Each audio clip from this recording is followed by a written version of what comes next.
Okay, I'm gonna try to do something different here. I have my fan, my AC on. Let me put the headphones in.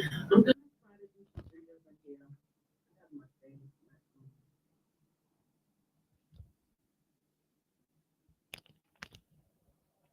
fan. Okay, I'm still trying to navigate um through this live stream app, StreamYard, before I decide to if I'm going to make a purchase or not.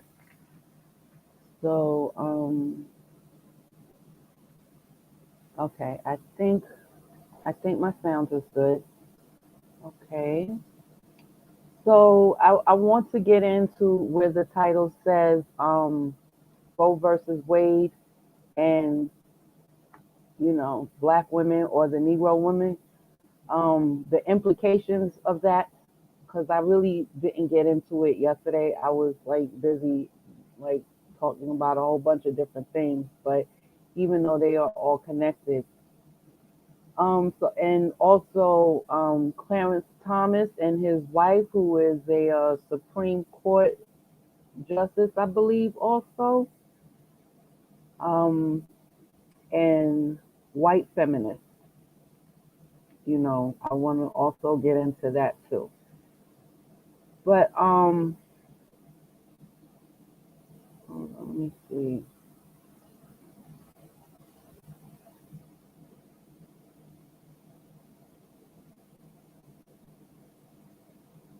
I want to start with. I want to go and start with.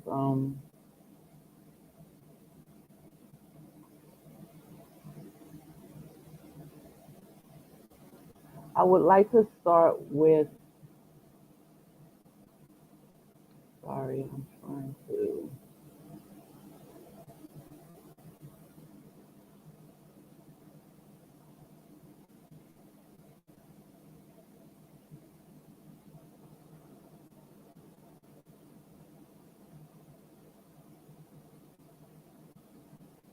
Sorry, I would like to start.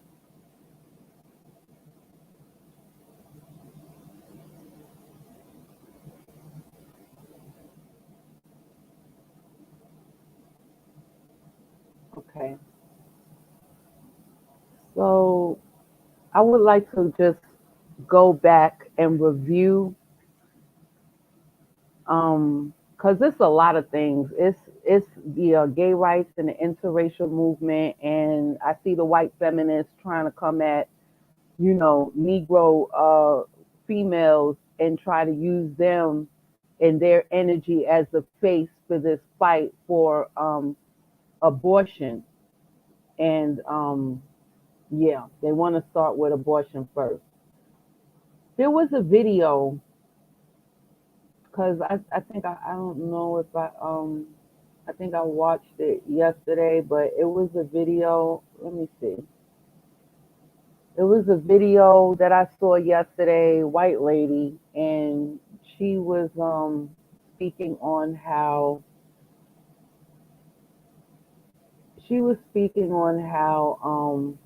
black women were going to be the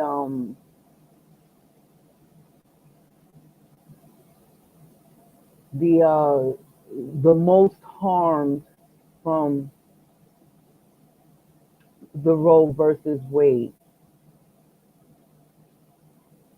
Let me see if I can find that. I don't know if I saved it. Doesn't look like I did, or just YouTube. Just yeah, I don't think they.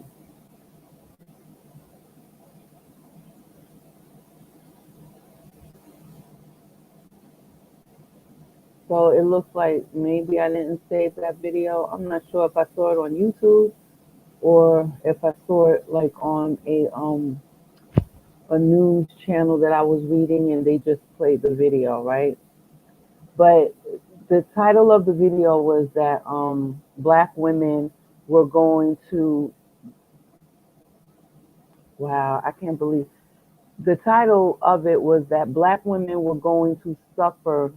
You know what? I think it could be one of my I think I did say that, maybe. The title of it was that black women were going to be the ones to suffer most from um, of the Roe versus Wade, and it was implicating that black women were going to suffer more from miscarriages, and as a result of that, they were the ones who were going to be like fined more, penalized more, or jailed more. Which according to the state and according to the state laws. Because what happened is, even though Roe versus Wade was overturned, it was given to the individual states to decide what they wanted to do, right? And as a matter of fact, I think the Department of Homeland Security, they even published a statement saying that a warning, actually, a warning to judges and let me see, I have it here. That I do have, right? There's a warning to judges.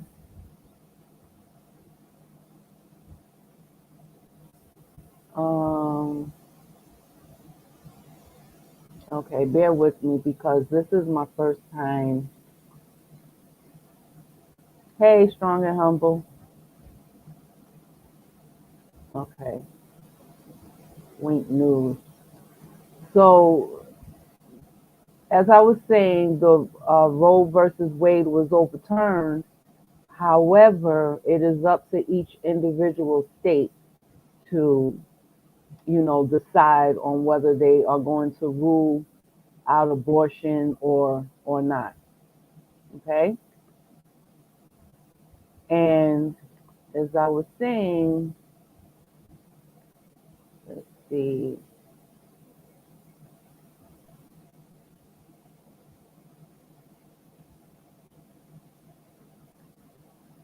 As I was saying,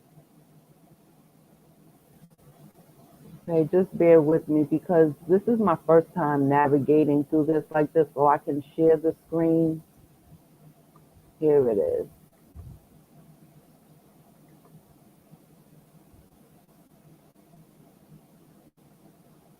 Okay, I think I gotta put it up on the screen. Okay, okay. So can you see this?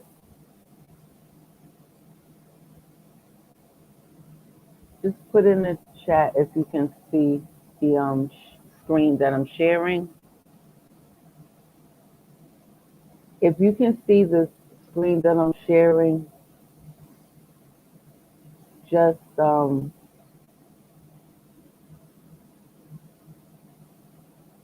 okay, okay. So although it was overturned and it's left up to the individual states to make that decision, I think from what I read the other day, it was like 22 states that were going to uh, put a one in the chat if you can hear me. Can you hear me? Just put a one in the chat if you can hear me. Because this is my first time doing this, and I'm not sure if my first time. Okay, so all right, so I'm good. So okay, so this statement was put out from the Department of Homeland Security, a warning for judges and state officials, right? Because they're expecting a whole lot of, the same threats that was received by the Supreme Court justices that were making this decision. I don't know if anyone knows this, but they were being threatened. Like people were actually going to their places of residence where they live, and they were threatening people.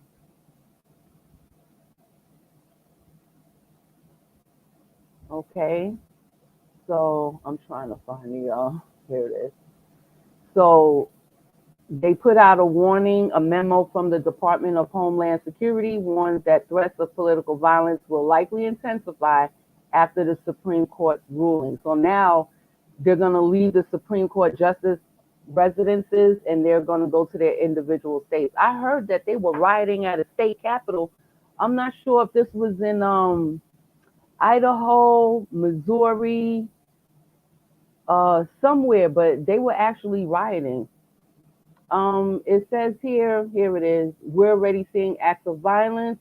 In Arizona, protesters outside of the state capitol were banging on the windows and trying to break the glass. A situation that ended with police firing tear gas to disperse the crowds.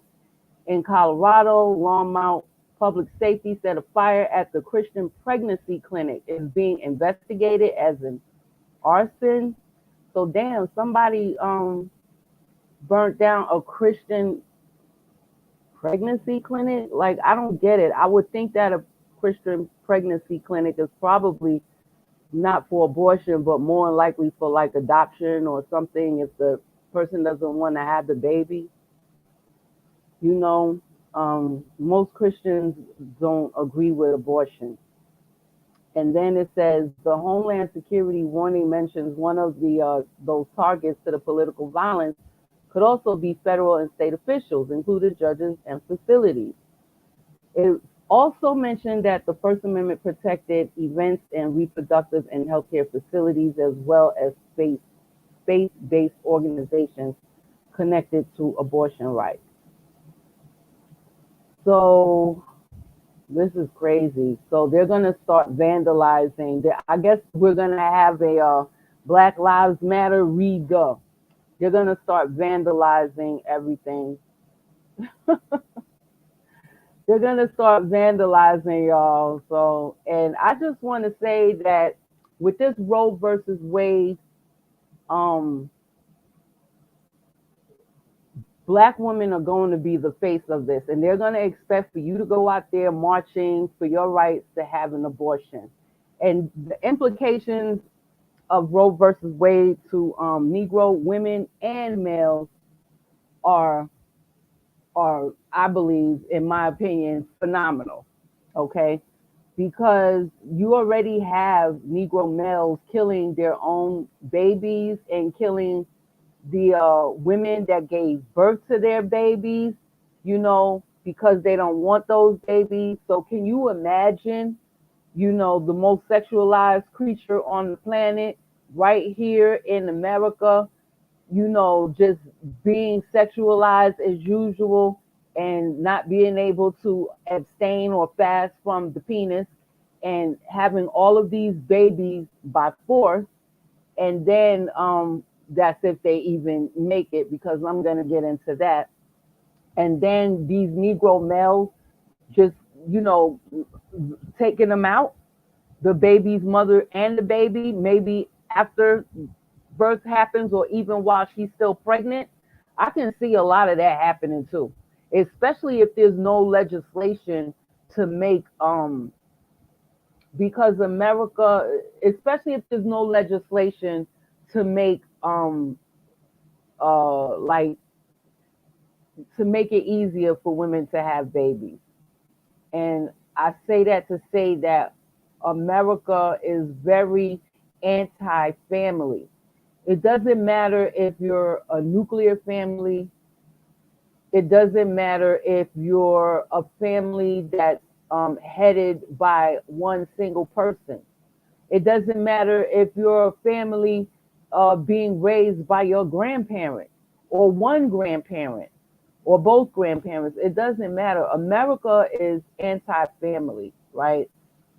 It's anti-family. Like if you can afford to have children, you know, where you can be like the traditional model of having children and staying home, taking care of your children, you know, like that, or being a stay-at-home mom, because you know, like I stayed at home with my babies. I stayed at home with my babies.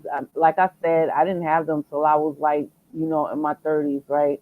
I stayed at home with my babies. Um, I did get help with that. So it wasn't like really pressing for me, right? I had like it, at that point I had help, right? So it's not like, and when I say I had help, I had financial help, you know. So and I was able to stay at home with them. You know, I've been working since I was like 14 years old, and minimum wage was 3.35 an hour, right? I had children when I was in my 30s. I was still with their father. You know, we were a nuclear family until like I told y'all in my other video, I ain't black no more. I want to be white. In one of those videos, I told y'all what happened. You know, after like maybe uh, three, I don't know. When my youngest was two, because the oldest is 2 years older than him. But when my youngest was two, I couldn't do it anymore. And like I said, I think we were better off and lasted longer while we had our own separate houses. He lived one place and I lived in another place. And oh, okay. Strong and humble, that's funny. It reminds me of back in the days on in the 80s, early 80s, when the microphone rocker would be on the mic in the abandoned building in Bronx. You know what I'm saying? Giving a mic check. Okay. But I was at home with them. I was at home with them, and like I said, you know, even after he left, I still had like financial support in order, you know, like I stayed home with them. I stayed home until the youngest went to kindergarten because his brother was already in school. He was in he was in second grade, right? And so the youngest was in kindergarten. When he went to kindergarten, I did go back to work, you know, because I was like, I was at that point I was still by myself. It was just me, you know. I was heading the family, but I went back to work, but I only worked during the hours, so I didn't work like full time. I worked part time and 5 days a week, and I worked while they were in school. I worked while they were in school from 8 to 3. Okay. Well, they were in school from 8 to 3. I worked from like 9 to 2 because I had to be there to make sure that I can pick up my children from school because they didn't take the school bus. I drove them to school, right? And so I was able to do that, but you know, like I said, it wasn't really that bad for me. I had help. And then I got married again. And even when I got married, like I still work part time because, you know, when I mean I still work part time, you know, like I got married like after they were in school. You know what I'm saying? So like I still work. But the financial burden wasn't so much on me. Like I said, for me, it wasn't that bad. I had help. Like I had help, and I'm saying that as a, a, a mother who is the matriarch and who reared her children, you know, on her own in terms of mentally, physically, you know, partially financially because I got help. You understand, in terms of finances, but everything else I did myself. You know, I had to teach them and all of that stuff. But I'm saying that to say that, you know, if I didn't have that help, I would have been forced to go to work and put them in daycare and do all of that, right? There's families with two parent households that both parents still work, you know, in order to pay their mortgage, you know, and take care of their family. And both parents work, you know. you rarely see a woman who has a family who's not working. Like most women who have families work, whether or not they're married, right? They're still working. And I'm saying that to say because America is very anti-family. I was just watching. I just saw like a snippet. I was on the manosphere side, on the white manosphere side, and they had featured a couple, some white lady and some biracial guy from another country, and he's first generation American. You know what I'm saying? Like myself, he's first generation American. His wife is American though. She's she's not like a first generation American. She's like generational American. It's a white lady, and it it struck me because they're both married, and when she got pregnant, she said that she had to make a really tough decision. Like they had to make a really tough decision because they got married young. I think they were like in their 20s. They got married young, and she said that they were still living with his parents. She was living with his parents after they got married. And what happened was they had saved up enough money to put a down payment on a house. So they was fitting to move to this house, and his parents was fitting to move somewhere else, right? So then she got pregnant. So then they had to make that decision, do they move into this house? Does she go to work, have this baby, and then go back to work 6 weeks later? Or, does she become a stay at home mom? Right. And she said it was a tough decision to make. Hey, Miss Intuit. Good evening. Good evening. I was just talking about a video that I was in the white manosphere, and I just saw a little snippet, and I'm just discussing about how America is very anti-family. It doesn't matter if it's a nuclear family or a two-parent household or grandparents raising the family or one parent like a matriarch or a patriarch who's raising the family, because there are men out here who are like raising their own families. You know what I'm saying? I mean, they don't get as much publicity, but they're out there. You know what I'm saying? And I even know some, not a whole lot, but I know some.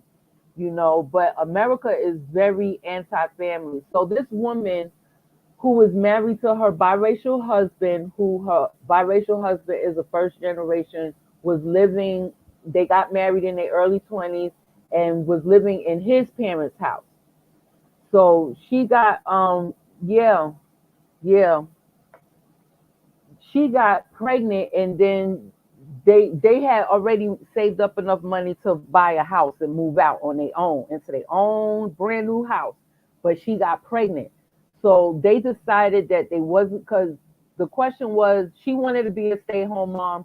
He wanted her to be a stay-at-home mom. He didn't like really want her throwing the children in daycare so she could go to work.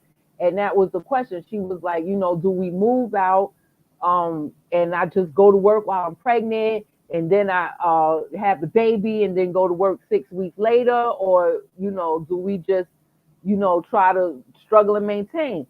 So their decision was to, just struggle and maintain. So they actually stayed, well, his parents moved to another house, so they moved to that house with his parents, but they lived with his parents for 2 years. This man he works 7 days a week, um, set 6, 7, 8, 9, 10. He worked 7 days a week, 14 hours a day for 2 years before they were able to get out, on their own and buy this house and maintain this house without her having to go to work, and without, with her being able to stay home with the children. And I'm saying to say that America is very fucking anti-family. Like if you're not, if you can't afford to have children, like if you have one Because $100,000 a year, that's nothing. It costs a lot of money to raise just one child. So if you're on the salary for $100,000 a year, you're like still struggling. Like you have to be in the at least what white people now call lower middle class. According for their standards, lower middle class is like $500,000 a year in a salary. $500,000 a year for them is lower middle class. Okay, they got lower middle class, they got middle class, and they got upper middle class. 500,000, 500K is lower middle class for them. I know for American Negroes, that's like, that's very upper middle class, right? But to them, that's lower middle class. And you have to at least be lower middle class to at least have a family, a husband who's working, where the wife can stay home and have at least 3 children in their own house. In their own house. So if you're not making 500K a year, um, you're just going to be struggling. I don't care if it's a 2-parent household, you're going to be struggling. And I'm saying that to say because America is a very anti-family country. And I've learned that because I've known some people who left this country with their family to move to Europe, and they just get so much more support in other countries. In Europe, for instance, if you have if you're married, and if you whether you're married or not, but even if you're married, and if y'all get pregnant, not only the wife, but not only the mother, but the father is also able to take maternity leave. And they both take maternity leave for like a year without having to worry about not having their jobs after a whole year of parlaying with their children. And then not only that, but they get welfare checks. Like they get government assistance to have these babies. They literally get like a bonus. I would say like a bonus. I don't know how much, but like they'll get like a one big payment, like let's say like $5,000, and then every month after that they'll get a check. This is what I'm saying. Yes, strong and humble.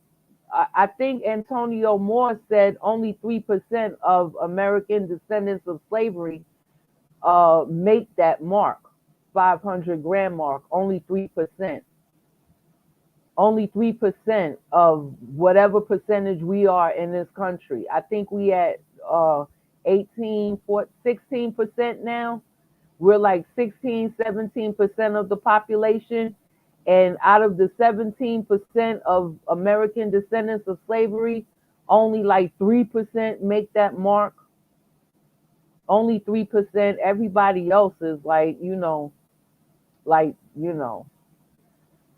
everybody else is like, fucked up. Fucked up. And I think less than 1% of American descendants of slavery are millionaires, or can say they reached the million mark. That's less than 1%, you know. But yeah, I think they get it twisted about wealth because they don't really know what wealth is, you know. And like that's really like pocket change. Yeah, the government and wealthy people here want to drain people and profit off of them. In Europe, you don't have to be making $500,000 a year to have babies. In Europe, in some countries in Europe, they even have incentives. They got billboards and shit. They got billboards advertising for, like, particularly for white women. They got billboards advertising for white women to have babies and say, if you have this baby, we'll give you all of these government payments, and you ain't got to worry about shit. We're going to look out for you. The government is going to look out for you. Yeah, they got billboards advertising that shit. So they're very They're very pro family. They don't work 5 days a week. They work like 4 day a week. You know what I'm saying? 4 day a week, like maybe 7 hours a day. You know what I'm saying? They don't work 5 days a week. And when they go on vacation from their job, they don't take their job with them on vacation. They're on vacation. Because you can try to email somebody in Europe who's on vacation if you like, but you're not going to get a response from them until they are done with that vacation. And they get like 2 months vacation. They're very pro family in Europe. America is very anti family. Is very anti-family, and it doesn't matter, like, it's just very anti-family. And I just wanted to mention that because they did the Roe versus Wade because they're trying to force white women to have babies and not to have abortions. Even um one of the I think she's a congresswoman. I think she's a congresswoman. Ain't not no, not her. Even her, she even let it slip out her mouth that Roe versus Wade is a triumph and it's a win for white life. She even let that slip. She was like, yeah, this is a win for white life. And I think Trump endorses her. He endorses her for this term election for congresswoman. Let me see if I can find that video because I'm damn sure gonna I think I put it in my likes playlist. Yeah, I did. I put it in. I'm gonna share that. Representative Mary Miller. I'm gonna share that. And then she was like, "Oh no, I didn't mean to say that. I meant to say right to life." Y'all, and I was like, if y'all don't leave this white woman alone with her, Freudian slip.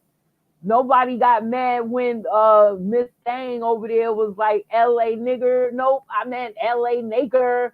Nobody got mad at her. So don't get mad at her because she said white life. Okay? Please don't do that. Please don't do that. Okay?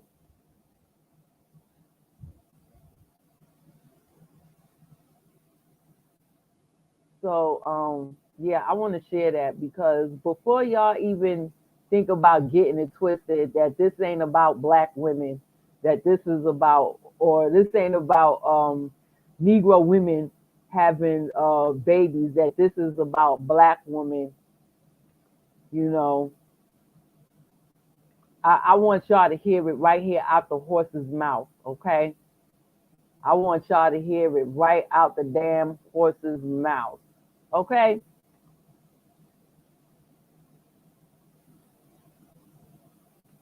Trump headlines a rally to support two Republican candidates ahead of Tuesday.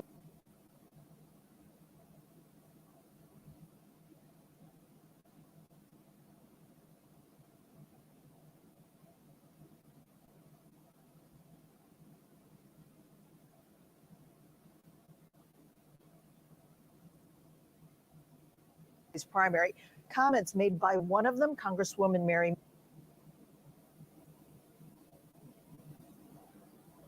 Miller, are drawing backlash. During last night's rally,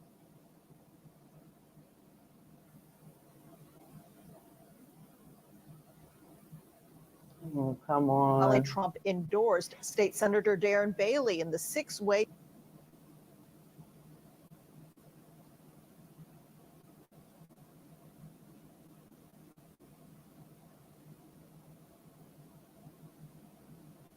Oh, y'all, I don't know why this is acting up.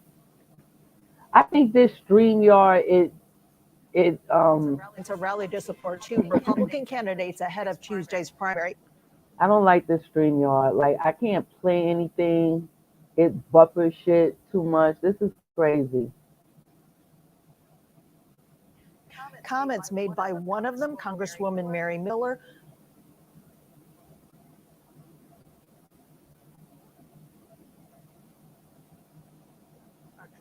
are drawing backlash. During last night's rally, Trump endorsed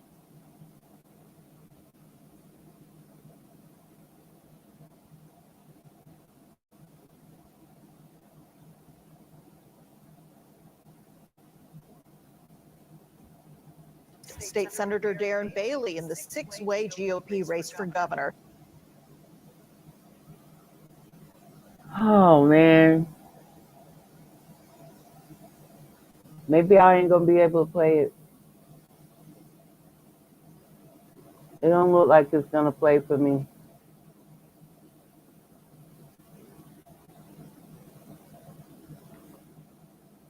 He told the crowd at the Adams County Fairgrounds near Quincy, Bailey will restore the state to greatness. Trump also reiterated his support for Miller, who was Yes, Miss Intuit, they facing were. five-term Congressman Rodney They Davis were. in the newly And redrawn even 15th less than district. that. This is what Miller said about celebrating the overturning of Roe versus Wade.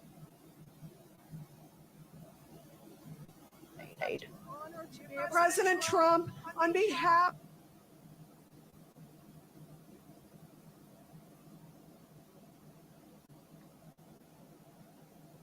of all the MAGA patriots in America, I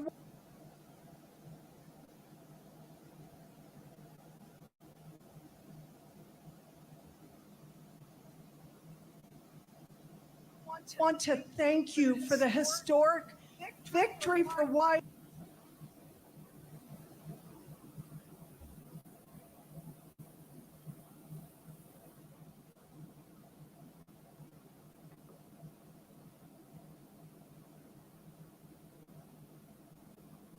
Well, there it is. It's not. I don't like this StreamYard. Victory for white life in the Supreme Court yesterday.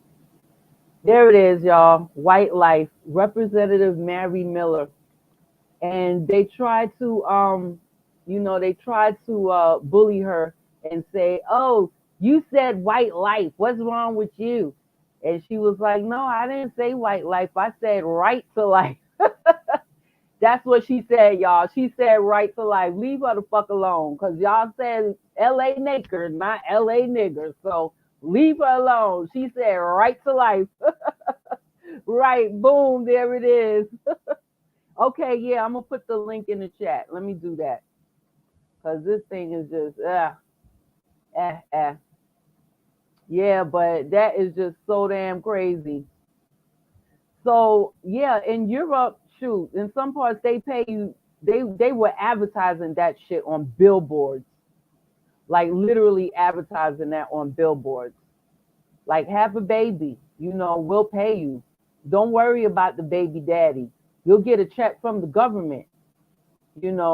White women. I don't like this StreamYard. And this is my first time trying to mess with it and share a screen.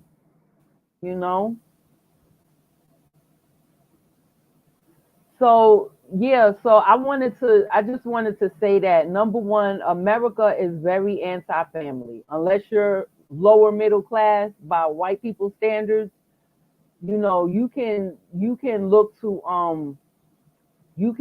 just, working yourself to the grave, trying to, build a family and maintain a family. That's what you can look forward to. Okay. I swear I don't want my grandchildren reared here in this country. I just don't want them reared. I don't want my grandchildren reared here. I just don't.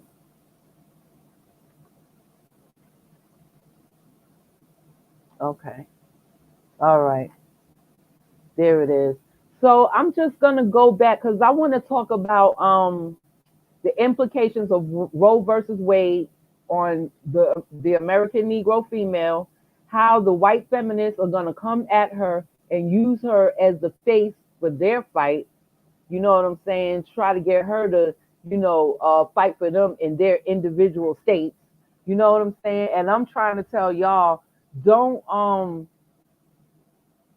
don't get involved in these people mess. You was already her slave.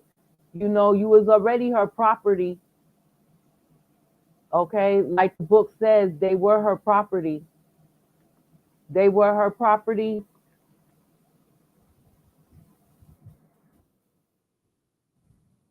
They were her property. I'm gonna put that one in the link too. They were her property by this she's an ADOS woman, Stephanie Jones Rogers. They were her property, white women as slave owners. Okay?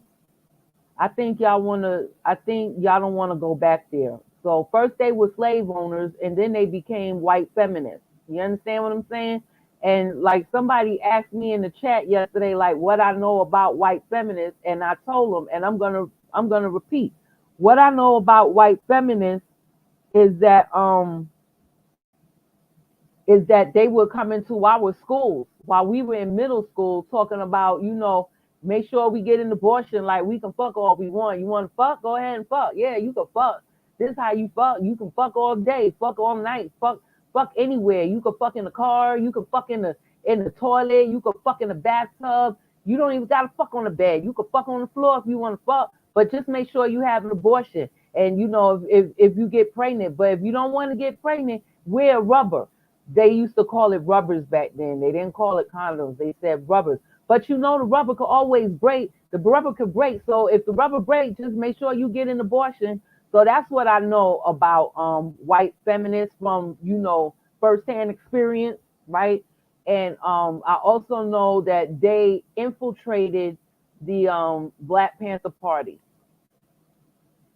They infiltrated the Black Panther Party. They were the reason, or they were the nail on the coffin, basically, because they were a part of COINTELPRO. And like I said before, the Black Panther Party was named after the Black Panther. The Black Panther is a totem for the divine feminine. And I put that on my community channel. I explained what that was and everything on my community channel. I got a picture of the Black Panther right in underneath the full moon, because that is also symbolic. The Black Panther is divine feminine, the full moon, the darkness, the dark goddess, right? The Negro females ran, Black women ran, they were the politics of the Black Panther Party. They were the politics of the Black Panther Party. When I tell you they were the politics. They organized all of that. They wrote the speeches, they did all of that. They were the politics of the Black Panther Party. They ran the Black Panther Party. The Negro males were the enforcer. They were the muscle. They were the protectors. That's who they were. Joanne Chesimard, aka Assata Shakur, she was considered the mother hen of the Black Panther Party. She was the mother hen. That's why when she was in jail for allegedly shooting at and killing some police officers, New Jersey state troopers, that's why when she was in jail, they broke her out of jail, because she was like the mother hen. You understand what I'm saying? She was the matriarch of the head, okay, of the Black Panther Party. That's why they broke her out of jail. And I remember, I think I was listening to somebody who was saying or reading that, she was in jail for a while because they didn't break her out like immediately. She was in there for a while and she was being abused, and I'm going to tell you, like, even though she went to a female prison, she was being abused and she was in fear for her life, because I'm going to tell you, if you do something like assault a police officer or even shoot a police officer or kill a police officer, like when they catch you and take you to jail, like you're going to be fucked up. Like they will, and if you live through that first beating before they lock you up, they will beat your ass every day until like you're literally taken out. Like real talk. And nobody is gonna be the wiser. They're gonna get away with that. Nobody's gonna care, and then life is gonna go on. And that's how it is, right? So that was the Black Panthers. And I'm bringing all of this up for a reason. If you look on my community channel, you'll see I left a full description of that totem, the Black Panther. I left a full description, right? And I tried not to leave anything out of it. And I tried to make it as clear as possible. Okay.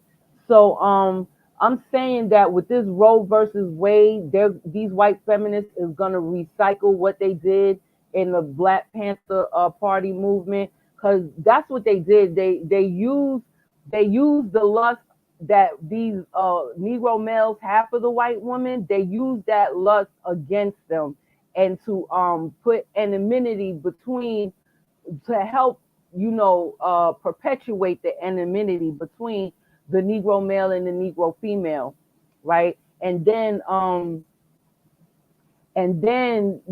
they, like you have how you got a frenemy, somebody who would like smile in your face and talk about you behind your back like a dog, you know what I'm saying? Don't really like you, but just pretend to be a friend. That's how they approached the Black women in the Black Panther Party. It was like while they were trying to, they told the men one thing and then they told the women another thing. And the thing that they told the women was like, y'all don't need these niggas. These niggas ain't shit. These niggas, y'all don't need these niggas. What y'all need to do is y'all need to just be separate from these niggas. Y'all don't need these niggas. Like, why y'all even messing with these niggas? Y'all need your own money. Y'all need your own this. Y'all need your own that. I mean, they were like, they were speaking with forked tongue. They were speaking with forked tongue. And I see the same thing happening, like they're going to recycle that whole thing, right? But it's just dressed up differently.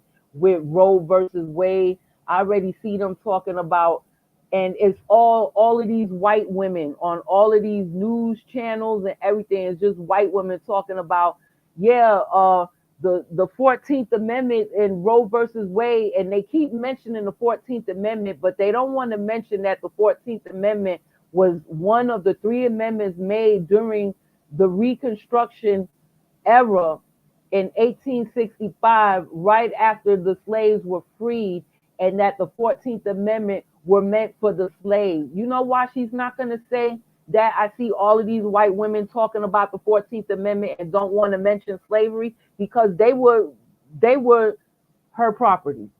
That's why. They were her property. White women and slave owners in the American South. They were her property. So she's not going to mention that. She's not going to mention that, but she's going to come on here and she's going to try to manipulate Black women who will be manipulated, because, like I said, white people are their gods. You understand what I'm saying? So she will be manipulated and her energy will be usurped once again, like her energy was usurped in the Black Panther Party for the white women gain, because white women gained everything, not Black women. White women gained everything. After the Black Panther Party and civil rights and everything, white women gained everything, right? And then they used the 14th Amendment to do it. You see what I'm saying? And the 14th Amendment is specifically for slaves. Let me share this, because just in case anybody got it twisted, I want to share what Clarence Thomas said after he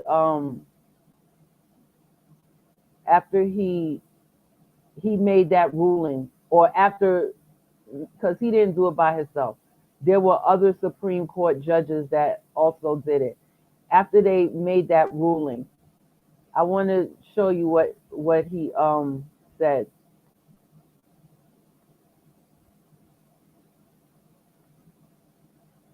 Okay.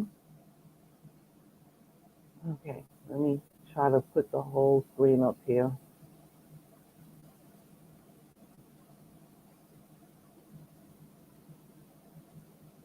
Um.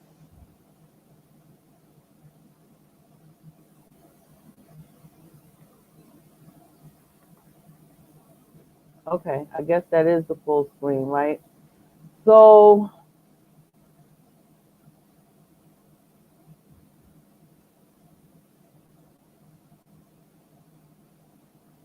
where is it?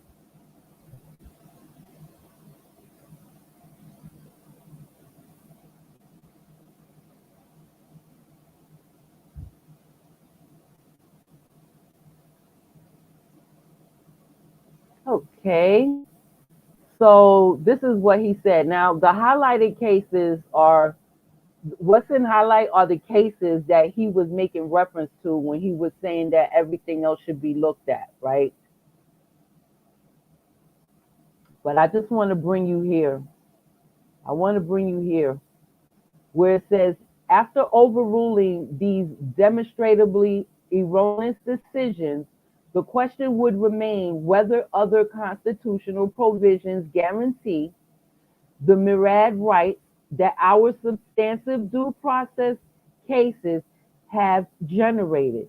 For example, we could consider whether any of the rights announced in this court's substantive due process cases are privileges or immunities of citizens of the United States protected by the 14th Amendment. So all of this was based on the 14th damn amendment. Gay rights, abortion, contraception. Let me show you something else if I can find it. Contraception, um,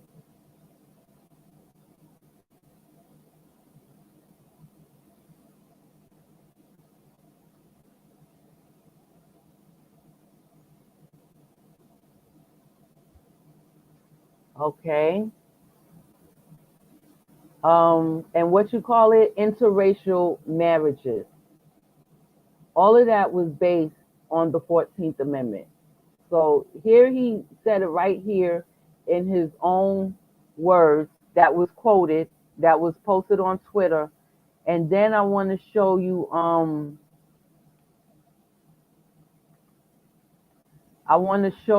Loving versus Virginia. Loving versus Virginia. That was interracial relationship, and that was also based on the 14th Amendment. Now, she was a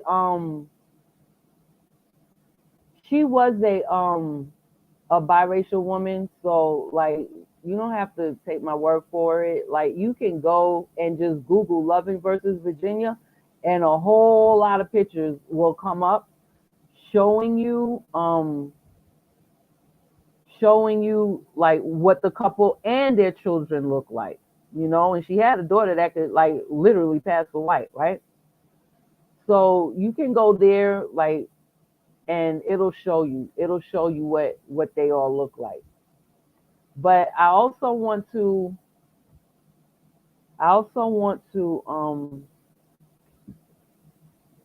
so this, I googled this one from Wikipedia, so I'm going to share this screen also. Loving versus Virginia, the lady was biracial. The case was decided in 1967. Now, before the case was decided, you did have black men with their white women going into court and trying to petition the court based on the 14th Amendment for their right to marry, right? Because like this was like illegal in the United States. Like you couldn't marry anybody that was not of your same race. This is just the reality of the shit, okay? It's just the reality. So don't get mad with me, right? Um, It was illegal for two males to have sex. It was illegal to have an abortion. It was illegal to use contraception, and it was illegal for interracial marriages.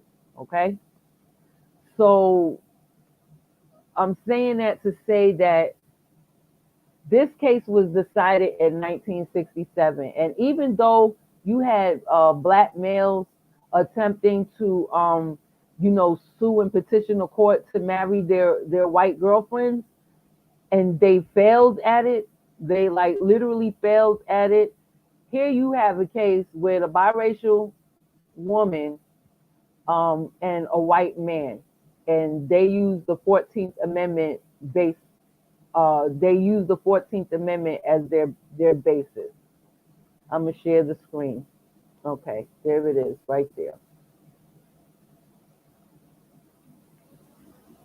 So as you can see right there,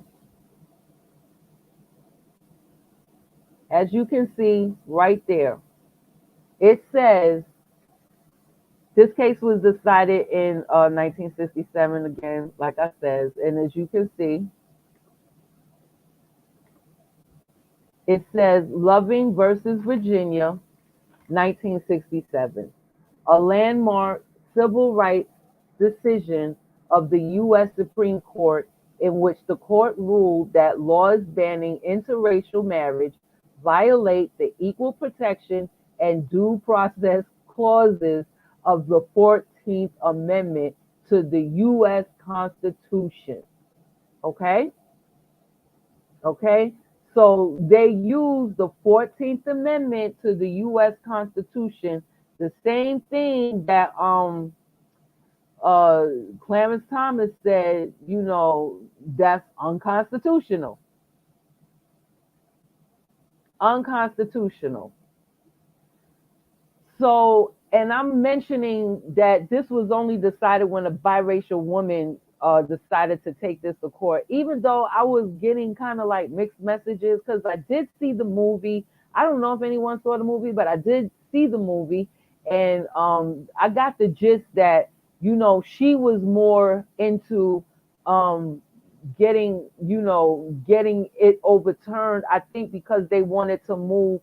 She wanted to move back to Virginia with her family because they got arrested while they were in bed together. Actually, if you've seen the movie, they got arrested. They was in bed together, and then the court was like, well, if you leave the state of Virginia, we won't arrest you. So that's when they went to move to Washington, D.C., and they lived there for 25 years. They lived there for 25 years before she wrote to Kennedy. I think it was President John F. Kennedy that she wrote to, during the civil rights movement and stuff like that. And the way I saw it was like the white man really didn't want to he didn't want to really he didn't want any cameras in his face. He didn't want to be a celebrity, right? He didn't want to be a social media celebrity. To me, in the movie, it seemed like he wanted to live like his quiet life and live his best life in peace with his wife and his family. Like, he didn't really give a fuck what nobody thought. If he couldn't live with his wife in Virginia, fuck it, they was gonna move to Washington. But I don't know, maybe she was homesick and missed her family. She wrote to John F. Kennedy, and then the whole hoopla started, and then they were able to move back to Virginia. But that was after 25 years, though, right? But I'm saying I'm getting mixed messages because I read like a recent article. She passed away in the husband passed away in 1975, and the wife passed away in 2008. So they did an article before she passed away, and this is where I'm getting the mixed messages, because she was saying in this article, the person who wrote the article was like, this lady was very reluctant to speak about her past experiences, right? She was very reluctant to do it, and she didn't really know much about her until the movie. And if I'm not mistaken, I think that was her own granddaughter. It was her own granddaughter that was telling this to the news reporter, that Her grandmother was very reluctant, she didn't know anything about her grandmother until she saw that fucking movie. Like, basically. And the grandmother, uh, Mrs. Loving, the one who the case was about, she was like, I didn't want, you know, all of that publicity. I didn't want to be an icon for interracial relationships, but it just fell in my lap. So this is where I'm getting mixed messages and I'm just confused. Like you write a letter to President Kennedy, and then right before you die, you're saying you didn't want to be the face of interracial relationships, being legal in America. It just fell in your lap. Like, I don't get it. But like I said, that didn't happen until she petitioned the government. Now, when black men tried to do it since the 1800s, it wasn't working for them, right? So it took a biracial female to do that for it to work. And then after that work, that's when the interracial marriages with black men rose, not with black women, with black men, the interracial marriages with them rose, right? And that brings me to another thing that I saw on YouTube the other day about that white chick when I was talking about y'all need to stop being triggered by these white females. Stop being triggered by them, because that's the same thing that happened to the black females in the Black Panther Party. They all became gay all of a sudden. These white feminists up in there talking about, yeah, you don't need these men. These men ain't shit. Da, da, da, da, da, da, da, da, da, da. You know what I'm saying? And boy, I tell you. But anyway, stop getting triggered by these white people. Stop getting triggered by these Karens. Stop getting triggered by these Karens. I'm telling you, because y'all just looking just like these Negro males out here trying to fucking roast somebody and shit because somebody hurt your feelings and called you a gold digger and called you the N-word or whatever. Like, stop it. And it reminds me of yesterday when I was watching that video, and the white girl was like all in this chick inbox and, calling her all kinds of names. And the chick the black girl was just writing back, like, just leave me alone, leave me alone, leave me alone, leave me alone. So then she says, well, she's not going to, the black girl says she's not going to put the white Karen's name in public, but she wants help to find out who she is so she can fucking prosecute her. I'm like, this is just fucking mixed messages to me. And then the person who was doing the video was like, yeah, black women be out here, not supporting each other, but y'all can't support each other and try to find out who this girl is. Can't nobody find out who that girl is. All you got is a picture, and they're all the way in fucking UK somewhere. And like, nobody over here knows who that is. You understand what I'm saying? Y'all already know how the UK is. They done ran a black princess and her ginger up out of that country. You understand what I'm saying? They done ran the black princess and her ginger, or the biracial princess and her ginger husband, the Duke of Sussex, right up out that country. Okay? So, like, they all the way up in the UK. And then she was like, yeah, black women not supporting each other. Y'all would dox each other and say where such and such live and but y'all can't find this white girl, Karen, and dox her. I'm like, where's this black woman's husband at? They all the way in the UK. Why isn't the husband trying to find out who this Karen is? Why isn't her white husband trying to find out? I want to know, why isn't her husband trying to find out who this white Karen is and have her prosecuted? Because I think that's what should happen. But then, and I thought about it when I was thinking about the Loving in Virginia case. Her white husband he didn't want to be bothered with those people. When I saw the movie, like, she had to convince him to go through with this. She had to convince her husband to go through with this, because he was like, nah, I don't want to do this. Like, I just want to be left alone. Like, I don't want to deal. He didn't want that. He didn't want that. He just wanted to be somewhere with her where they could be and live in peace and live their best fucking life. So I'm like, why can't they do the same in the UK? I mean, why she out here all on social media fetishizing her biracial kids, you know, and putting them all on social media, all on. And I told y'all about putting your children, biracial or not. I don't care what level of, I don't care what culture you from, what level of melanin. Don't put your children pictures on the internet. It's some sick people out here. They be having picture orgies, these pedicators, I'm telling you. And they be selling your children's pictures. Let me tell you something. Don't do it. Stop it. Just stop it. Just stop it. So I want to know why, you know, this chick is all out here trying to find this Karen and her husband in the back, her white husband in the background somewhere. You know what I'm saying? But I'm just showing this to show that, yeah, this and everything else is based on the 14th Amendment. Everything else is based on the 14th Amendment. And like I said, that's all I know about the white feminists. What they did to me when I was in middle school and what they did to the Black Panther Party. And then what they're trying to do now. You understand what I'm saying? What they're trying to do now, which is, I don't think is right. And they're trying to usurp the Black woman's energy once again, because after this, Loving versus Virginia was passed.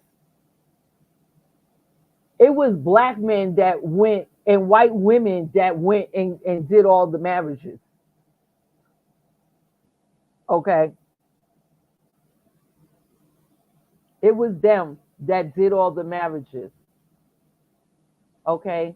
And I want to go over once again, I just want to briefly go over the Reconstruction era, which happened in 1865 when the slaves were freed. They were freed slaves.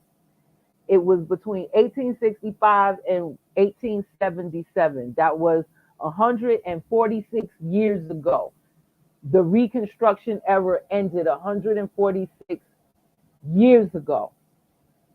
Between 157 and 146 years ago, 1865 and 1877, 3 amendments to the Constitution of the United States were written.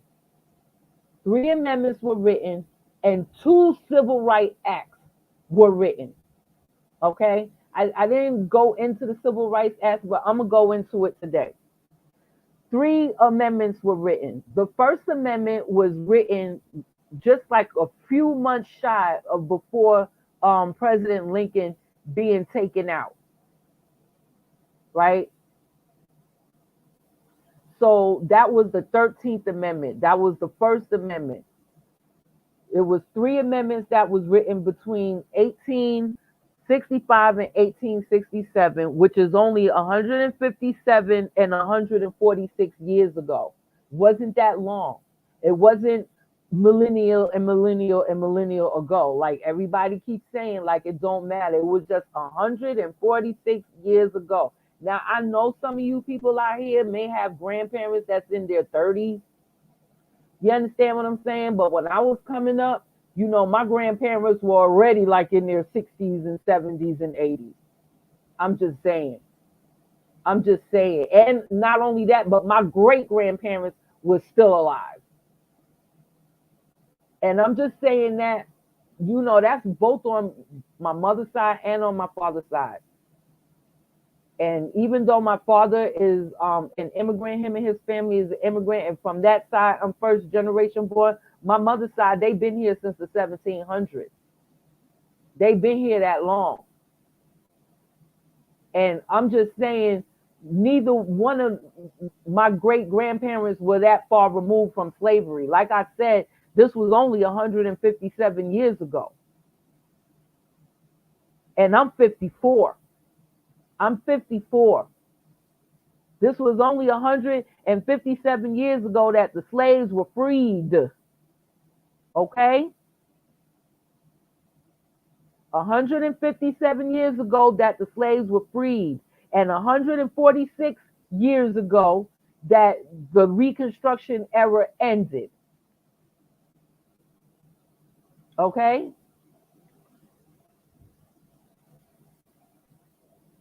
So I want to say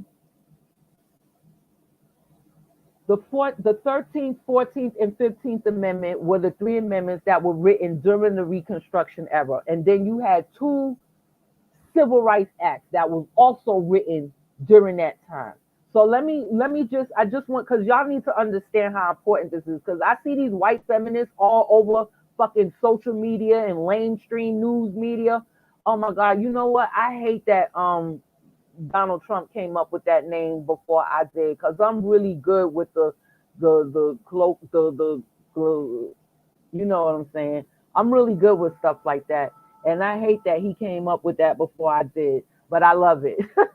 So I'm seeing all these white chicks on mainstream news media and on social media and already trying to usurp black women's power or energy to go out there and start marching for them so they could keep their black husbands and threatening y'all with abortion. But listen, just stop, just stop, just stop, just stop. Like for real, do a real good detox. You gotta have sex, go get a toy. It's like I said in my other video, I just see white women in these toy shops. I don't see black women up in there. I see white women up in these toy shops, you know. So even though they not having no babies and they probably not even having sex with white men, they got their damn toys. They got their toys. You know what I'm saying? Just stop. Like, just stop. Like, you're not going to die if you don't have penis inside of you. Like, it's bad enough that the whole world done sexualized you already. You sexualized your own self. Like, you the most sexualized creature on the planet. So after, you know, white supremacy and your own males, you know, sexualize you, you over sexualize you, you just perpetuate that shit. You perpetuate that shit in your fucking music. You perpetuate that shit, you know, on these stupid ass fucking what's these stupid shows, reality TV shows and shit. Like, this is what I'm saying. I never let my sons grow up watching no fucking Negroes in the media, period. Never. Never. Okay? Never. Never. Never. I did not allow that. I did not allow them watching Negro males or Negro females on media at all. Nothing. I don't think you get it. I don't pay for cable TV. And back then we had VHS tape. I monitored every fucking thing they watched. Meaning, not only did I give them something to watch in the VHS tape, but I got damn sat down and watched that shit with them. You understand what I'm saying? And then got, you know, the little children's review on what the fuck they just watched. I never allowed them to watch any of you Negroes, male or female. I just didn't do it. I just didn't do it. Because I didn't want them, I didn't want that resonating in their frontal lobes. I just didn't want that for them. I didn't want that. So, like, you're the most sexualized creature on the planet. Then you perpetuate that shit. Like, stop. You're not going to die if you don't have any penis in you. You can, like, when you detox, that also means penis. Because you're detoxing from whatever you put inside of you. If, you know, whether you know it or not, penis goes inside of you. Like, it goes inside of you. Like, you got to detox from that shit. You got to detox from all toxic shit. You got to detox. Because a lot of these males out here, you know, they're carrying toxic spirits in their semen. You know, just because a dude does not ejaculate inside of you, it does not mean that you're not getting his semen. You're still getting that pre-cum, what they call it. It's semen. You're still getting his bodily fluids. A lot of that shit, a lot of these men out here are walking around with toxic ass fucking spirits that's in their semen. And then it's going inside of you. And then you wonder why you all fucking miserable and sad and depressed and low self-esteem and all of that shit. You wondering why? What the fuck is going on with you? Detox from that shit. Like, you're not gonna fucking die. Your mind will be clearer. Your mind will be fucking clearer. You'll be able to think clearly. You'll be able to make better decisions. You'll be able to make better decisions that you can fully inform yourself with, right? Because I don't really believe in, like, there's no such thing as good and bad choices or good or bad decisions. There's only informed decisions and uninformed decisions, right? And a lot of times people make decisions and choices based on a lack of fucking information that they have, or based on a lack of information that, for some reason or whatever, they decided not to pursue, right? Whenever I make a decision, I do my best to try to make this decision or choice based on information, all the information that I can gather about this decision or choice that I'm about to make.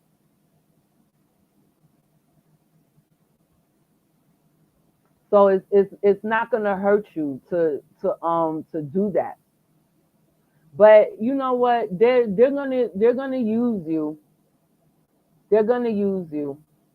And a lot of people are gonna fall for the okie doke, because these white feminist women are all on mainstream media and social media talking about Roe versus Wade and the 14th Amendment, but they're not mentioning that the 14th Amendment was meant for freed slaves. And they're not mentioning that because those freed slaves were her property at one time. Before they were free, they were her property. Okay? Like the book says, they were her property, white women and slave owners in the American South. White women owned the most slaves in this country. Because like I said in my last live last night, the wealth was passed through the women. And the men inherited it, the wealth. There was no fucking high value men. If you didn't come from, I mean, even the noble class wasn't even high value, because a lot of the men, they didn't even work or had no money because they wasn't allowed to work. If they had a title like Duke, Lord, Earl, they couldn't work. They couldn't work. And a lot of them, if the money had ran out, because they came from old money, and if that money had ran out by the time they was coming up, they had to go find them a rich duchess or a dowager to marry, a grand dowager or some shit like that, to hook them up with her rich niece, so he could inherit the grand dowager's money, because the rich niece will inherit it, and then once she inherited it will belong to him because he's married to her. So it wasn't no high fucking value men. It wasn't no high value men. And the same thing over here. Same thing over here. These men, George Washington, he inherited his wealth and his slaves through his wife. One that he was particularly so fucking fond of that when she ran away, I can't remember her name, but she was able to escape because she feared being handed down to his daughter, who she said was very, very wicked. And I'm just reading between the lines. The Karen was jealous of her and would have had beaten her to death. Basically, she was in fear for her life.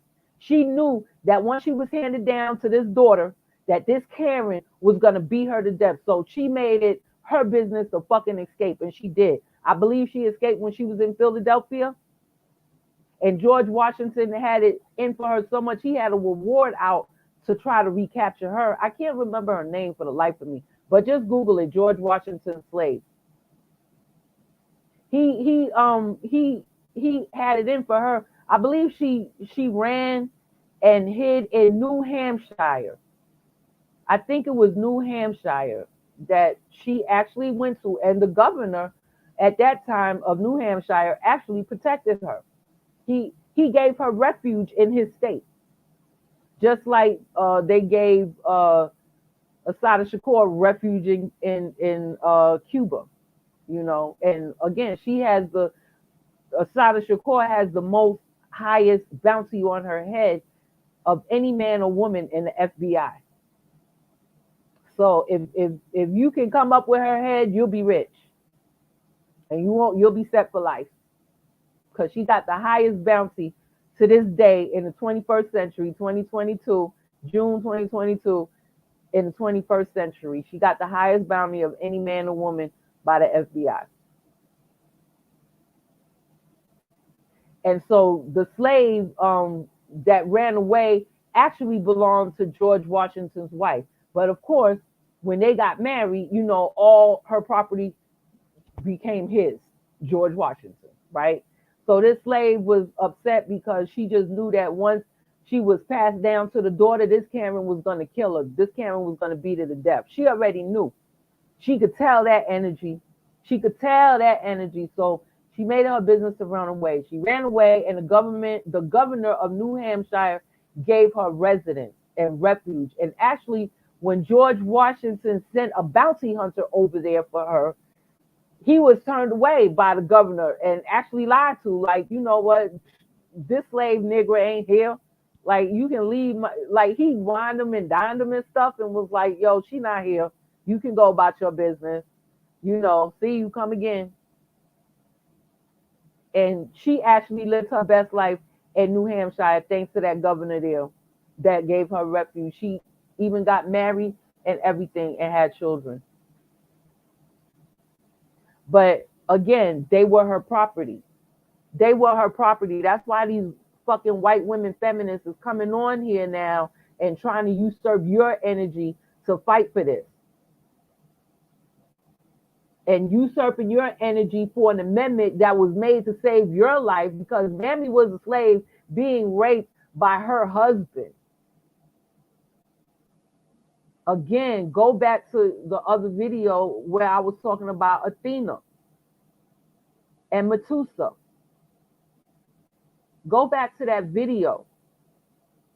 Athena was angry at Medusa for being desirable to her husband. So instead of reprimanding and chastising her husband, who committed a heinous act in the temple, a sacrilege, a blasphemy, a heinous, terrorizing act, by forcing himself on her,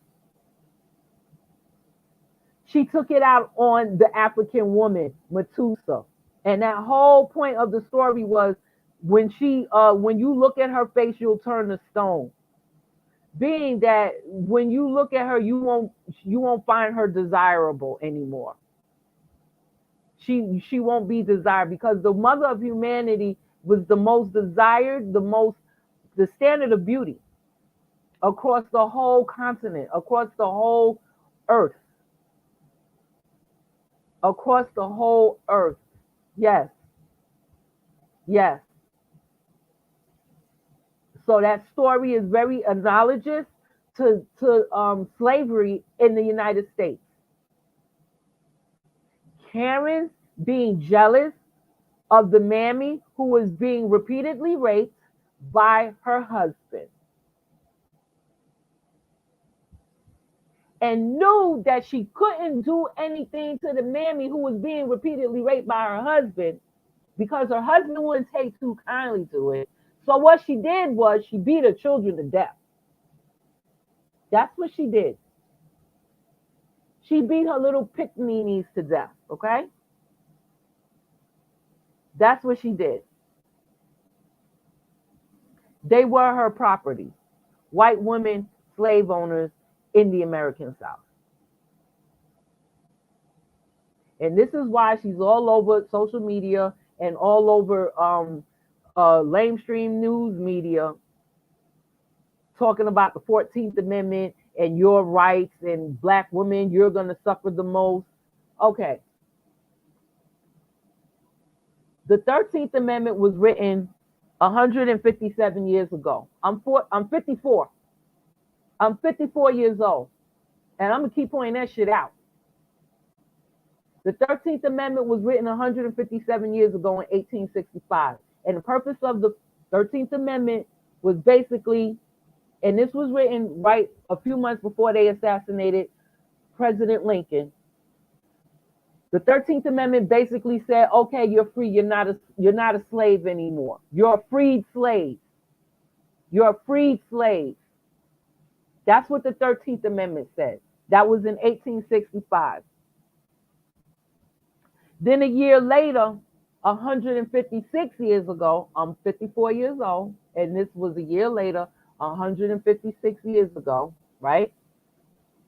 They wrote the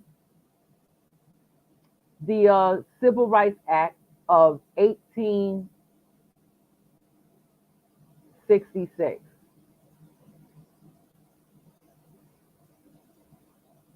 right? So the Civil Rights Act of 1866 was basically, okay, it was approved in Congress in 1866, but President Andrew Johnson, he vetoed it. And this is back then when the Congress was Republican. It was a Republican Congress. And this is before the switcheroo. Like during the Reconstruction era, the Congress was Republican. It wasn't until after that they did the switcheroo. They became Democrats. So President Johnson, he vetoed it, right? So Congress overturned it. And it was basically the first, it was actually the first bill that was enacted by Congress that was ever overturned by a presidential veto. The Civil Rights Act of 1866. And they had to come out with this act because even though the slaves were free, they weren't citizens yet. That's what the 14th Amendment did. The 14th Amendment made the freed slaves citizens and overturned the Dred Scott case. But this is 1866. And so in the interim, basically let me see if I can get this.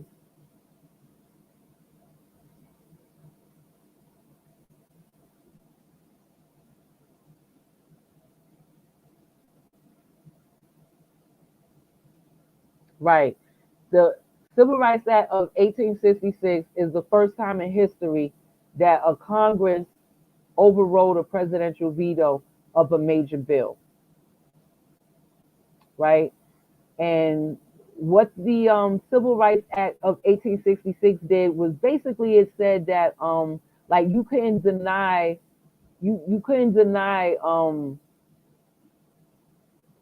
let me see if I can like get a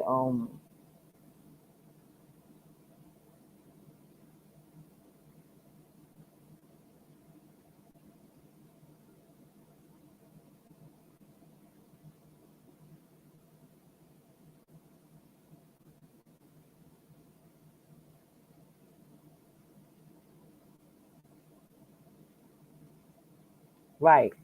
So the Civil Rights Act of 1866 really it was to protect the newly freed slaves in the South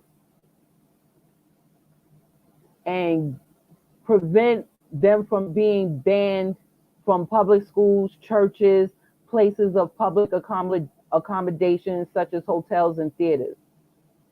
So it was eliminating segregated public schools.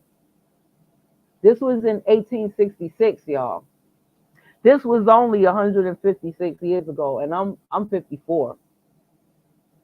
I'm 54. So this is before the freed slaves were made citizens.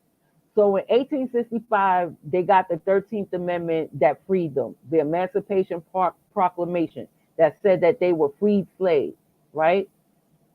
Then in 1866, Congress passed and overruled President Johnson's veto of the Civil Rights Act of 1866. of 1866, right? What the heck?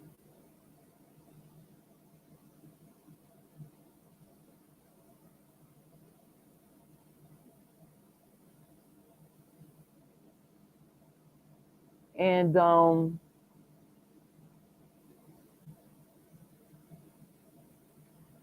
right. So let me see if I can find this. Oh,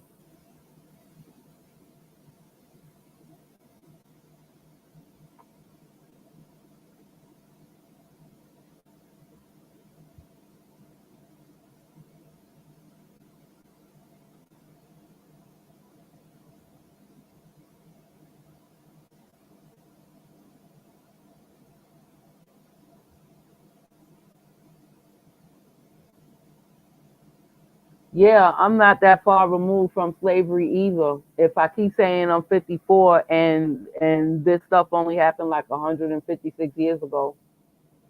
So I don't understand where people heads are at, you know. So okay, I'm gonna the Civil Rights Act of 1866 states, be it enacted by the Senate and House of Representatives of the United States of America and Congress assembled, that all persons born in the United States and not subject to any foreign power, excluding Indians not taxed, are hereby declared to be citizens of the United States, and such citizens of every race and color, without regard to any previous condition of slavery or involuntary servitude, except as a punishment for crime whereof the party shall be duly convicted, shall have the same right in every state and territory in the United States to make and enforce contracts, to sue, be parties, and give evidence, inherit, purchase, lease, sell, hold, and convey or transfer property, real and personal property, and to full and equal benefit of all laws and proceedings for the security of person and property as is enjoyed by white citizens, and shall be subject to like punishment, pains, and penalties, and none other any law, statute, ordinance, regulation, or custom to the contrary notwithstanding. And that's the Civil Rights Act of 1866. So basically, before we were made citizens by the 14th Amendment, because we weren't citizens at this point, when the Civil Rights Act of 1866 came out, we were just freed slaves. Basically, what it said was that since we were born here, that we should have the same rights that white people did, unless we were already in jail. Now, if you're in jail, you could still be a slave or involuntary in servitude. And like I said before, please don't take my word for it. Like, do your own research. But there were slaves that were like, can you believe there were actually slaves that were in jail? This is before the like Tituba, she was in jail. She was in jail in Salem. That's another slave, but I'm gonna get into that in a private live on my website to Tuba. She had everything to do with what is called or known as Salem's Lot, the witches of Salem's Lot. I believe that was in Salem, Massachusetts, one of these northern states, or Boston, one of them. Anyway,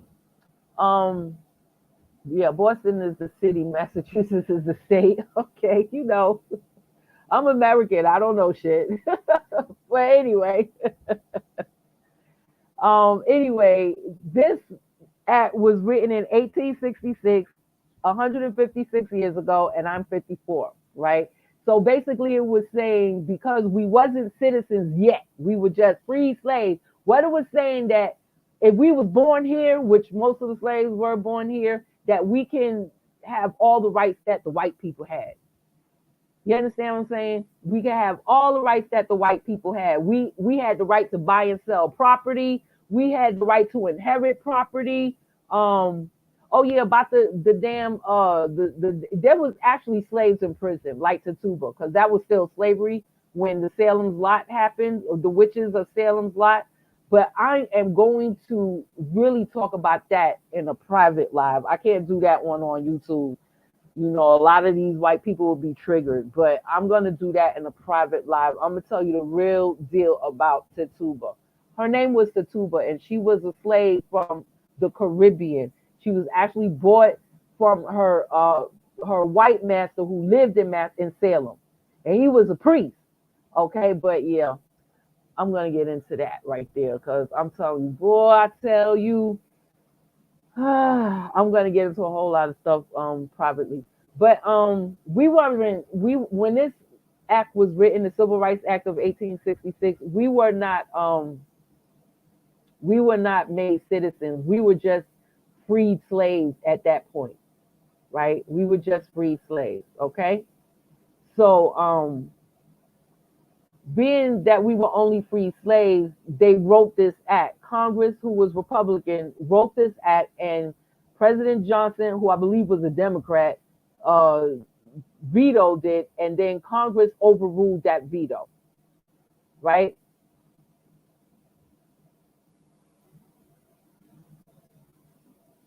So, where am I?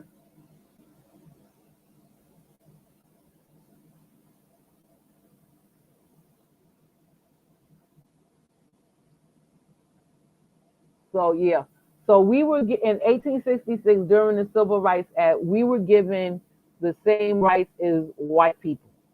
We were able to have security, you know, buy and sell property, real estate, all of that, you know, and nobody was able to say anything about that. I'm sorry. The other thing I said about uh, desegregation, that was the following act, but I'm going to get into that. So that's my bad. So please disregard what I said about desegregation in public places. This right here, what I just read, was the Civil Rights Act of 1866, and it was passed by Congress.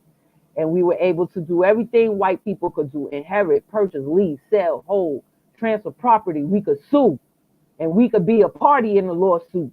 We could have done all of that thanks to the Civil Rights Act of 1866. And we weren't even citizens. It just said that we were born here regardless of our race and color. And you know, all the slaves, well, except for Tituba, but you know, by then, if she had children, they would have been born here by then. But yeah, um, all the slaves were born here in this country. You know, I mean, after being brought over here, they were brought here. So it was basically giving us the same rights as unless we were in jail, it was basically giving us the same rights as white people. And there were slaves that were put in jail during slavery before the Emancipation Proclamation and 13th Amendment in 1865. There were slaves in prison or in jail. What they considered to be prisons back then, you know, was horrible. But yeah, there were slaves. So if you just happen, like, yeah, boy, I tell you. So yeah, they actually put slaves in jail, right? Go figure. So in 1866, this was written because we still wasn't citizens, and Congress wanted to give us the rights because we were only free slaves. We weren't citizens yet. We were just free slaves, and Congress wanted to give us protection laws. Basically, that was basically a protection law right there. The Civil Rights Act of 1866 was protection for us. So Congress did that, right? Then in 18 let's see, in 1860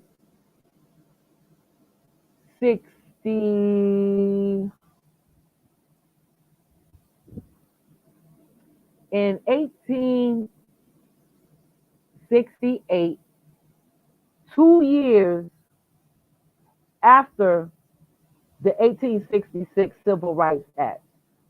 So this is 3 years after the Emancipation Proclamation, 13th Amendment, that said you was free slaves. 2 years after the Civil Rights Act of 1866, which said you could act like a white man now. And then 2 years after, 2 years after the Civil Rights Act was the 14th Amendment that finally made us U.S. citizens. That was in 1868, 154 years ago, and I'm 54 years old, okay? I'm 54 years old. So it was only 154 years ago that freed slaves were made United States citizens. They were made United States citizens only 3 years ago. I mean, only 154 years ago. And that was the 14th Amendment. That was the Second Amendment in the Reconstruction era, right? And what the Second Amendment, or the 14th Amendment said, I'm sorry, it was ratified, but it was passed in July of 1868. And it said, it defined a citizen as any person born in the United States, and effectively overturned the Dred Scott decision of 1857. Former slaves were included in this population. And according to the law of the land, no citizen could be denied equal protection under the law. Okay? And it was just 11 years before this that we had the Dred Scott case, which stipulated that no black people in the United States could claim citizenship and therefore could not exercise his or her right to sue or petition the court. You see where I'm going with this? Because the 14th Amendment gave us the right to sue and petition the court. That's what the 14th Amendment did. It gave us the right to sue and petition the court. It not only made us a citizen of this country, but it gave, well, a citizen on paper, right? But it gave us the right to sue and petition the court. That's the whole basis of the 14th Amendment. People who were free slaves given the right to citizenship and the right to sue and petition the court.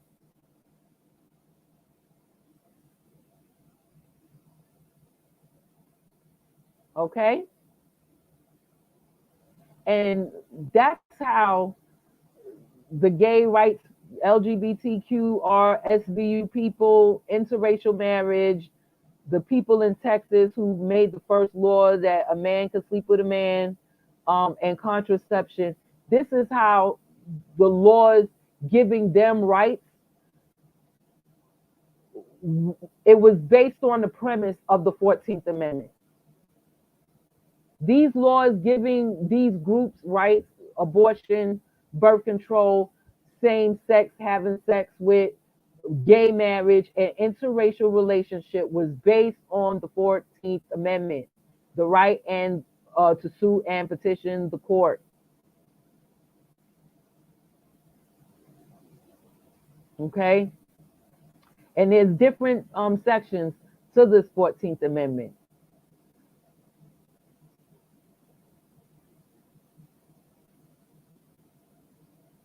Okay?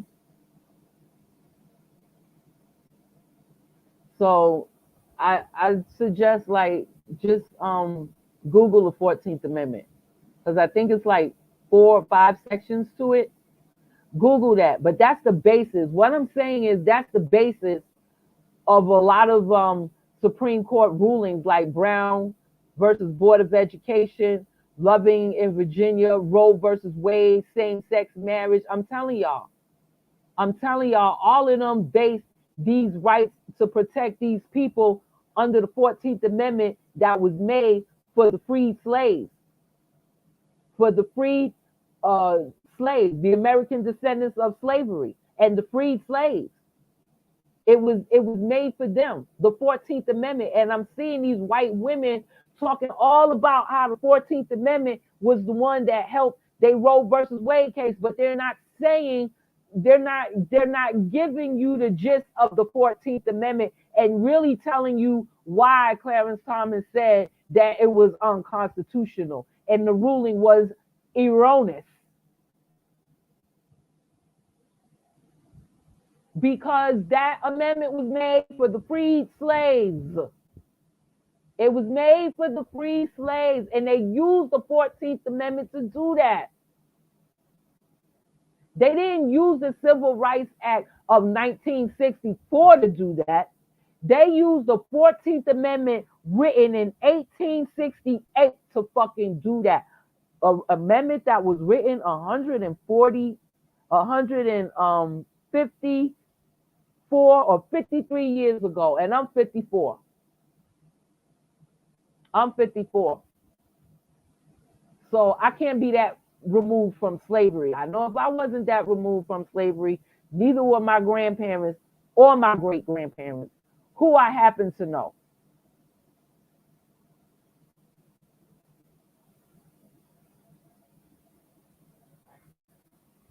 So these white feminists are on here trying to get black women's energy for their cause. Once again, just like they did in the Black Panther Party movement, when they made all of them women lesbians and, you know, part of the feminist movement, and was like, yeah, let's get down like this. And who got anything out of that? The only thing black women got out of that was food stamps and welfare, and the white women got the jobs with higher pay. That's what happened. That's what happened. The Negro females got food stamps and welfare checks that they Negro males started kicking their asses for. They started kicking their asses for them damn welfare checks so they can go and get their snack and their alcohol or whatever. And the white women was in corporate America as secretaries, typists, you know what I'm saying? Working in corporate America, working as telephone operators, making all the fucking money.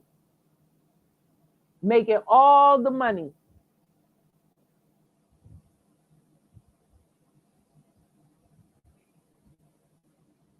That didn't really help anybody.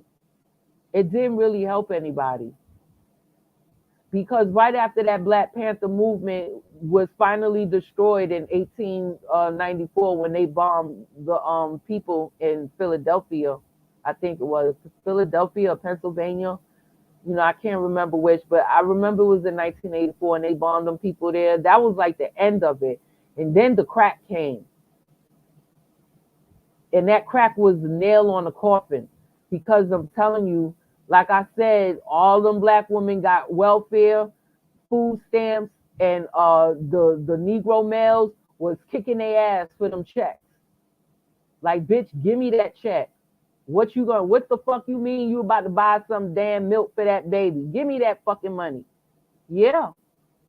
Yeah. Yeah. And then they babies grew up and became crackheads in the 80s, right after they symbolically, even though there were people who were murdered in there, it was still symbolic for the government to blow up the last remnant of the Black Panther, a Black Panther symbol office in Philadelphia, Pennsylvania. That was like a symbolic act. Yes, there were people who were hurt from that, but it was also a symbolic act.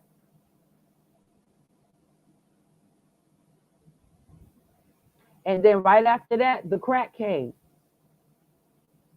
And all of their children became crackheads. And those who are the millennials today, the black millennials, they're the crackheads.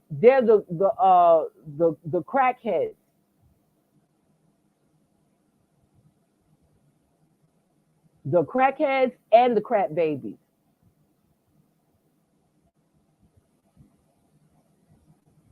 Because it's kind of mixed, because you got a lot of the people in that generation that became parents at 15 and became grandparents at like 30. So you got kind of like two generations in one.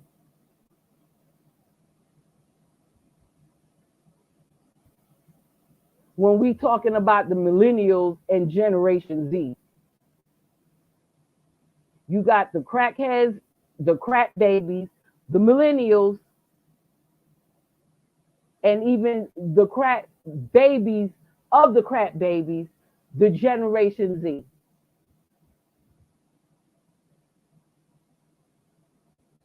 It's a mess.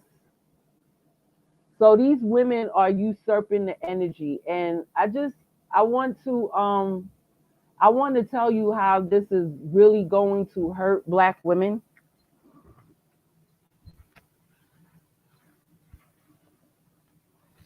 This is what's going to happen, because Black women, I'm not going to say that Black women have the highest abortion rate, but what happens is they're because they're not the majority in this country, and I'm just talking about American Negro females. They're not the majority in this country. Of course, white women are the majority in this country. But when it comes to having abortions, Black women have abortions more than white women do. Okay? Basically, Black women have more abortions than white women do. Right? So they have abortions at a rate of 3.6 times higher than white women do. White women would probably be more than likely to keep their babies. Black women would probably more opt out to have an abortion. And it's like I said, y'all better stop. Y'all better stop. It's like I said, y'all better stop.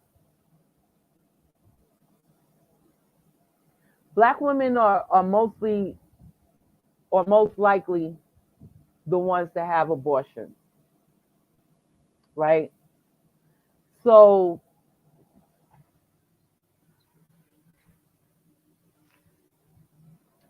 at a rate of 3.6 times higher than white women. 3.6 times higher than white women, okay? I don't know about Hispanic women. I don't know about Asian women. But I'm comparing the white women because they're the majority in this country, right?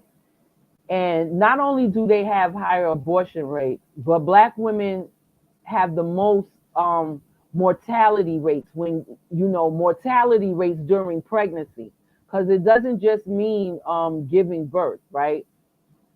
Mortality, when you lose your life because of mortality during a pregnancy or giving birth, Black women have the highest rates, and those rates went up from 2019 to 44.3.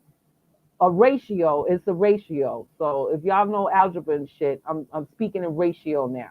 Okay, the ratio of mortality rates for Black women was 44.3 to 100,000 births in 2019. And in 2020, it went up. It was like, went up a whole 55.3 per 100,000 births. Meaning that, Black women are dying, and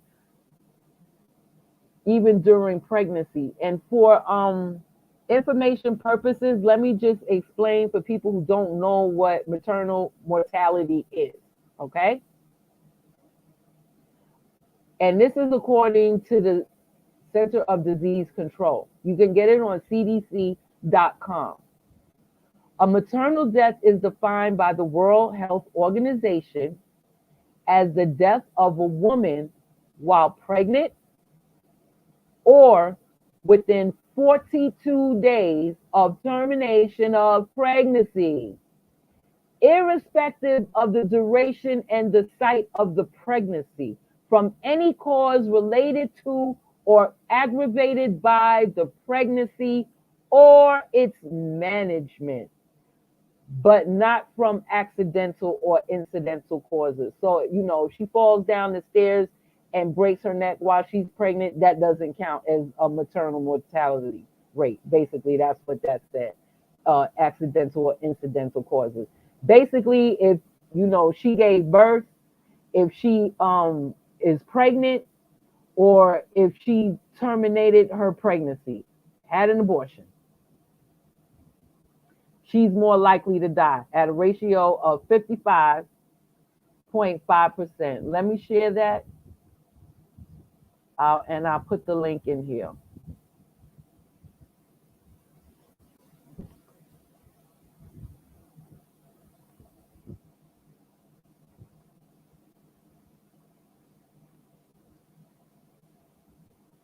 Okay, let me see. Bloomberg. Here it is. So I'm going to share that because, I want you to see how serious this is. So not only do American Negro females are having the most abortions, more than white women, while white women are over here fitting to use your energy so they can stay married to their black man, and go under the guise, speaking with forked tongue, going under the guise of abortion. You understand what I'm saying? When you're most likely to die if you have an abortion anyway. And you're having more abortions than she is. You understand? Do you understand? Like, does that make sense to you? Do you see where all of this is going?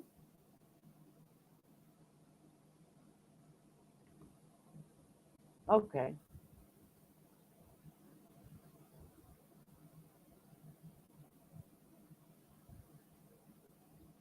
All right, here we go. Here we go.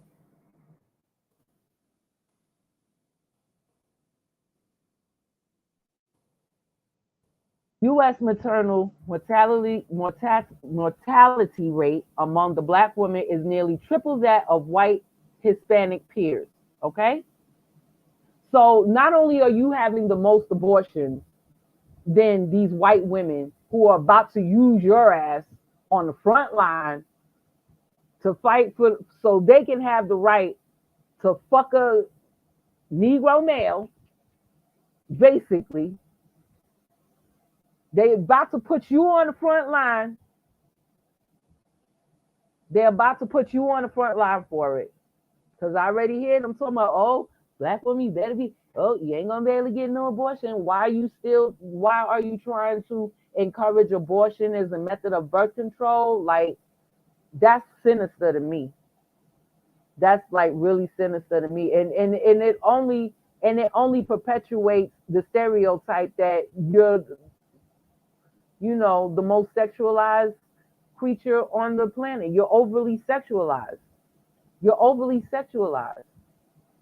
Like I said yesterday, you out here calling little 2-year-old Tyler girls in Pampers fast. You calling her fast. You talking about women who's dating all of these men, as screwing all of these men because probably what I say, either you doing that shit or you're overly sexualized and you perpetuating that shit. You perpetuating it. So here these white women finna use y'all for the front line so they can have their right for their interracial marriages or to screw a G for it. And they finna use you for it, even though you are 3.6 times more likely to get an abortion than she is. And you are 55.3 more times likely to die from maternity mortality. Okay? It tripled that. In 2020, 861 women died of maternal causes in the US, up from 754 in 2019, according to the CDC report. Okay? Now, I want to show you this.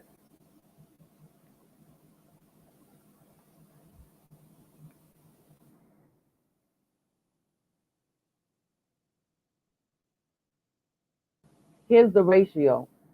53.3 deaths for every 100,000 live births. The maternal mortality rate of Black women was about 3 times that of white and Hispanic women in 2020. This is recently, y'all. This is recently. This is only less than 2 years ago, a year and a half ago, okay? The black line is the average of the pink line, blue line, and yellow line. So the black line is the average. The pink line are white women. The blue line are Black women. And the yellow line or the mustard yellow line are Hispanic women. Okay?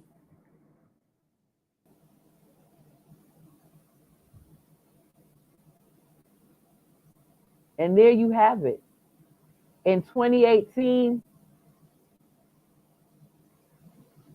pregnancy-related deaths were highest for women at a ratio of 33.3 out of 100,000 births. Y'all, they're doing this out of 100,000 live births, okay? For white women, it was only 11.8%. In 2019, the deaths for Black women for every 100,000 live births were at a ratio of 44.0. For white women, it was only 12.6%. In 2020, the deaths for Black women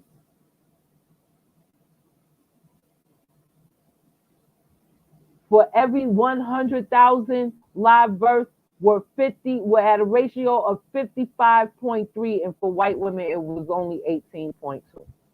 So not only are you the ones having all the abortions, like you're having more abortions than white women that's about to use your ass for their Roe versus Wade and for their right to screw a Negro.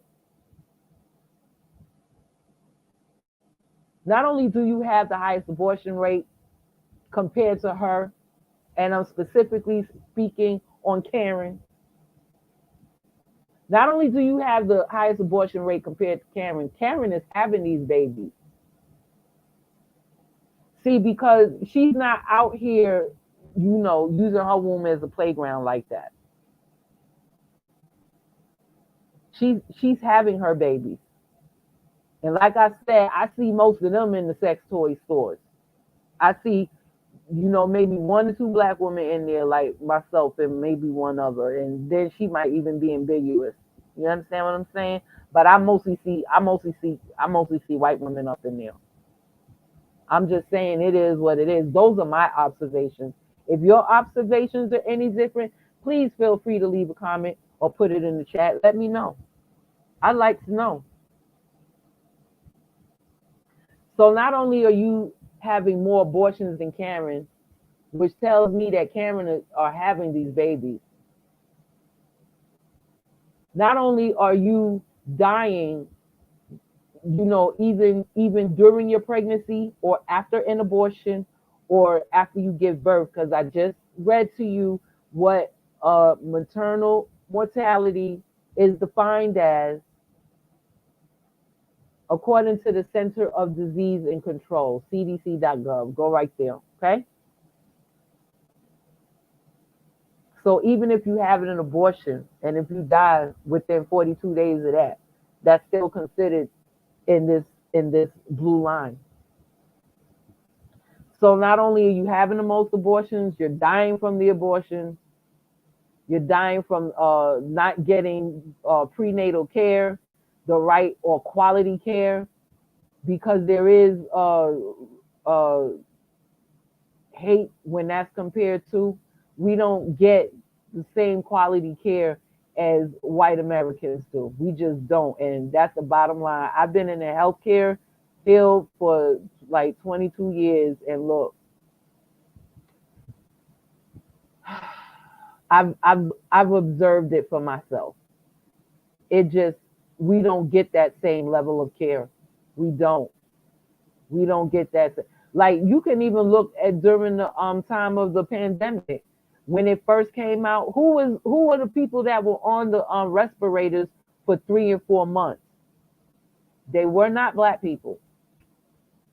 Okay, they were not. They were not Negroes. At least here, not in New York City, they weren't.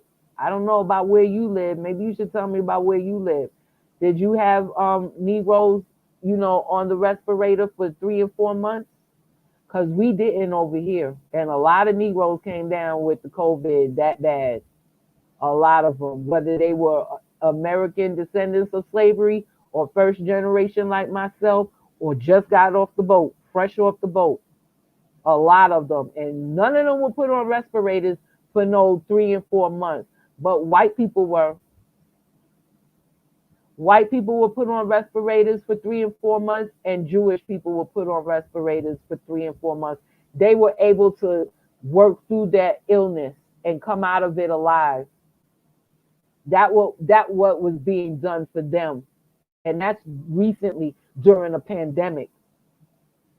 And this kind of level and quality of, and absent of care for others have been going on for years. Even Dr. Martin Luther King says something about that. And I even featured that in my Women's History Month when I did feature a couple of men in those videos. One of them was Dr. Martin Luther King. I even featured him in there because he said something very important about the quality of healthcare in America that Negroes get. And it's not a lie. It's not a conspiracy theory. It's the truth. It's the truth. And I've observed it with my own freaking eyes. So not only are you getting the most abortions, but you're dying from those abortions. You're dying from low quality prenatal care. You're dying, because of the low management is what is considered in the definition is management, but it's prenatal care, right? You have to manage that pregnancy. You got to manage that pregnancy from the beginning until you give birth, until that baby comes out and you're okay and he's okay. You're dying through this whole process. Some of you make it, some of you don't. And apparently, according to these statistics that are recent, 2020, at a ratio of 55.3, you're dying out of 100,000 live births.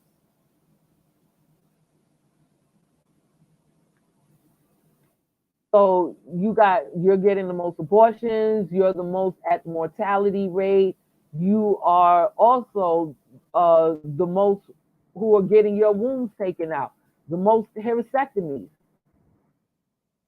You're the most who are getting the hysterectomy.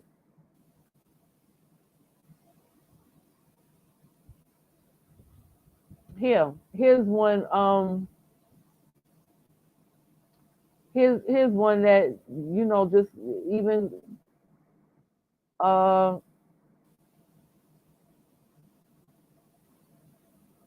here it is, right here.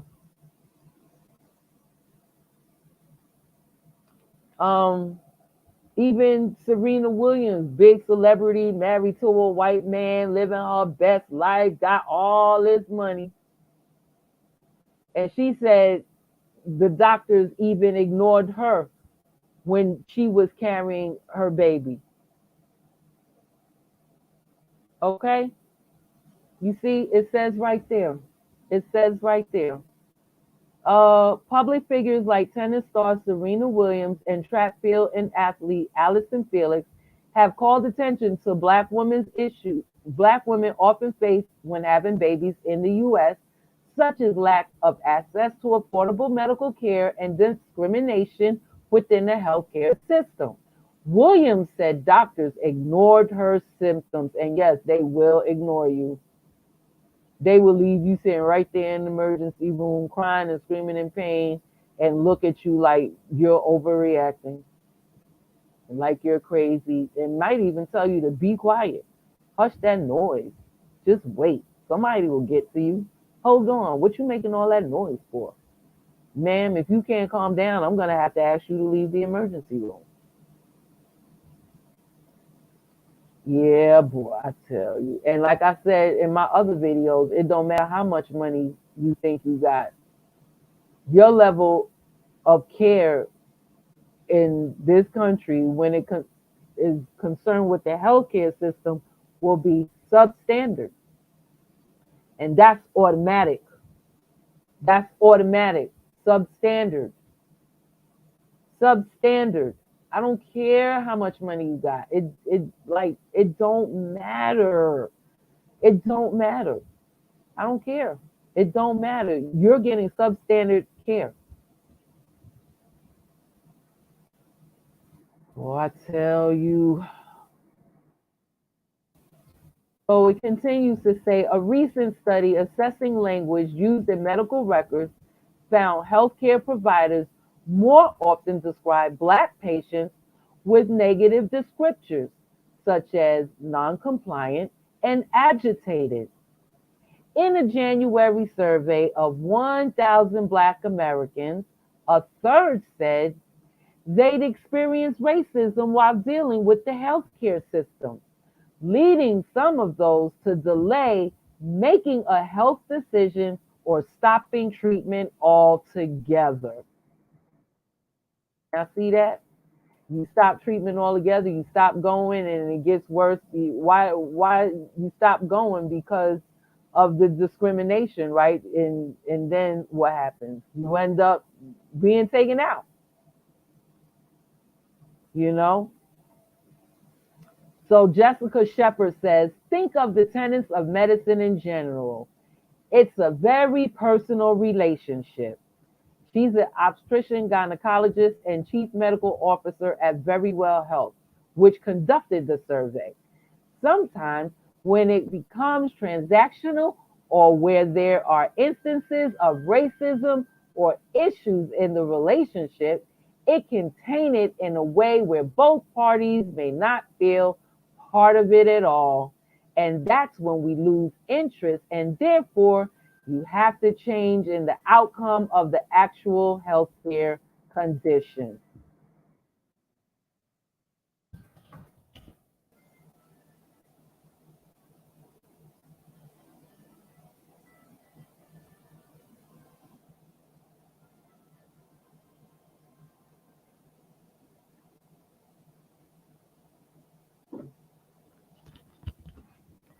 Sorry, y'all. Sorry. Okay. So she continues to say, once a medical provider loses the patient's trust, it decreases the chances that the patient will return, leaving fewer options to identify potential health issues. Okay? So you're having more abortions than white women. White women over here fooling you while they're about to have you marching on the front lines for them, talking about you ain't gonna be able to get an abortion. You just need to come on over here and just march for me. But underline, she's speaking with Fort Tongue because she still want to be able to lay up legally with that Negro male, right? You're having more abortions than she is. She is having her babies, and not only is she having her babies, but she's getting the best prenatal health so that baby can come out alive. Okay, let's look at these numbers again. She's getting the best prenatal health care. She's getting the best, even if she's trailer trash. Even if she's trailer trash, living in a trailer, white trailer, ain't got no GED, can't read, can't write, she's getting better care than you are. She's getting better care than you are. You better believe it. You better believe it. She's getting better care than you are. Okay? So not only do you have the highest abortion rates, you have the highest mortality rates, maternal mortality rates. You also have the highest percentage of women getting their uteruses, their fucking vasectomies. So you're getting the most abortions, you're dying from the abortions and your pregnancies and your births, and you're getting all your all of vasectomies. Let me see if I can pull up those numbers.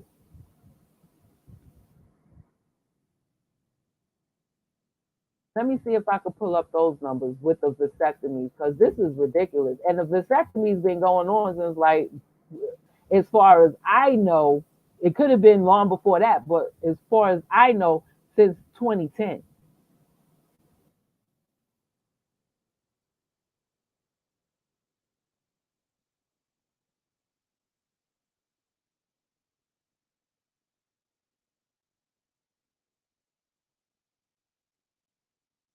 Oh, I'm sorry, not vasectomies. I meant hysterectomies. Vasectomy is for the dudes.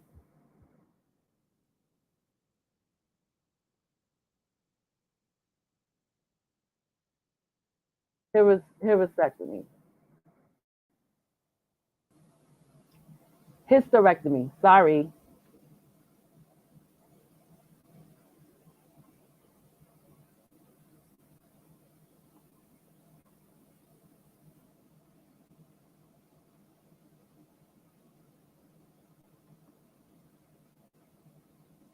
Biomedical Central. Okay.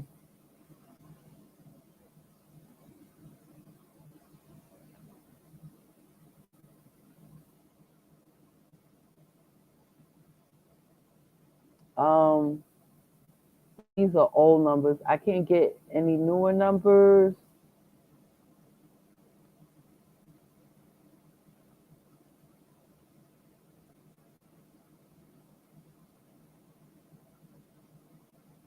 These are old. These go back 10 years. I've been trying to find some newer numbers than that, but I can't. It seems like I can't get anything newer than like 10 years ago.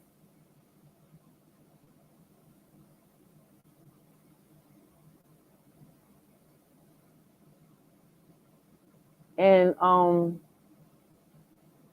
don't know why I can't get any new numbers from 2020, because these are all from like 2010. These are all from like, wow. So I don't, wow, that, that says something highly suspect. But even back then, it was like 28 or 30% of the hysterectomies given were black women. That's a lot. Out of 100, 30% of them were black women. That was 10 years ago. I don't know why they don't have no data for now. I don't know why they don't have any data for 2020, because this data, this is from, and even whatever website I go to, they're only publishing hysterectomies from, well, maybe they got all the black women uteruses that they wanted, because they only publishing the results from 2010, 11, 12, and 13. I can't find anything newer than that. And I'm thinking, well, maybe they just got all the uteruses that they want, because they use those uteruses to put in gay males, black and white, and in the white women too, to help white women have babies. So all your uteruses is going into the LGBTQRSVU, is going into Karen, and then you're having the most abortions. You are having the most abortions. You're having more abortions than white women, who are sitting here having their babies and telling you to fight for Roe versus Wade, which was based on the 14th Amendment, and she won't even tell you what the 14th Amendment was, because you were her property. You were her property. So I'm gonna continue to go down, because I think there was another article.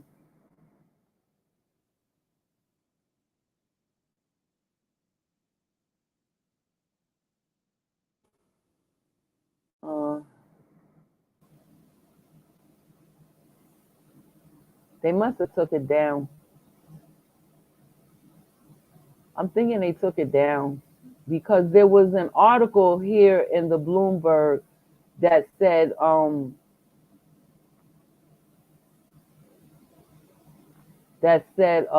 black women were were going to be affected more by Roe versus Wade overturning because they're the ones that are going to have all the miscarriages and get fined because of having miscarriages. They must have took that article down because that shit was like way fucking overboard, and that was in the Bloomberg. Because I posted that up literally for a reason. That's what it said. So I'm thinking, I don't know what states are gonna fine women just for having a miscarriage, but this was in the Bloomberg. They had to take that down because that was just like over the fucking top, and it was a white woman. Her name was Carmichael because I was like, look, what bitch is writing this shit? Something Carmichael. Yeah, they must have took that shit down because I can't find it. Let me see if I could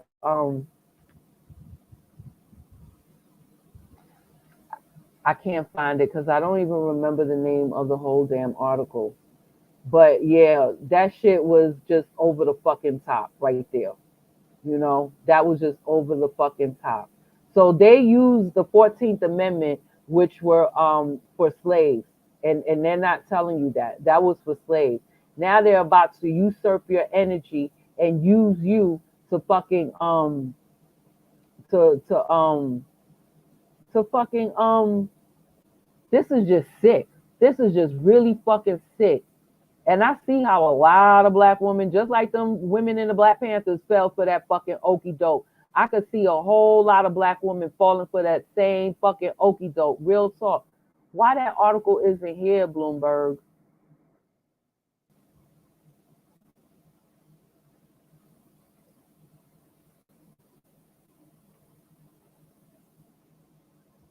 I don't know why that article isn't here, but let's see. Yeah, so I think that's just really disgusting. And I'm telling you, these women are, listen, because y'all are already triggered. Y'all are already triggered every time you hear about a Karen, like I said, like saying something about you, black women. Please stop, because I'm telling you, Karen is jealous of you. You know, she didn't forget that her men desire you. Even though they may not value you, you know, it's still a problem that her men desire you. You understand what I'm saying? That's a problem for her. That's a problem for her. So stop. Like, oh my God, y'all gotta stop for real. Listen, they coming after y'all, and y'all are gonna be the face. Y'all are gonna be marching on the front lines for them because they're having their babies. They're not having abortions. They're having their babies. They're not. They're having abortions, but you're having more abortions than they are, and you're dying from these abortions too. Okay, look at the mortality, maternal mortality rate. You're dying from these abortions, from these pregnancies. All of this, like you're at risk. Like you're really at risk. Your mortality rates are high. Your hysterectomy rates are high, and they're gonna put you on the front line, get you all emotional, and put you on the front line because interracial marriage, even though there were Negro males fighting for it before the Loving case, it didn't happen until the Loving case. And again, let me go there too. I want to go there. I want to go there. The percentage of in 2022, the percentage of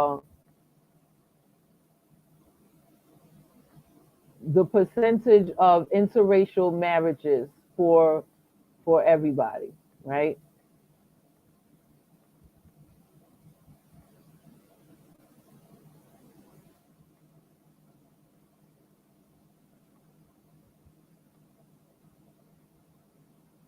Okay, here it is. I want to put that up too because And I'm saying this because even though you have Negro females that marry white men, it does not happen as often as black men marrying white females. I mean, like, y'all really need to understand this. You know, y'all really need to understand this. Um, Here it is. So even when the loving case happened, what I'm saying is, um, black men and black and white women ran out and got married by record number.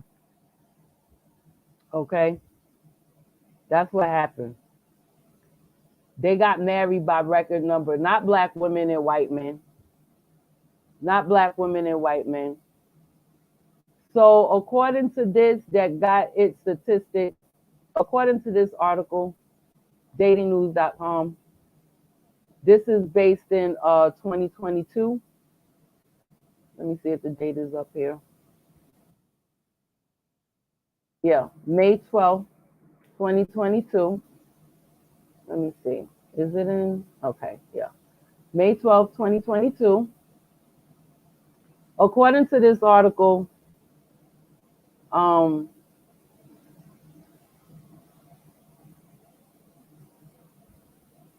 black men um, are more interracial than black women. Okay. I'm not going to get into the other statistics. If you want to see it, you can just go on the website. I'll put the link in the chat right now.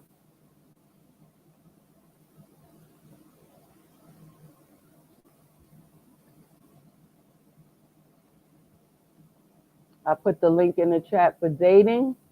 I'm also, do I still have the Bloomberg up?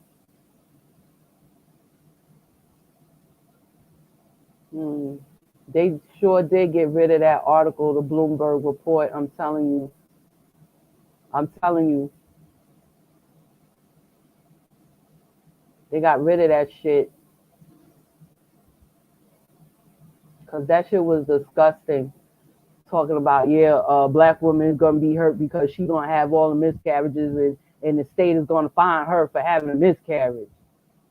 Like, what the fuck? Like, they really looking at y'all like y'all some fucking not even fucking human, basically. Not even fucking human. That's how they looking at y'all. That's exactly how they looking at y'all. And I'm a keep going. Here it is. So, okay. So this article, I posted it in the chat. It was May 12th, and it's giving us the statistics of everybody, basically, of all Americans. Okay, put it more like that. Hispanic Americans, Asian Americans, white Americans. Okay, you might want to look and see who's getting divorced, who's getting married early, who's getting married late.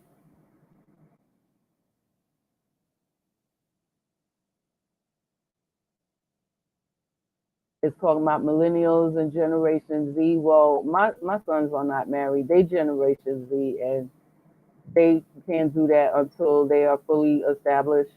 Uh, yeah, they have their little job thing going with the government, but they still need a degree. Um, they do have property in terms of, like, finance, because that's still considered property. Life insurance is actually considered property. For those of you who don't know, and anything over $250,000 is an estate, qualifies as an estate. So yeah, it doesn't just have to be real estate.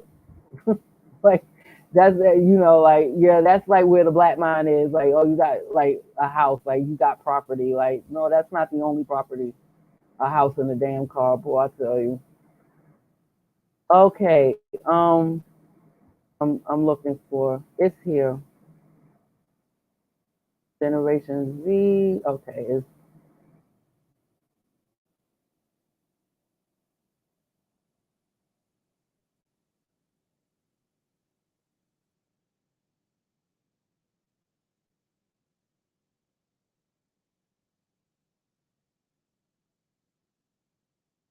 7 year itch. Um, wait, I think I passed it. Because it had the specific, wait, yeah, I did pass it.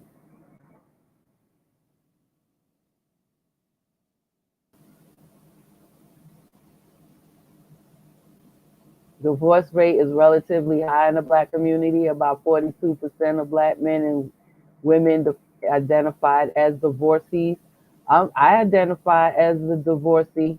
I divorced, so I guess I'm in that 42%.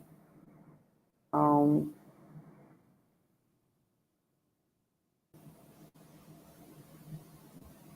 Among Latino Americans, women were slightly more likely than men, 30% versus 38%, to report being divorced or married more than once. I've only been married once. I wouldn't mind being married again and dying a widow, though. I wouldn't mind that at all. Um, and they talk about the lowest birth rate. Utah had the highest birth rate, and Vermont had the lowest birth rate. Um,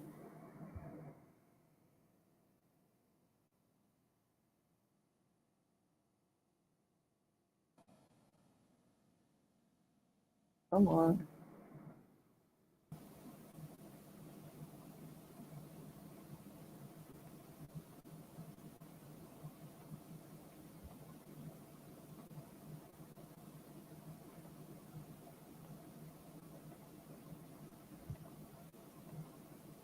Okay, here it is.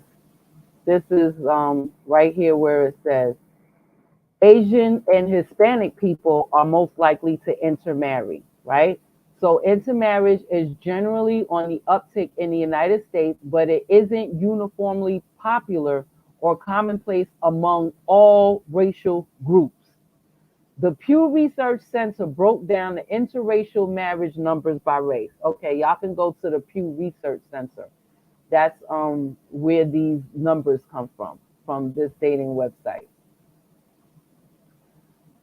They broke down interracial marriage numbers by race and found that interracial marriage rates were highest among Asian Americans and Hispanic Americans. Okay. Yeah, because you know something, black men are not even marrying white women. Well, the ones who got money are. The ones who don't have any money, they just having sex with them and having biracial babies and leaving them as single mothers, which, you know, as long as they don't bring the Negro male with them, they're welcome in, they're back into their white community, right? Especially if their babies can pass for white. So it says the highest is Asian Americans and Hispanic Americans. A solid 29% of Asian American adults and 27% of Hispanic American adults said they married someone of a different racial background than their own. I am actually attracted to Asian people. I remember when I was like 5 years old, it was like this little Asian Chinese boy that lived in my building. I had such a crush on him. I used to let him ride my bike. You know, I would let him ride my bike, and I'd share all my cookies with him that I got from, you know, you remember those rock and roll cookies? Anybody remember those gingerbread rock and roll cookies? They used to be like 10 cents, 15 cents back then. Yeah, they would come with two cookies. I would share with him. But anyway, a solid 29% of Asian American adults and 27 of Hispanic American adults said they married someone of a different racial background than their own. Within these racial groups, American-born individuals, and these are American, Hispanic, and Asian Americans they talk about. American-born individuals were even more likely to be in an interracial marriage. In fact, nearly half of all U.S. born Asian newlyweds, 47%, said they'd chosen a spouse who is not of Asian descent. That's a lot. That's a lot. The Pew Research Center data shows that today's Black singles are slowly but surely becoming more open to entering interracial relationships and marriages. In 1980, just 5% of Black people reported being in an interracial marriage compared to 18% of Black people today. Black men are twice as likely as Black women, 24% versus 18%. So Black men are in 24% of Black men are in interracial relationships versus the 12% of Black women who are in interracial relationships. And mind you, the research doesn't it doesn't say if these Black men and are married to white women or if these Black women are married to white men. You know, it's just saying interracial relationships. It's not saying white people. Okay, it doesn't. I don't think it gives those statistics, right? So Black men are twice as high. They're in 24% of them are into. That's a lot. That's a lot. White men, and yeah, that's a lot when we're only like 18% of the population. That's a lot. So you're saying like more than half of your men are dating out. That's basically what that algebra says right there. If 24% of the Black Negro male population are dating out, that's like more than half. That's like more than half of them. That's more than half of them. Right? It says white men and white women are the least likely to report an interracial marriage at 11%. They are the least likely. The least likely, okay? They are the least likely. White men and white women. 11%. 11%. That's why I was saying, it's not saying the percentage of like Black women with Asian women, Black women with Asian men, Black women with Hispanic men, Black women with white men. It's just saying interracial. So that could be anybody. But looking at white men and white women who are the least likely to report interracial marriages, and it's only at 11%, I could probably assume from there that they're not those Black people that are a lot of Black people that are interracial dating or marrying are not marrying white people, men and women. It could be because the numbers, it just don't add up. But that's that. So I wanted to bring that up. And the reason why, they want you to fight. They want you to fight for this. Like, because you're going to be like, you were their property. You were their property. And they want to have you on the front line fighting for, let me listen, y'all. They want you on the front line fighting for them based on the premise of a law that was made for you. Let me also go into the law of the Civil Rights Act of 1875, which was actually shot down.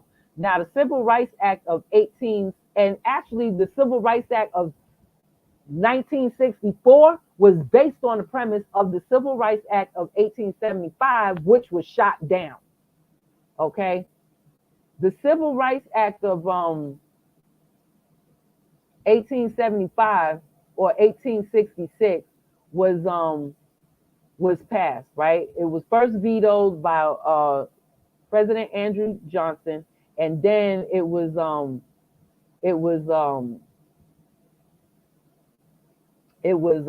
overruled by the Congress, who was mostly Republican, right? Am I forgetting anything? Loving white feminists being recycled and not mentioning it was for slaves.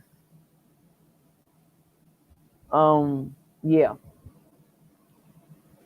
So I probably don't have to mention that, even though that was a good show. But so 156 years ago, the Civil Rights Act, and I'm 54 years old, and the Civil Rights Act of 1866 was passed in 156 years ago. Then in 1875, which is 147 years ago, and I'm 54 years old, and I just want to say this so y'all can like connect in your brain that like we're not really that far removed from slavery.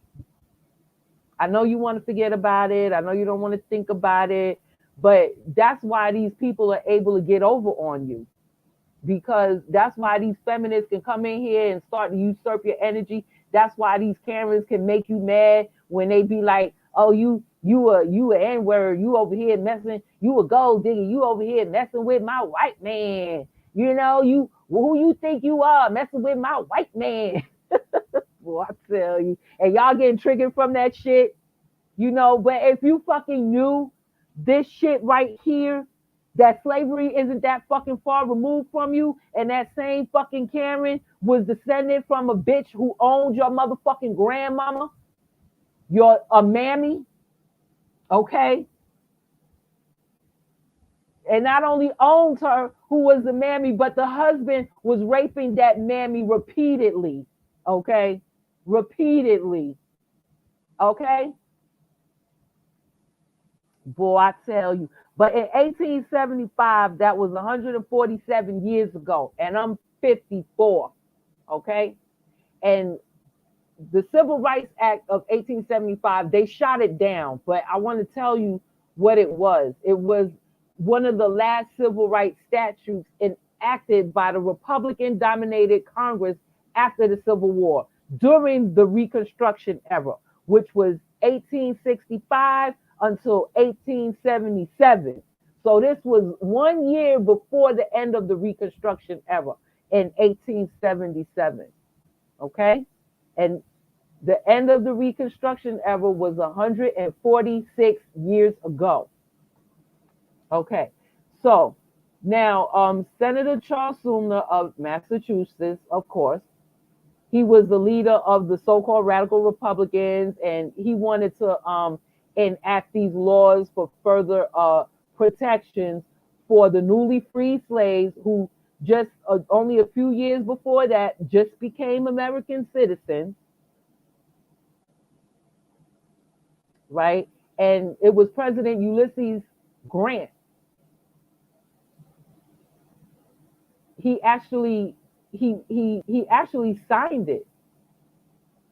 And the act said that all persons should be entitled to the full and equal enjoyment of accommodations, advantages, facilities, and privileges of inns, public conveniences on land and water, theaters, and other places of public amusement. The act created a damage remedy of $500 to people who were victims of discrimination, and also made discrimination a criminal offense subject to $1,000 fine and imprisonment for up to 1 year. Okay? So President Ulysses S. Grant actually signed this Civil Rights Act in.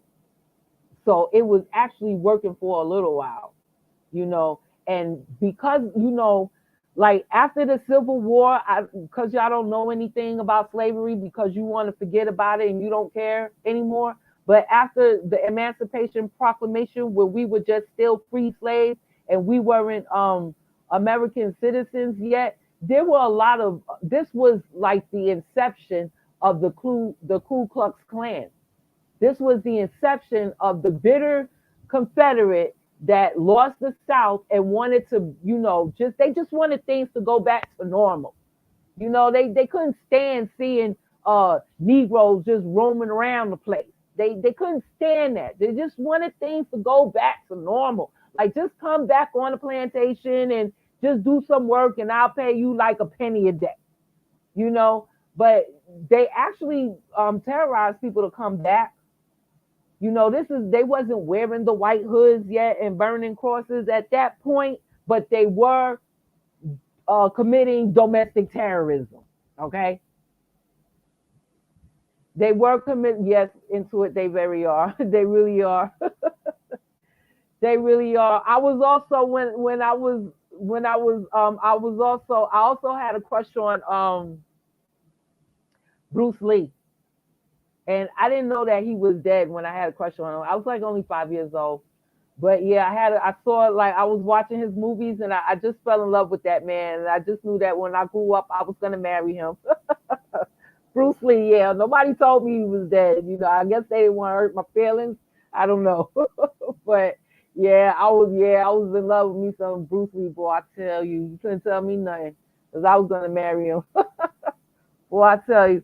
But these people were domestic terrorists, and this was before they had on the white hood and everything like that. You understand what I'm saying? But this was like their inception. So they was terrorizing the freed Negroes right away. So these people, even though the 13th Amendment freed us, and the Civil Rights Act of 1866 said that we could be free, have the same fucking rights as the white people. Like, we could be like white people now, you know, and have all of the rights that they got, and nobody is supposed to deny us the rights, you know, that the same rights that white people get. We were still being terrorized, and parts of, you know, just part of that terrorization was like the segregation. Like, you couldn't go in the store and buy no loaf of bread. You know, you couldn't go over here and do this, or you couldn't go over there and do that.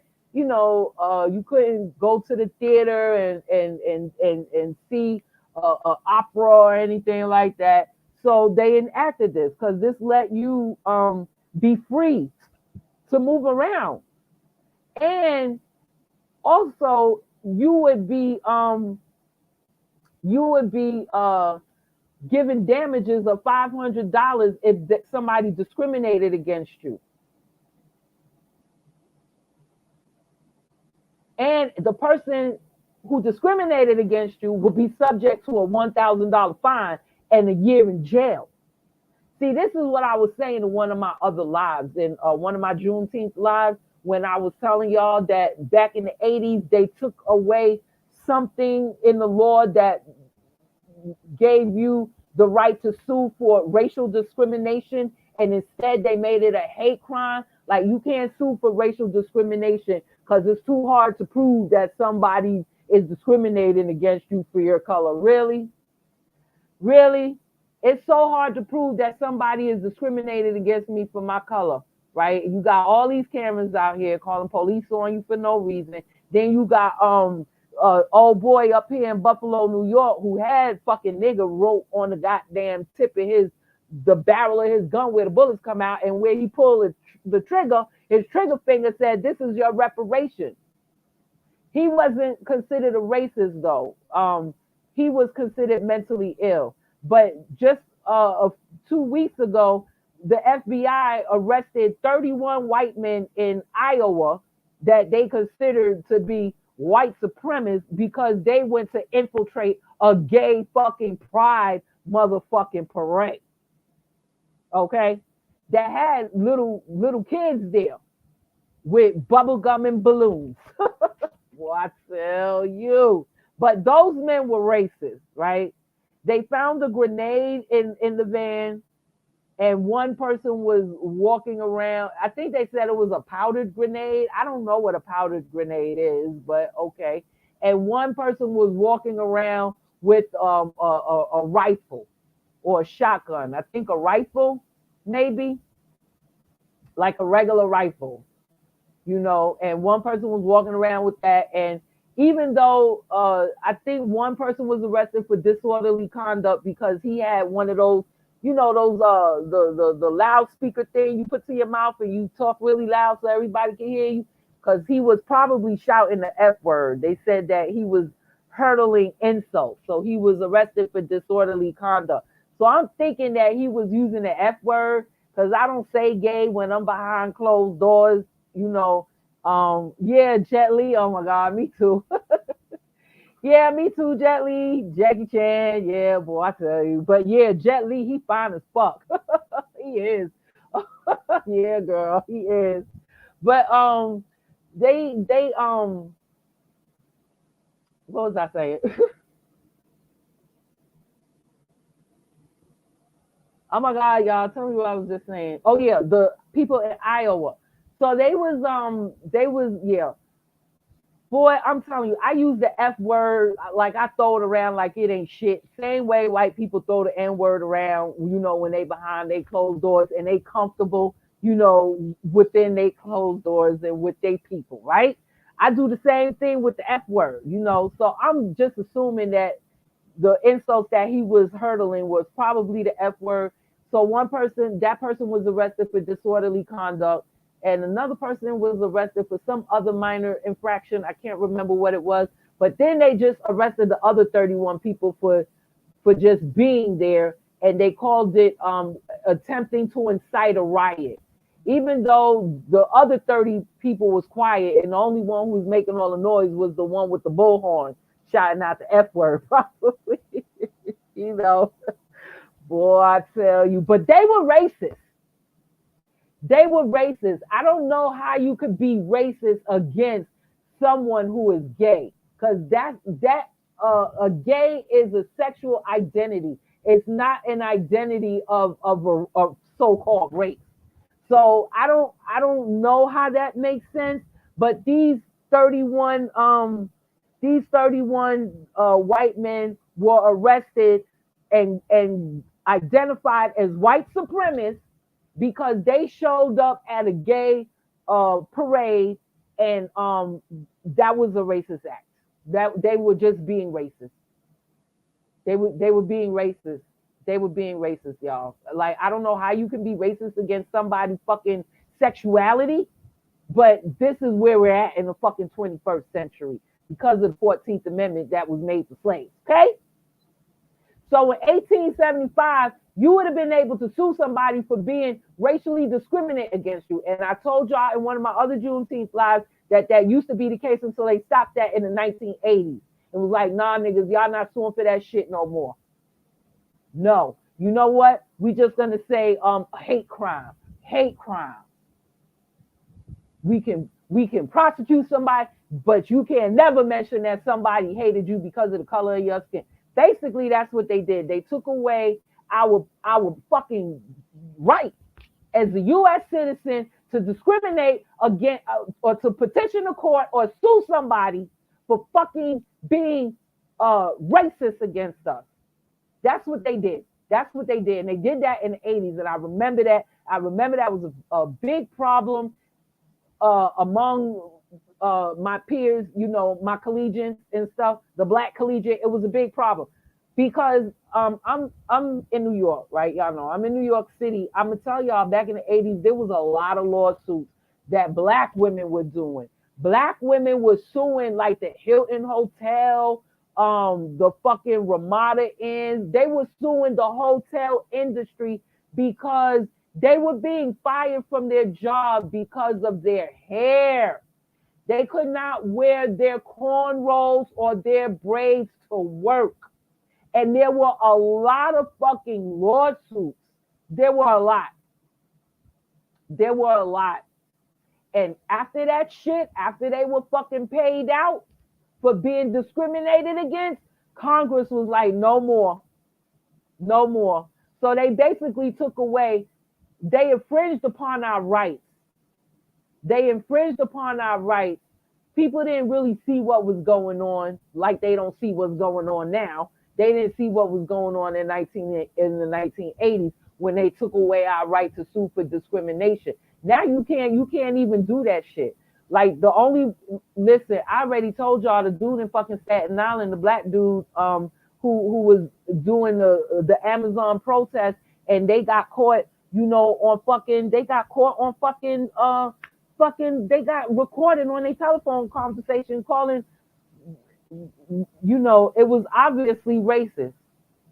the things that they were saying about this young man was obviously it was racist. It was racist. The only thing they didn't say was the N-word. But everything else implied that it was racist. And nobody said nothing about it. Nobody said anything about that. Nobody said anything about that. Nobody. So even if you catch somebody on film, committing a racist act towards you, it might, if you're lucky, it might go down as a hate crime, but you still won't get any damages because $500 was a lot of money back in 1875. I'm guessing that was worth like $2,500 today. In today's terms, $500 was a lot of money. And $1,000 to be fining somebody for committing a racial act towards you and a year in jail, that was a lot back then. That was a lot. But President Ulysses Grant signed that act, the Civil Rights Act of 1875. And then what happened is you had detractors. They were challenging the same way the Supreme Court is challenged, or the Department of Justice or whoever decided to bring that to the Supreme Court and challenge Roe versus Wade. It was like the same thing happened. So what happened was in 1883, they challenged it, and they let me see.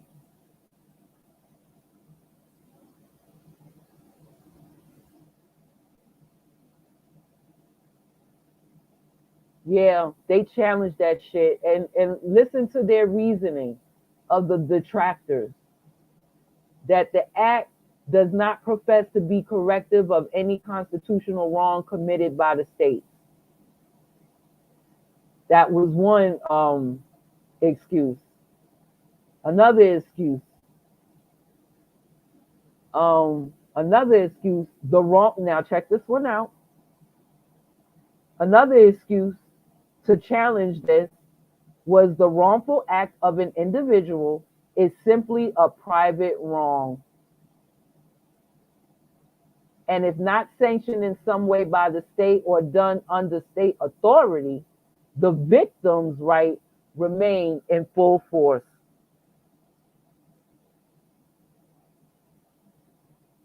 Victims of such wrong could sue the wrongdoers in state courts and did not need the special assistance a federal claim provided. Okay, that was the argument for it. My bad. That was the argument for it. But I'm looking for the argument against it.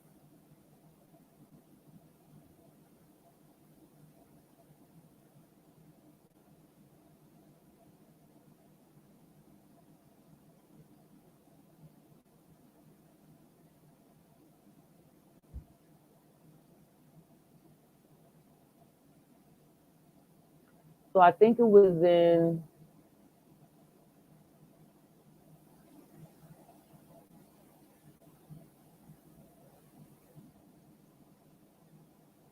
basically they made it unconstitutional because they said that the state couldn't be responsible for another person spitting on you.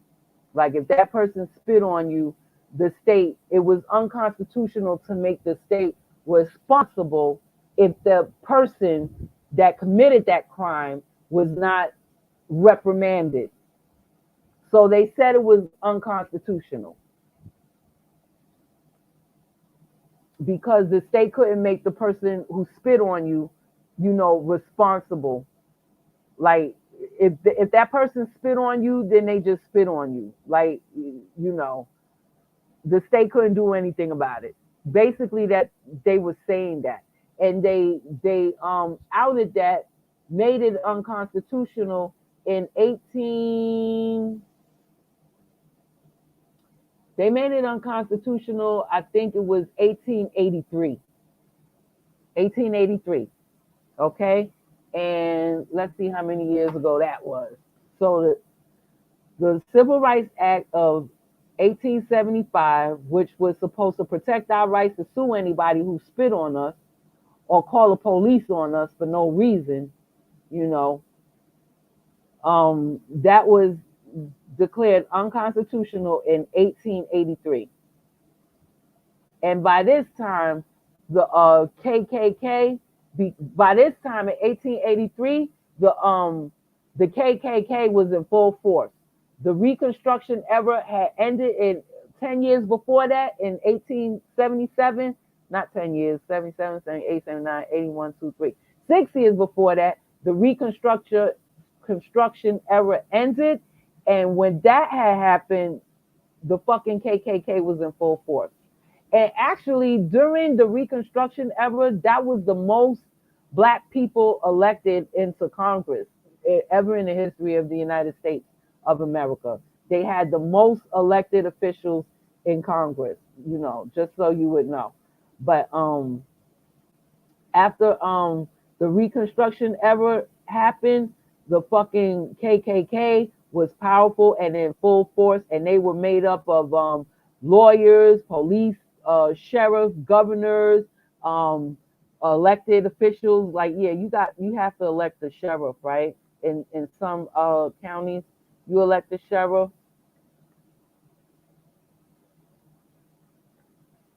So in 1883, when they threw that act out, it was 139 years ago.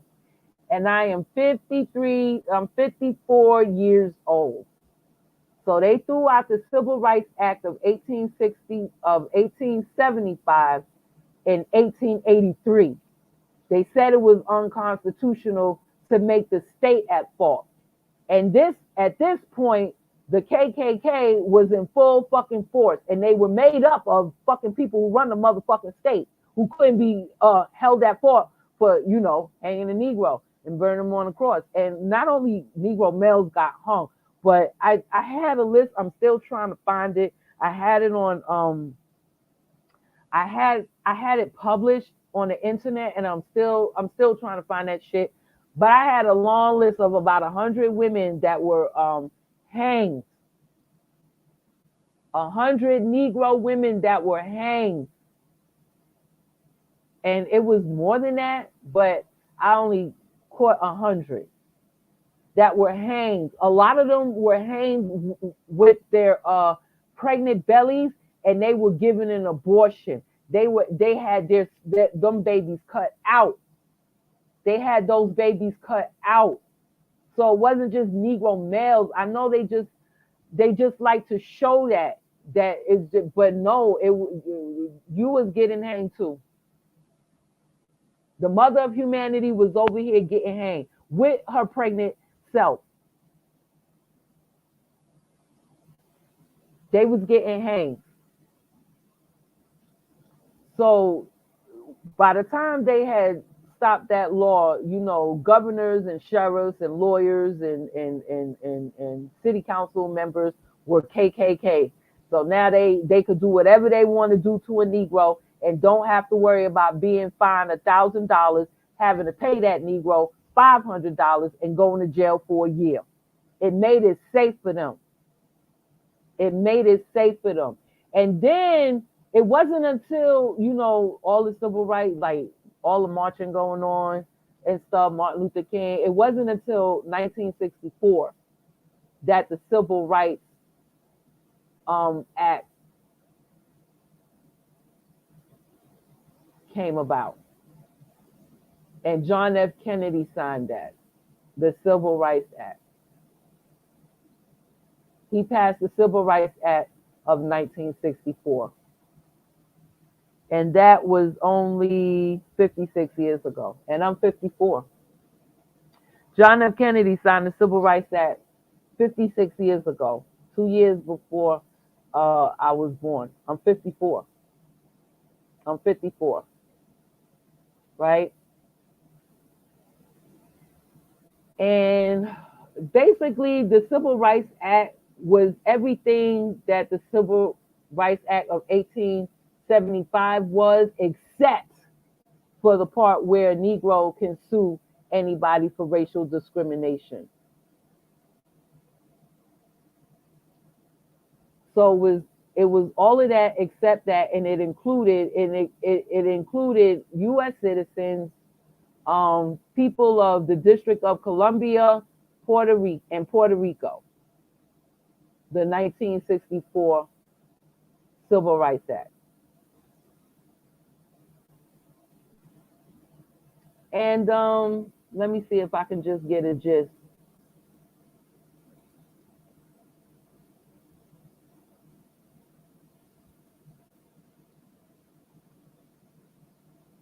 And it was basically just to prevent discrimination in federally assisted programs, right? Like nobody could discriminate against you in a federal type of assisted program because of your race or your skin color. And I think they even included religion. Yep. It was race, color, religion, or national origin. I think when they included sex, that came later. But the original 1964 Act, it didn't include sex. It was race, color, religion, or national origin. I think later they put it in to include sex, meaning sex was interpreted as gender, male or female. It wasn't interpreted as who you like to have sex with. It wasn't interpreted it that way. Because at that point, it was still against the law for men to have sex with men, for them to be homosexual. It was against the law. So with those laws, these white women are out here trying to usurp black women, get them all hot and bothered when black women have higher abortion rates than white women. White women are having their babies. They're not dying when they're having their babies, and they're not getting hysterectomy. But they want you to be the face. They want you out here marching. I'm telling y'all, don't do it. I'm telling you, don't do it. And I'm telling you, keep your damn legs closed. Like freaking,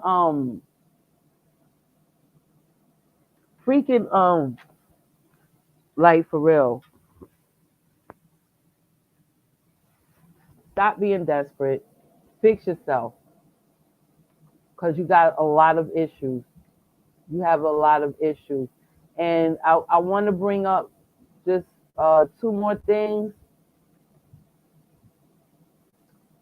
The 2020 census on the racial makeup of the United States. Because again, these abortions or Roe versus Wade is not about you, black women. They did use the laws that made you a slave or made you a citizen after being a slave for their benefit. And I could see them doing the same thing they did when they infiltrated the Black Panther Party and got all the benefits from that. And while the black women collected the food stamps and welfare, and the white women got the jobs, the high-paying jobs. And those black women that went on food stamps and welfare, some of them were married to some Negro males. Actually, went into the the Vietnam War. And some of them were just knocked up, single mothers, but all of them had to get food stamps and welfare.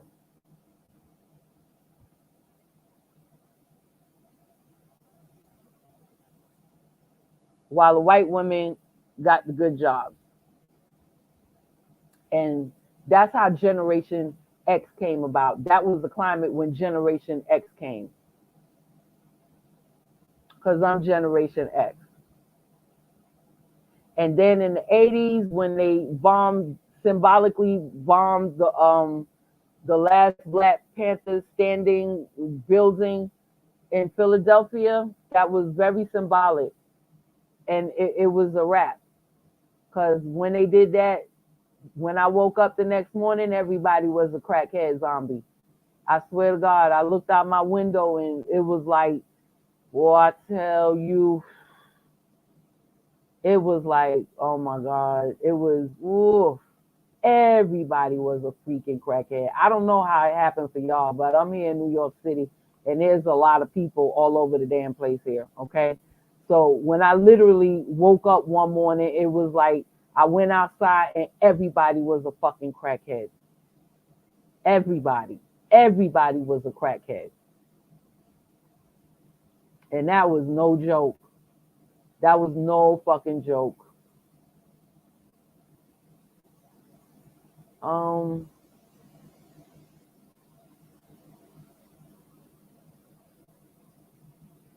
Let's see. Okay, I think this is it. Yes, that's it. So I want to show you the racial makeup of the 2020 Census of America. Okay. Improved race and ethnicity measures reveal U.S. population is much more multiracial. And I like how they have the Black grandmother that they just took her out the closet. You know, that's what because I remember coming up in the 70s and the Dominicans, they were just as dark as me. They were brown. Back then, in the late 70s, early 70s, I think they used to call themselves, they wasn't Hispanic, they were Chicano. Okay? They don't even use that, but they were brown skinned. Some people were brown skinned, but you know, they look more like they look more like this little girl with the teddy bear, the little boy and a black dude back, you know, and even white like this. You know what I'm saying? That's what they look like today. That's exactly what they look like today.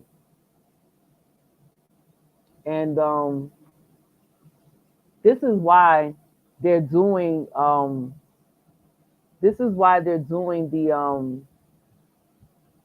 the abortion. They want more white women to get abortion. But I love how they did the Black grandmama in the closet. Boy, they just took out the closet for this photo shoot. You know what I'm saying? Oh my goodness, boy. But that's what we used to say when they had the Dominican, because we have a Dominican Day Parade in New York City. We also we got the Irish Parade, we got the Dominican Parade, and we got the Puerto Rican Day Parade. We just had the Puerto Rican Day Parade 2 weeks ago or 3 weeks ago, and that was the first time since the pandemic started, because all the last parades was in 2019.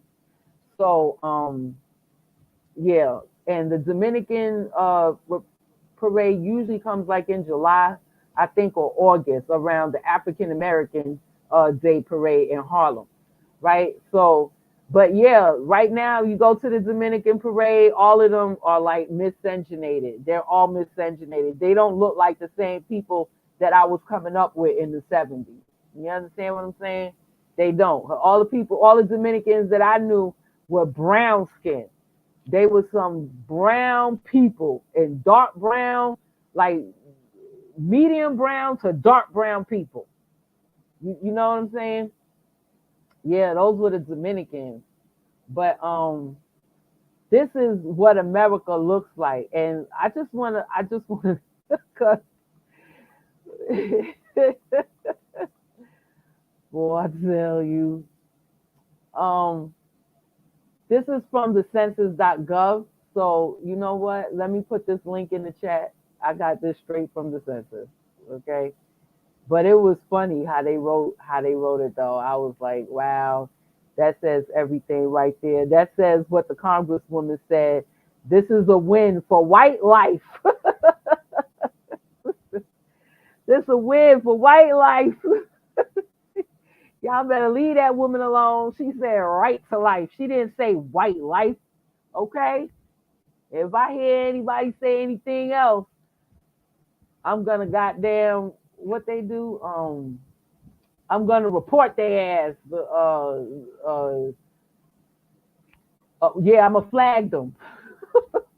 I'm gonna fucking flag their ass if they dare say that that white woman said white life. She said right to life. You know? But this is funny because it says here, let me just go down.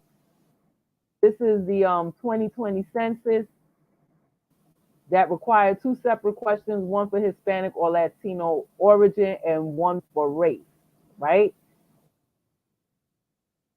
I don't know about y'all, but I did fill out the 2020 census and I wrote in American descendant of slavery. That's what I did. I just wrote in that. Because you don't have to put a name down.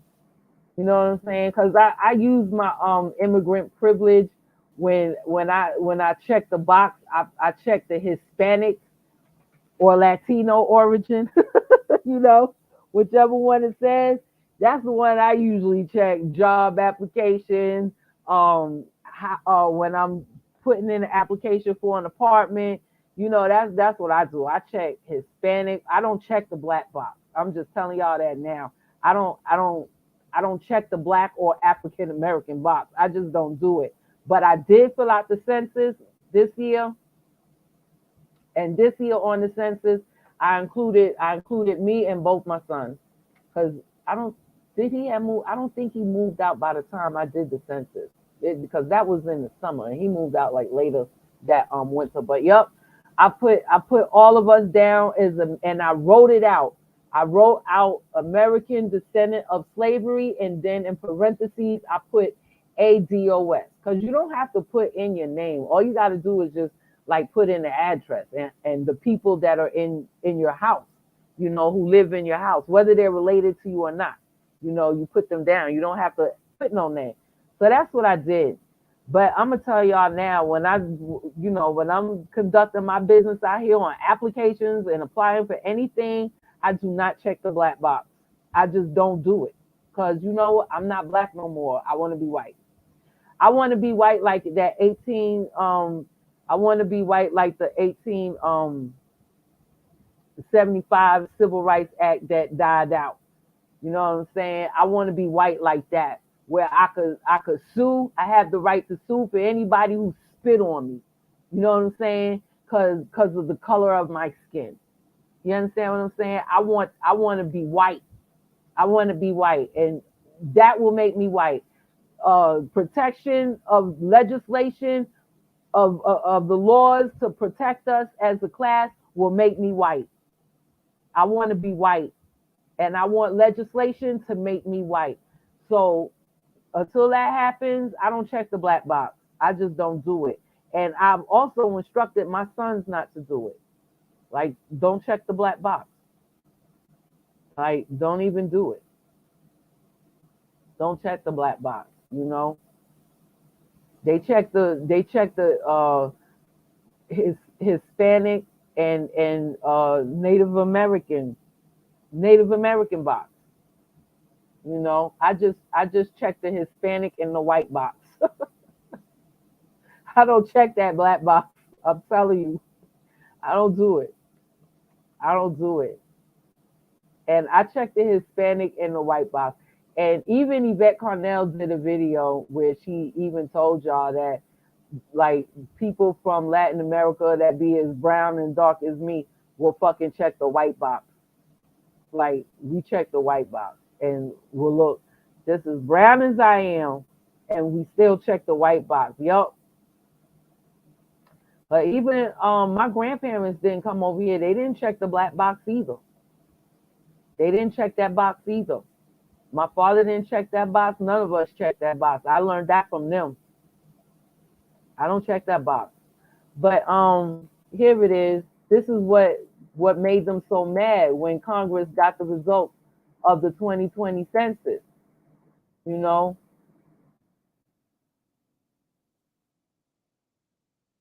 The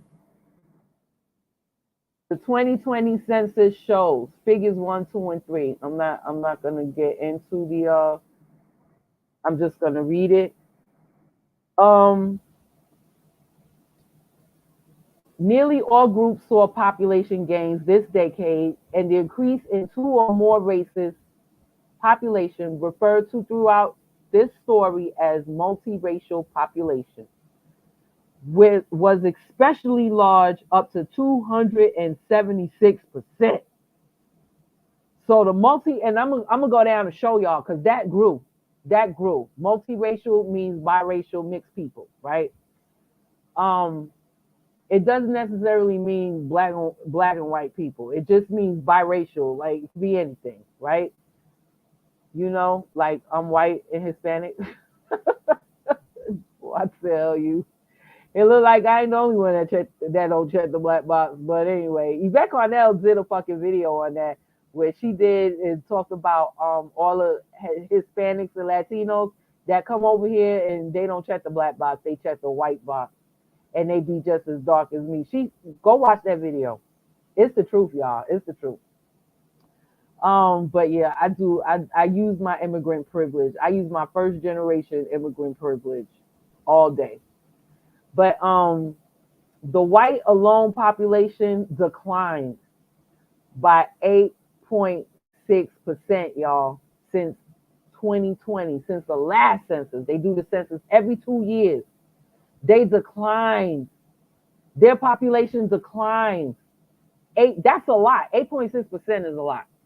Like, they're still the majority in the country, but to decline by 8.6%, that's a lot. That's a lot.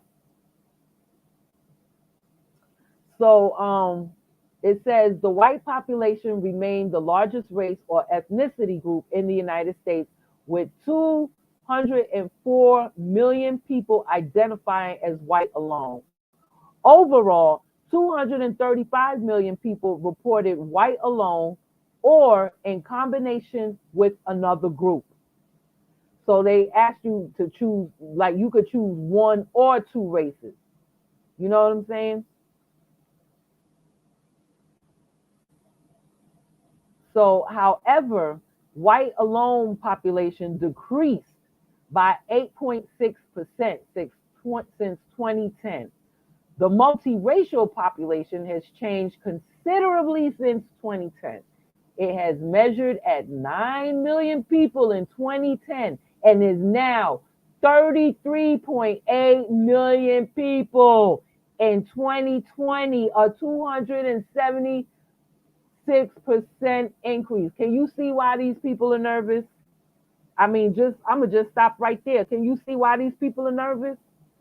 Like I said in my last video, it's gonna, like, they don't want it to look like Brazil, because that's what Brazil is. Like, there's no more pure white people in Brazil. Like, they're all totally miscegenated, but you just still have the class and caste system based on, you know, who looks more closely to white, get to be in the government and get all the privileges and get all the jobs. The closer to white you look, you get what I'm saying? And then the closer to brown you look, you're on the bottom. That's how Brazil is right now. That's how Brazil is right now. Like, there's no more white people. They're all miscegenated. There used to be white people there, but they're all miscegenated. They're all miscegenated. And can you see why these people are nervous? Can you see why they overturned Roe versus Wade? 8.6% of them decreased in population. And there was a 276 increase of biracial people, from 9 million to 33 million. That's almost 3 times. That is 3 times. That's 3.5 times the population. It started out at 9 million and then grew 3.5 times the multiracial population. So I'm gonna leave that right there.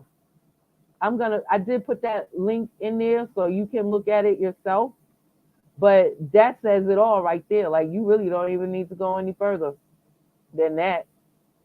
They're very nervous about that. They're very nervous about that. And it reflects everything that Life or Time magazine article that I told y'all about the last time that I saw, like in 2013 or 2012, that said the new face of America, that America was going to look like this by 2050.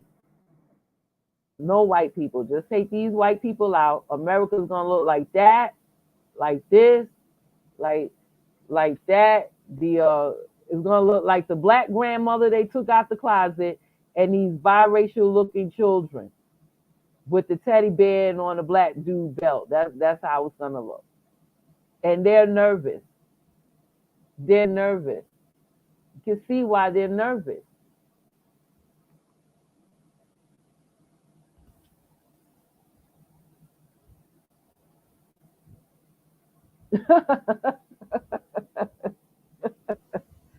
Yeah, into it. Don't check black.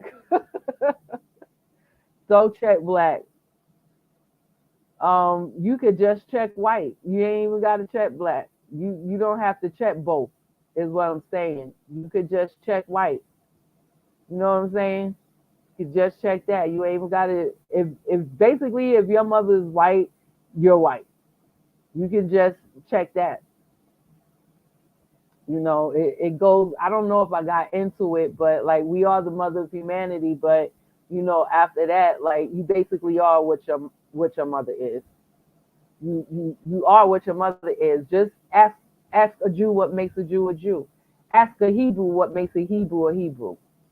You know what I'm saying? It's based on the mother. You know what I'm saying? And that's that's scientific. That's scientific. Like the black woman can make anybody, but in terms of the other women that she created within humanity, like the Asian woman, the white women, the Latino, the everybody, the Indian women, the black women that she created can only create their own selves. That's basically what I'm trying to say. So you're basically white. You're basically white. So you don't need to check black no more, girl. Check that white box. Check that white box, girl. So I think I put the link in there. Yes, I put the link in there. So I want y'all to see that for yourselves. These people are very nervous. These people are very, very, very, very nervous, okay? And then before I go, I just want to talk about okay, I spoke about the patriarch front, the so-called white supremacists that yeah, because they're gonna use these black women for their deviant agenda as usual. As freaking usual. They're gonna use these women.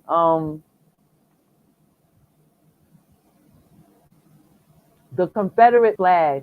Now, y'all know what the Confederate flag looks like, right?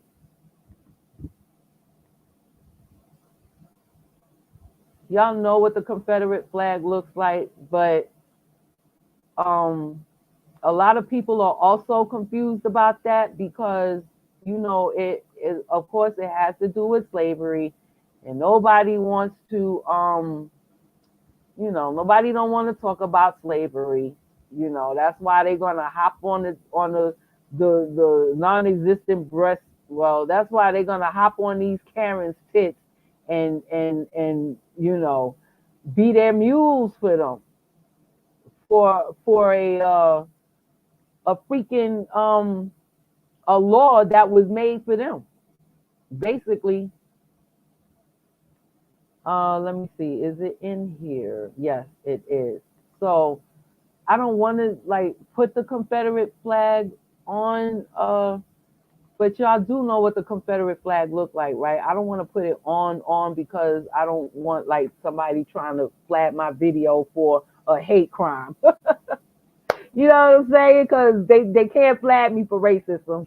They could only flag me for a hate crime. You get what I'm saying? So this is actually it's a Confederate flag. It's a naval Confederate flag, and it was flown by General William Sherman, who took Savannah in 1864. Okay, so this is the year before the proclamation, Emancipation Proclamation and 13th Amendment. So this would be about 156 years ago, y'all, and I'm 54, and I gotta keep saying that shit. I'm 50 fucking 4, okay?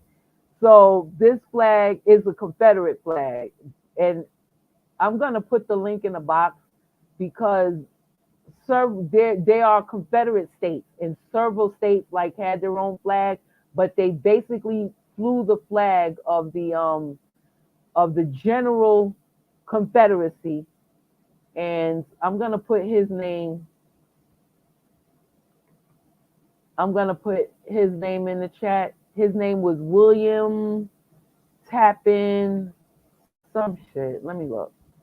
Okay, this is the Wikipedia of all the Confederate States of America flags, and the name of the dude who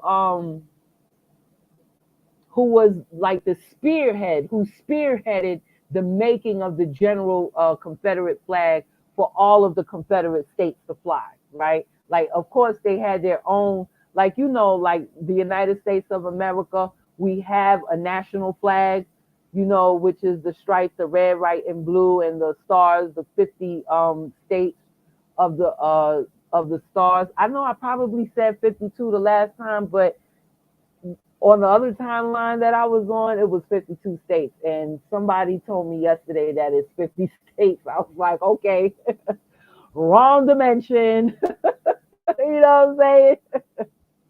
Wrong dimension. Some things changed, but not everything. But so we got the 50 stars and the red, white, and blue, right? And you can Google this dude. So yeah, the national flag is the red, white, and blue stripes and the 50 stars. And actually, my coronavirus mask, I got a mask like that. It's a medical mask, so it's not like the cotton thick one that you can't breathe in. It's like the blue medicine mask. The only difference is that it's the American flag on it, and I never leave home without that. Like when I go out, I don't wear the mask all the time. I carry it on me, but like if I'm going in the store or if I'm walking somewhere with a lot of trees and pollen that will just give me a damn sneezing fit, or I put it on. Cause allergies out here in New York City is no freaking joke, y'all. So I still wear the mask, even though I don't need to. I still wear it when I go outside because that pollen is like, oh my God. Oh yeah, it'll mess me up. Okay, yeah. Put the link in the chat. Put the link in the chat. So so I still wear the mask, but I got a box of masks that has the American flag on it. It's medical grade, it's medical grade, but it has the American flag. And yeah, I walk with that mask everywhere. You know what I'm saying? Like, yes, I'm American. You know what I'm saying? I'm American, you know. So but let me put his name in a box, because even though we have our national red, white, and blue flag with the 50 stars for the national, the whole United States, every state have their own flag representing their state. Like New York, we got our own flag, it got the American Indian on it, and like it got some like Native American stuff on it, right? That's the New York flag. And even the what they call that, the symbol, or the I forgot the word for it, like I forgot the word for it, but y'all know what I'm saying, like the emblem of the state, like your state emblem, right? So ours have the Native American stuff on it, the wheat, the grain, and all of that stuff, with the Native American person welcoming us here, right? And then I don't know what other flags look like, but you should know what your state flag looks like. So you have the state flag, then you have the national flag. Well, this was the same way for you know, back then, 155 years ago, you know, when people were still slaves, and I'm 54, but people were still slaves. Was it? No, sorry. People were still slaves 156 years ago. 155 years ago, people were still slaves, and I'm 54. Okay, so back then they had only the 13, the third was it the 13? I'm not even sure. No, that was the Revolutionary War. What am I saying? They had the Confederate flag, and this dude, let me put his name in here. He's the one that designed the national federal flag. His name was William Tappan Thompson. And this flag that you see on the screen was Savannah flag. I think Savannah is in South Carolina. So his name was William Tappan Thompson, and he designed the national Confederacy flag. You know, the one with the cross on it that almost looked like the British flag, or the Ireland flag. And I think that's why them people were so mad, because like, yeah, like they kind of like bit off of their shit. But yeah, it got the cross on it with the stars in it, and then the red, you know, on the inside. But just Google it so you can see what I'm talking about. I didn't want to put it up because I don't want to be flagged for a hate crime. So yeah. So this dude, William Tappan Thompson, I'm gonna tell you what he said this flag was about. This flag that you see on the screen is the naval Confederate flag of General who did I say? General William Sherman. No, I'm sorry. It was General William Sherman that actually took that flag down. He was a Union soldier. He was a Union soldier. He took down this Confederate flag. It's a Confederate flag from Savannah, Georgia, from 1864. Because you know they was flying their flags during the war. They was flying their flags. So I think you had to take their flag down, like that was the game. Like you go and you know you shoot, and you got to get to the flag and you got to take it down. When you take it down, that means the other person lost. They got to give up. You know what I'm saying? Like game over. Like basically, no more fighting, no more shooting, no more killing, no more dying. Basically, that's what that is, right? So I'm sorry. So it was General William Sherman who actually captured the flag. He took that flag down. He was a general in the Union Army, you know, and that was the state flag of Georgia. Notice how it has the three serpents on it, right? Notice that, okay? So anyway, to continue, I just want to just quote what William T. Thompson, the father of the National Confederate flag that you see white supremacists flying today and everything like that, you know, especially the ones that like the Pulp Fiction Negro males from the LGBTQRSVU gang in Pulp Fiction them in their basements in private. Damn.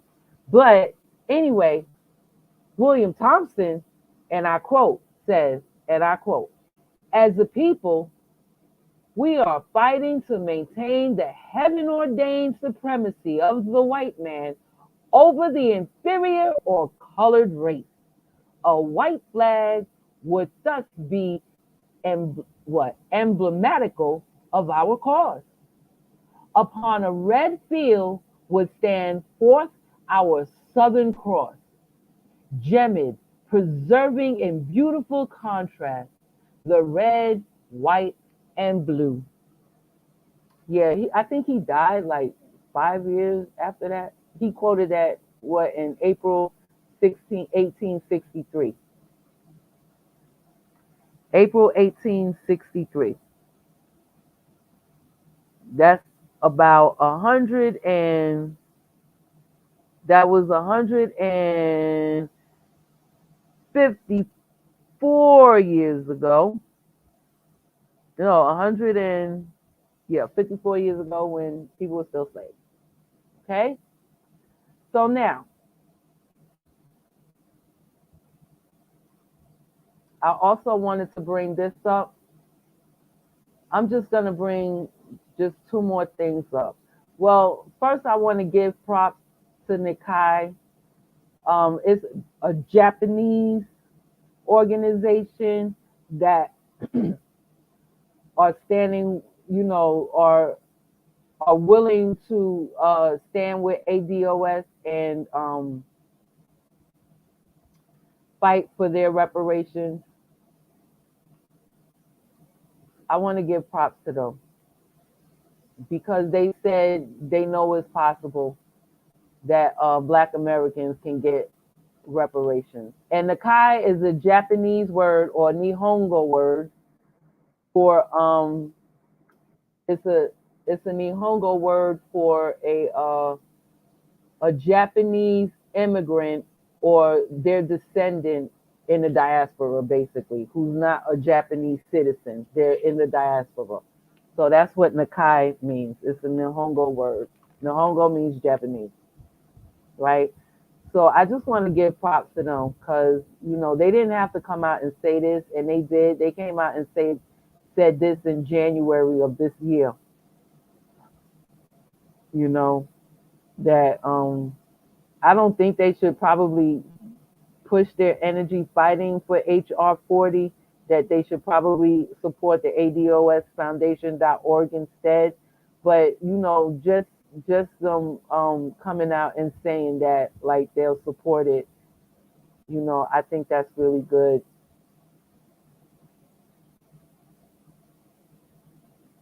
So I don't know if they're in Los Angeles, because I know Los Angeles is redressing reparations for African Americans, but that's futile.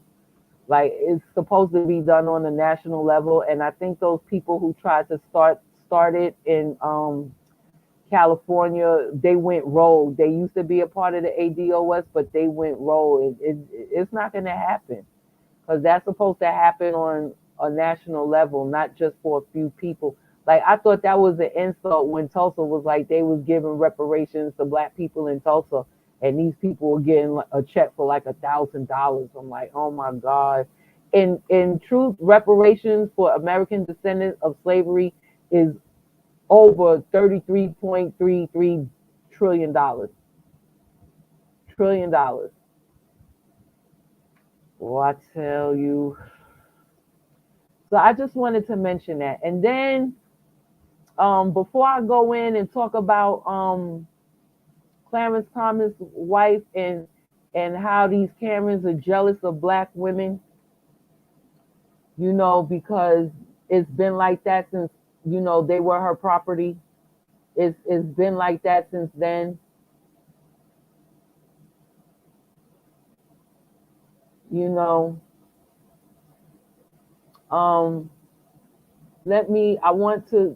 I want to just speak of an excerpt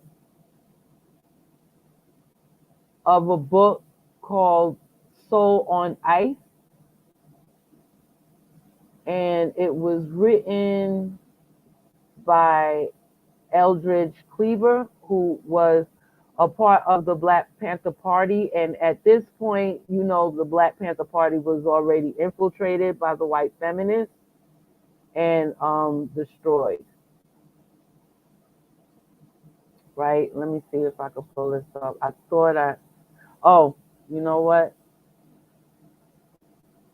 Okay. So Eldridge Cleaver, let me just Antonio Moore is in LA, but it wasn't him that started that petition for reparations for American descendants of slavery in California. It was some people that was, grifting, like Yvette Carnell likes to say. They grifted. They used to be a part of ADOS before they became a legit nonprofit organization. But then they went rogue. They went rogue, and I think it was a big thing where like they were like bad mouthing Yvette Carnell and Antonio Moore, and even Antonio Moore he spoke in front of their I don't know if it was a town hall meeting with the elected officials in LA, but he did something to that effect. But I think the governor had approved it, and we're the Negroes in California that got their little $1,000 check. That's why I'm saying it's futile. Something like that got to happen on a national level, not like on no state level. Because I was born in New York. My mother wasn't born in New York. My mother was born in Florida.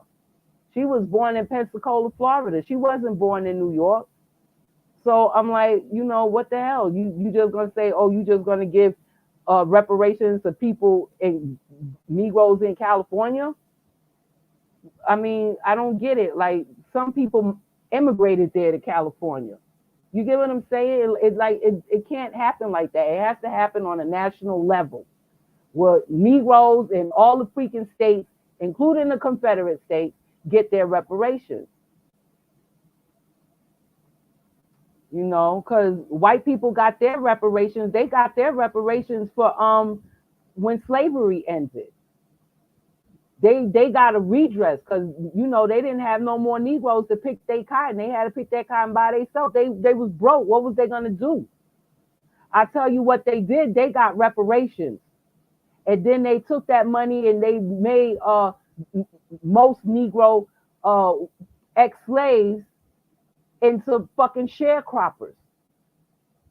They made them into sharecroppers, and not only did they make them into sharecroppers, they used their reparations to not pay these people. And they did them the same way that the damn Europeans were doing other Europeans in the feudal system. Like, yeah, you stay here on my plantation, you pick my cotton, you can rent the slave house that you used to be a slave in, but now you got to pay rent to live in that slave house. You pick my cotton, I let you stay on this land, and you pay me rent.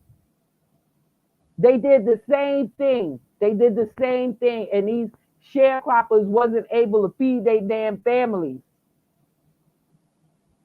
And not only was they not able to feed their damn families, but they were being terrorized by domestic terrorists called the KKK. Hung, babies cut out their bellies. And then that's when the Great Migration started in 1910. That wasn't long after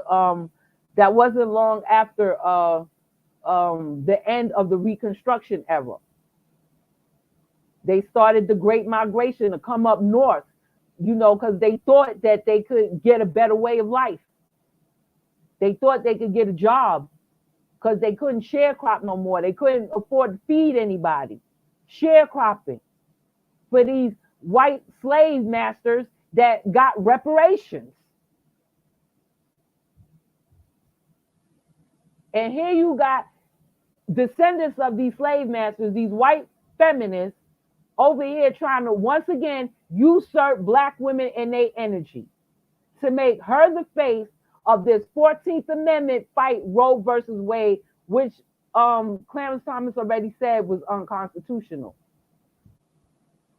They based all of these rights on the 14th Amendment, and I said the 14th Amendment was to make the freed slaves citizens. It was for us. It wasn't for anybody. It wasn't for white women to get an abortion. It wasn't for white women to have birth control. It wasn't for white men to have sex with each other. It wasn't for white men to marry each other. And it wasn't for Black men to marry white women. That's not what the 14th Amendment was for. That's not what it was for. It was for the slaves who weren't even citizens until the 14th Amendment came about. And then for them to come up here, and I'm seeing them all on lamestream media and social media, these white women feminists trying to say, oh, Black women, you're going to be most affected by the Roe versus Wade because, you're going to be the one having all the miscarriages, and you're going to be fined by the state that, is going to charge you for having a miscarriage. You know what I'm saying? And she's telling this to the black woman, while the black women are 3.6 times more likely than the white woman to even get a fucking abortion. So that's telling me these white women are having these babies. They having these babies. Mackenzie Scott gave black women specifically $275 million to get an abortion. Specifically the black women. She didn't put that money out there for white women. I mean, if you just Google that, just Google it. It says that. Mackenzie Scott gives $275 million for black women to get abortions. She wasn't giving that money to Hispanic women. She wasn't giving that money to Asian women. She wasn't giving that money to Latino women. She wasn't giving that money to white women. She wasn't giving that money to women of color. She wasn't giving that money to BIPOC women. She was giving that money to black women specifically. Okay? Black women are 3.6 times more likely to get an abortion than Mackenzie Scott and the people that look like her. 3.6 times more likely to get an abortion than Mackenzie Scott and other white women. The black women maternal mortality rates are, oh Jesus, Lord Christ, it's too high. So not only are black women getting more abortions than white women, but they're dying from maternity more at the ratio of 55.3 to 100,000 live births than white women. Women are only dying at 18. Black women are dying at 55.3 ratio compared to white women who are only dying at 18.3. And this includes abortions. The maternity mortality rate includes black women dying from abortion. Not just black women dying from childbirth, but black women dying from abortion. Dying from abortions, dying from prenatal care, all of that shit. All of that. Black women. And it's Mackenzie Scott gave her $275 million to have this abortion. And that just fucking so annoyed me. It just so fucking annoyed me just looking at these, because it just gave me flashbacks of when these white feminists were in my school telling me, I could fucking hop on a dick all I want to, just make sure I wear rubber, because back then they called it a rubber. But if the rubber busts, make sure I go get that abortion. She didn't tell me that, black women were dying from abortion. She didn't tell me that. The white feminists didn't tell me that. The white feminists didn't tell me that she's more likely to have her baby while she telling me to get a motherfucking abortion. She ain't tell me that either. And now she about to make these black women the face of the Roe versus Wade. Boy, I tell you. Yeah, she about to do it. She about to do it. Because you know what? They don't care about slavery. That doesn't matter. The 14th Amendment, and she heard them say that. The 14th Amendment doesn't matter to them. They don't know that the 14th Amendment was for freed slaves to make them citizens of the United States, not to give people the right to have sex with each other, and not to give white women the right to get abortion or contraception. It was for the slave. But then again, they were her property. Just like I put in the book right there. They were her property. White women as slave owners in the American South. You know what I'm saying? But it's just a mess. I said all of that in the other videos. Just, I don't know what's going to happen. Well, I know what's going to happen. Black women are going to be the mule for these white women, while these white women are having their babies and not getting abortions and not dying from childbirth and abortions. Okay? Well, I tell you, Mackenzie Scott gave black women $275 million to get an abortion. If white women was that concerned about it, They be on Mackenzie Scott ass and be asking her for some of that damn money. But you know what? They don't have to because they're having their babies. And not only are they having their babies, but you know, if they decide not to have their babies, I'm gonna tell you what's gonna happen. They're gonna leave the country. Because a white girl that I'm acquainted with told me that was going to be her option. That's what she was about to do. She said she was about to get her passport and just get the fuck up out of here. She was just trying to go to Harvard or Yale to get her PhD. And she was like, well, you know what? I don't think anything is going to get any better. It looks like it's going to get all worse from here. You know what? I think I'm going to just go to Germany and get my PhD over there. I'm going to go to Europe somewhere. I'm going to leave. I was like, you know what, girl? You could do that. I was like, you go, girl. Yup, get your passport. You're going to be good. You're going to be good. You good. You can go. You can pick up and go. I encouraged her to do it. But she the one that brought it up.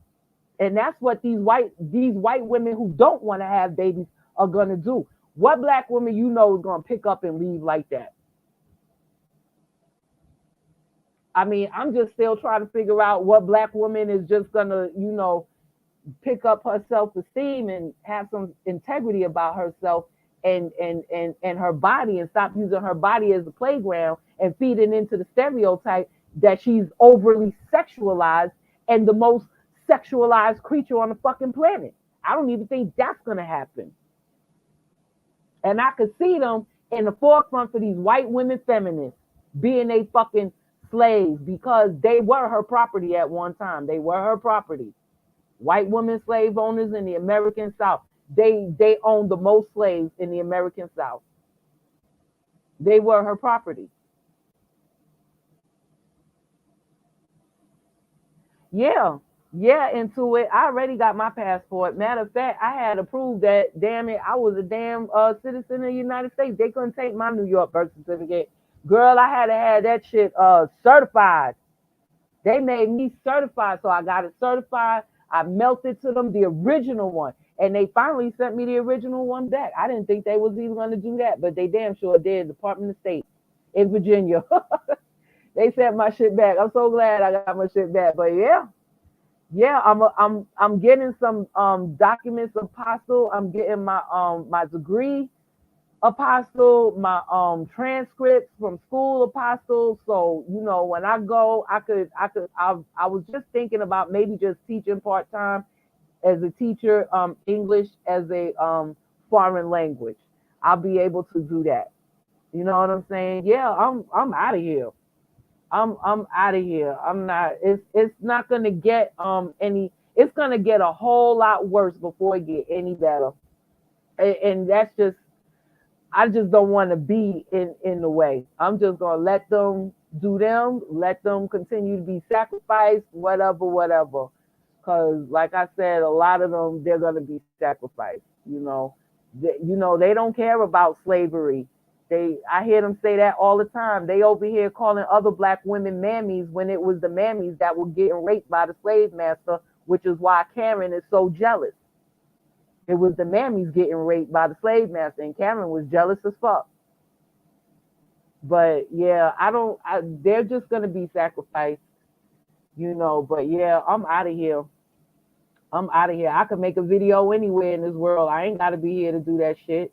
You know what I'm saying? That's real talk. But before I get into Clarence Thomas, that's good. Yeah. If you can go, just go. Word. I'm trying to like I told my sons, like they know what they need to do to get it together. And like I told them, I don't want no grandbabies born here. And if they can't get it together where they can leave and raise my grandbabies someplace else, then they don't need to have any children. I'm very fucking adamant about that. Real talk. America is a third world country. America is a third world country where they let in all the criminals. America is a third world country, basically. It's done. It's done. That's why Yvette Carnell and Antonio Moore, they already saw this coming, and they've been, you know, fighting real hard to get American Negroes their, you know, reparations was due to them. But these Negroes don't want to hear that. They don't want to hear nothing about slavery. They don't want to hear nothing about whatever they owe. They don't care. They don't care. And like, they're gonna be sacrificed. They're just gonna be sacrificed. It's like I said years ago. Boy, I said that over a decade, but by the time they give out reparations, it's only going to be 5 American Negro families left. Real talk. And not only that, but they're going to have to go outside of the country to find them. Real talk. Real talk. They're going to have to go outside the country to find these 5 American Negro families to pay them they $33 trillion in reparations. Real talk. Yeah, I'm saying, yup. Well, my sons, they do, but they want to be in a good place when they could do it. You know, like be able to take care of their family. Like I told them that that's their like duty to do, like basically. You know what I'm saying? So they want to be in a good space, but I don't want them doing it here. That's the thing. I don't want them raising no babies here. Like, no. I don't want them. No, I don't want my grandbabies raised here. I just don't. Yeah. Yes, into it. It's been over for Black folk in America. That's why if you go back and listen to Yvette Carnell videos in the past, you can hear the urgency in her voice. You can hear the urgency in her voice. Like, she's really trying to get people to, you know, like, yeah, it's over. It's over. It's a wrap. It ain't no nothing. It's a wrap. Boy, I tell you, it's over for Black folk here. Yeah, strong and humble. They only care about being entertained. Black people only want to be entertained. That's why they out here getting triggered when a Karen says something to them, you know, or that's the Negro female. She get triggered when the Karen says something to her. The Negro male get triggered when the white man says something to him, you know, and they want to come out with the name calling like they in high school. Like, so immature, like so immature. Like, you could be doing something so much better, like fighting for your reparations rather than sitting online on social media and trying to roast white people who don't really care and who are only doing it to fuck with you because they can't put a whip on you anymore. And the only thing they could do at this point is just fuck with your emotions. And instead of you fighting for your reparations and trolling your politicians and doing shit like that, you fucking trolling fucking white people who fucking conquered you. You trolling white people who conquered you. And I'm speaking of both Negro males and females. Cause like, we conquered, all of us. Like, for real, for real. For every dumb thing, yes, Miss Intuit. Yes, and it's just, boy, I tell you, you know what? There's books like back in the 1800s when Europeans used to write about the only thing that they could write about Black people in Africa is that they are very childish. They are very childish. Ain't nothing changed. Ain't nothing changed when they first stepped their foot in Africa in 1492 and was writing those diaries and shit about how childlike this race of people are. So childlike. Yes, they're so childlike. Ain't nothing changed. They are very childlike.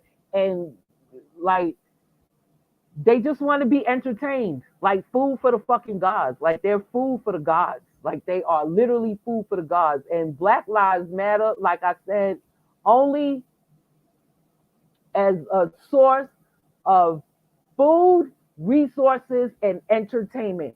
That's the only reason why Black Lives Matter. They're food because people eat them and eat off of them and eat their energy and everything.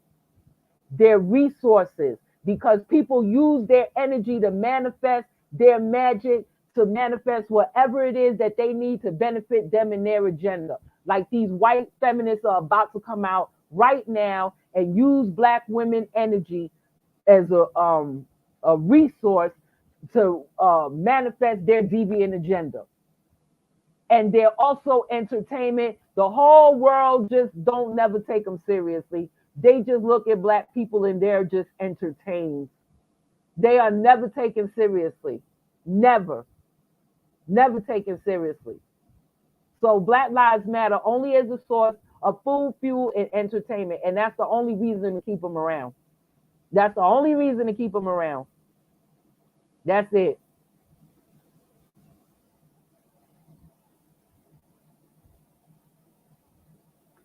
Yeah, but yeah, like it's just sad. It's just sad. But you know what? A lot of people are gonna be sacrificed. You know, it's not even about, you know, the how they say survival of the fittest. It's not even about survival of the fittest anymore. Because apparently you can be strong and physically fit and still be dumb as fuck.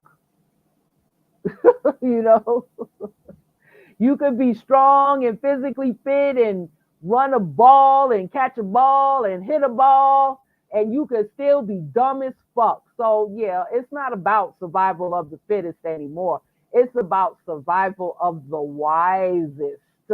Okay? Wisest. It's the survival of the wisest. And only the wisest of those are gonna survive. Okay? Only that's it. Everybody else is just gonna be sacrificed. Everybody else is just gonna be sacrificed. That's it. Yeah, singing, dancing, videos. I refuse to watch them. Like, yeah, that's all they do. That's all they do. That's all they do. And make fools out of themselves publicly for some pocket change. That's all they do. That's why I refuse to let my children even watch any type of black media or anything like that when they was coming up. I never did that ever. I didn't have a TV in the house. I monitored everything they watched with VHS and I watched everything with them. That's what I did. I never allowed them to watch anything with any black people on it. Period.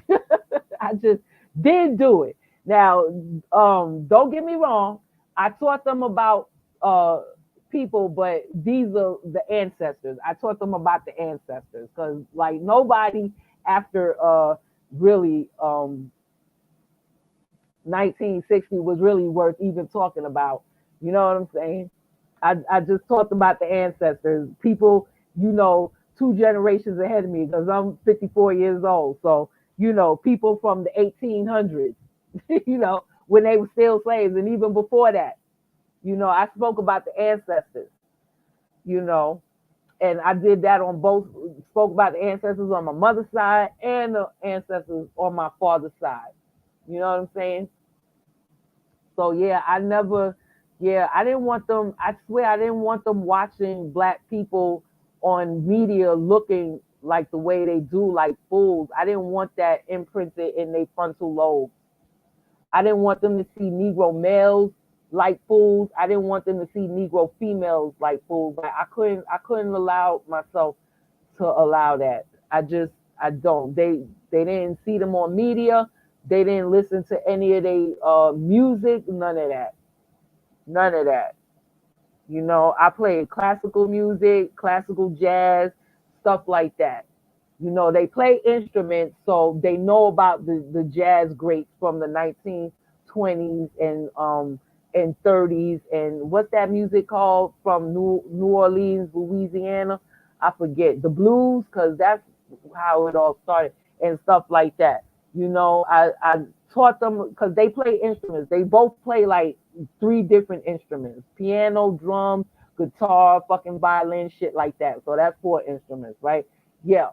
So yeah, they learned about that, you know. But as far as anybody after that, nah. I think I cut it off in the 1930s. Teaching about any black folk. You know what I'm saying?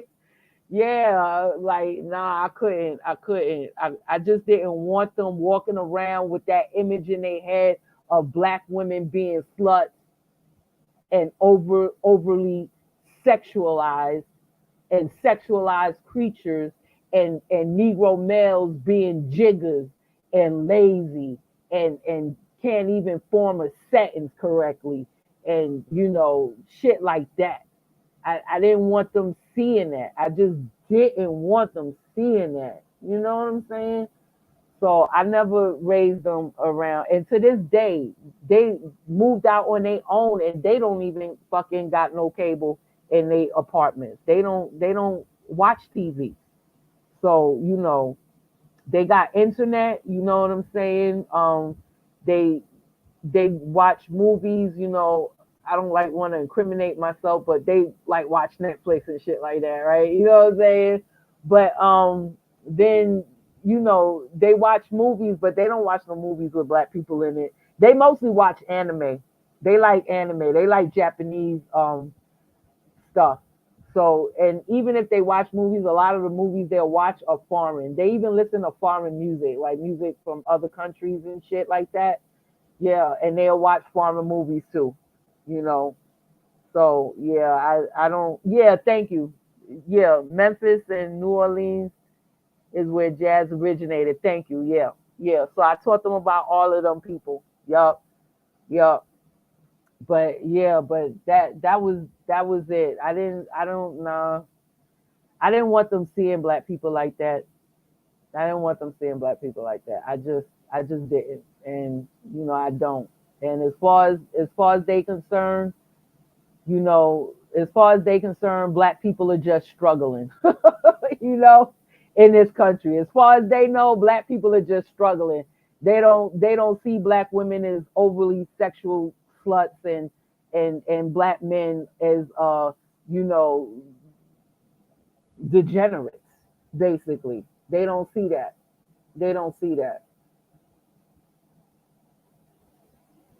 Yeah, yeah, yeah. That's good. That's good because I read mine's the same way. I read mine's the same way. Yes, the classics.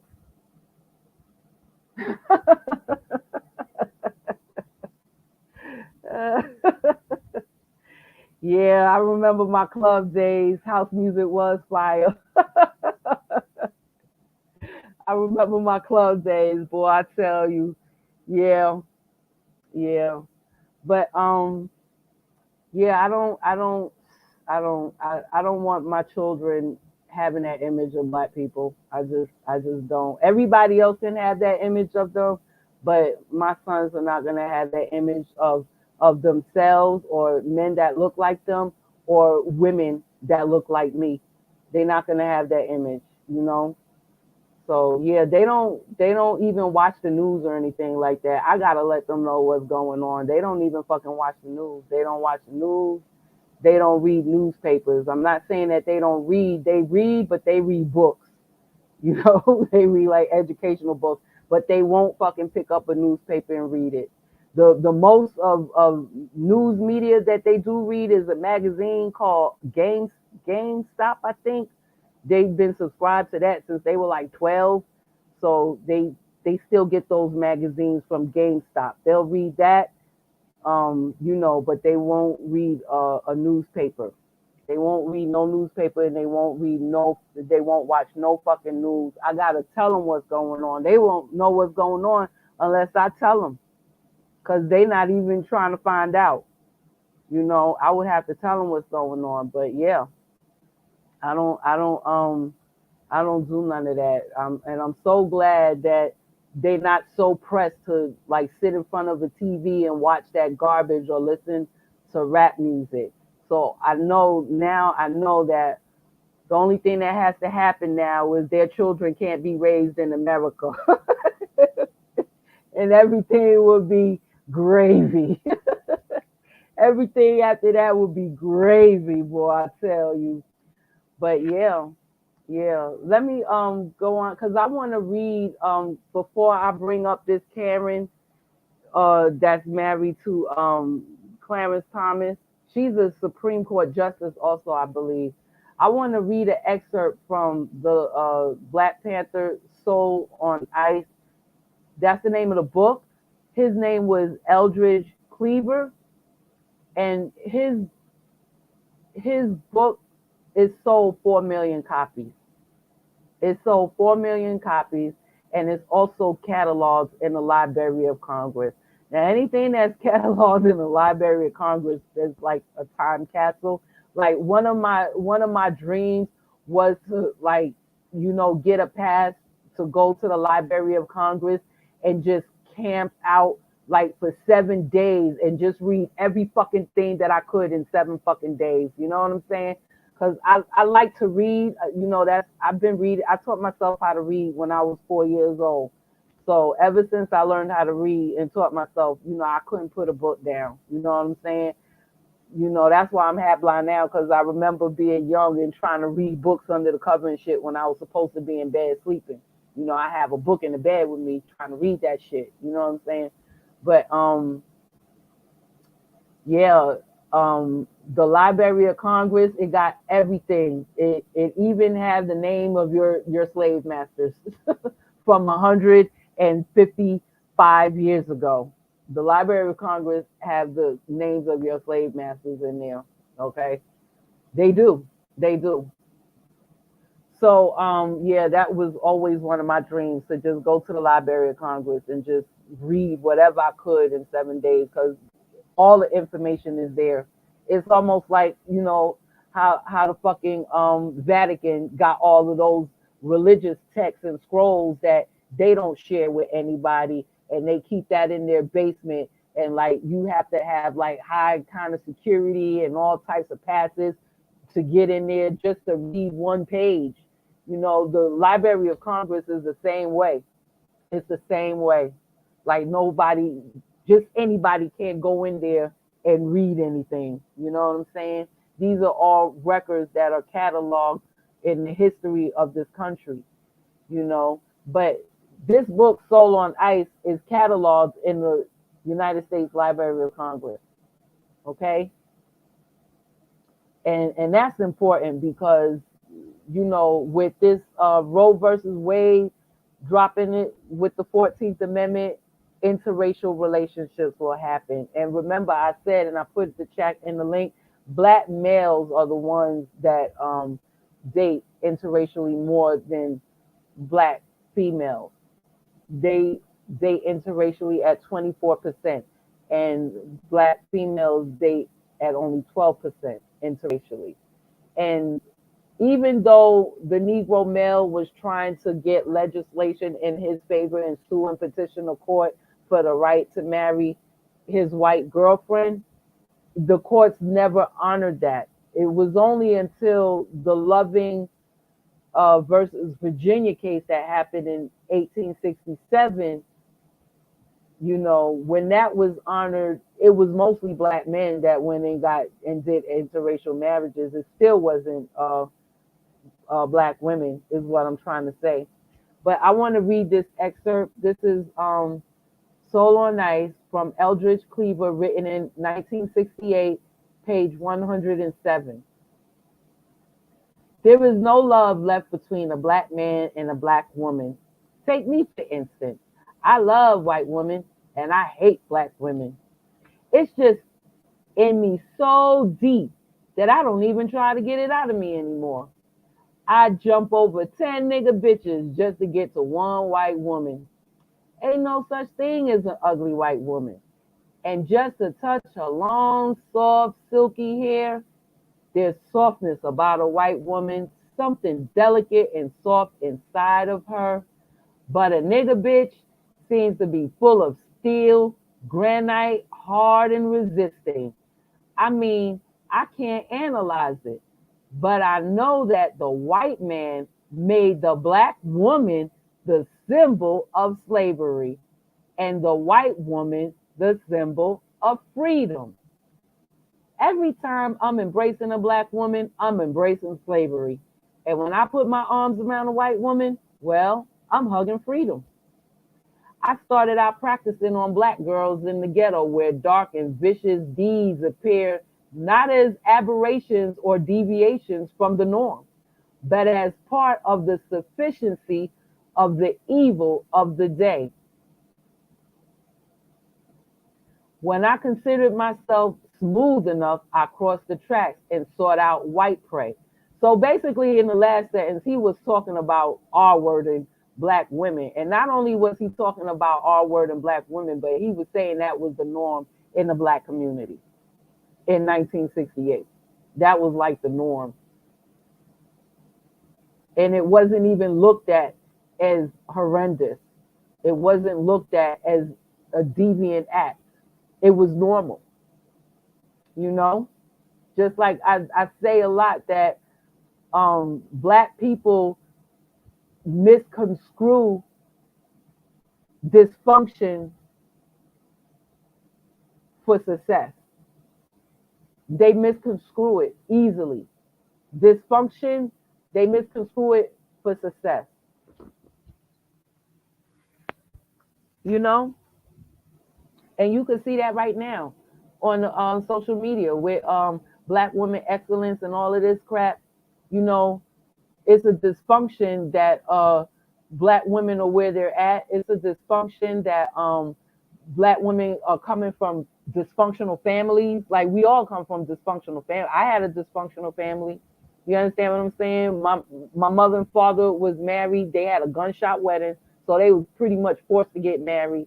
Then I got born, and then you know they got divorced, and then there was a fucking custody battle. And in between the custody battle, I was back and forth like a fucking chess piece until my father finally got fucking custody of me. That was fucking dysfunctional, and I was traumatized by that. Okay? I was traumatized by that. Now, I'm not trying to say that everybody's trauma is the same, but shit, that was traumatizing to me. I don't know what everybody else's dysfunction and trauma was, but I'm sure that they had a dysfunctional family. I'm not saying that it's the same, but I'm sure if they were black and if they're American Negro, it was fucking dysfunctional. That's all I'm saying. It was dysfunctional. And it's like, yeah, black people misconstrue dysfunction as success. So you have like black women dying, you know, being taken out by black males, their babies being taken out by black males every 5.5 hours. And then, you know, you have people that's, you know, just, they're getting clicks and likes from that. They're getting clicks and likes. If you notice, if you go on social media, like there's a whole lot of clicks and likes for American Negro dysfunction. Anything that's dysfunctional, clicks and likes. Mad motherfucking super chats. You can go and look, everything dysfunctional. Dysfunctional. Well, I already said Tommy Sotomayor and Sotomayor and Tariq Nasheed are their main supporters are white supremacists. So go back to my Juneteenth videos, all three of them. I spoke about that, and I even gave the proof. You know what I'm saying? With Jesse Lee Peterson being ousted by these the white manosphere, I'm gonna say, right? And you know he was ousted as being gay, and yeah, a lot of white supremacists supported Jesse Lee Peterson. You know what I'm saying? Or these manosphere people, right? But it's dysfunctional, and they get a lot of clicks and they get a lot of likes, and they're just, you know, it's for dysfunction. You get to get 100,000 views if you on here acting like the same type of people that I didn't want my sons growing up watching on the media. But you know, you getting clicks and likes and you know, like hundreds and thousands of views and YouTube checks for being dysfunctional. So according to Eldridge Cleave, whatever his name is, it was normal for black girls in the ghetto to be raped all the time. And it wasn't looked at as anything bad or wrong or deviant. So I'm going to continue. So when I considered myself smooth enough, I crossed the tracks and sought out white prey. I did this conscientiously. deliberately, willfully, methodically. Rape was an insurrectionary act. It delighted me that I was defying and trampling upon the white man's law, upon his system of values, and that I was defiling his woman. I felt I was getting revenge. From the sight of the act of rape, consternation spread outwardly in concentric circles. I wanted to send waves of consternation throughout the white race. I know that the black man's sick attitude towards the white woman is a revolutionary sickness. It keeps him perpetually out of harmony with the system that is oppressing him.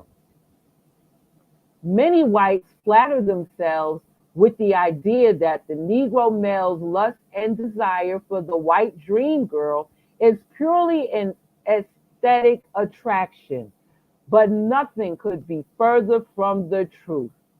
His motivation is often of such a bloody, hateful, bitter, and malignant nature that whites could really be hard pressed to find it flattering. And I'm just going to leave that. That's just an excerpt from page 107. I bought that book like years ago. And like I said, it's cataloged in the Library of Congress, and that was very disgusting. But they cataloged that in the Library of Congress, and you got the face of white America changing. You have black Negro males more likely to date interracially, right?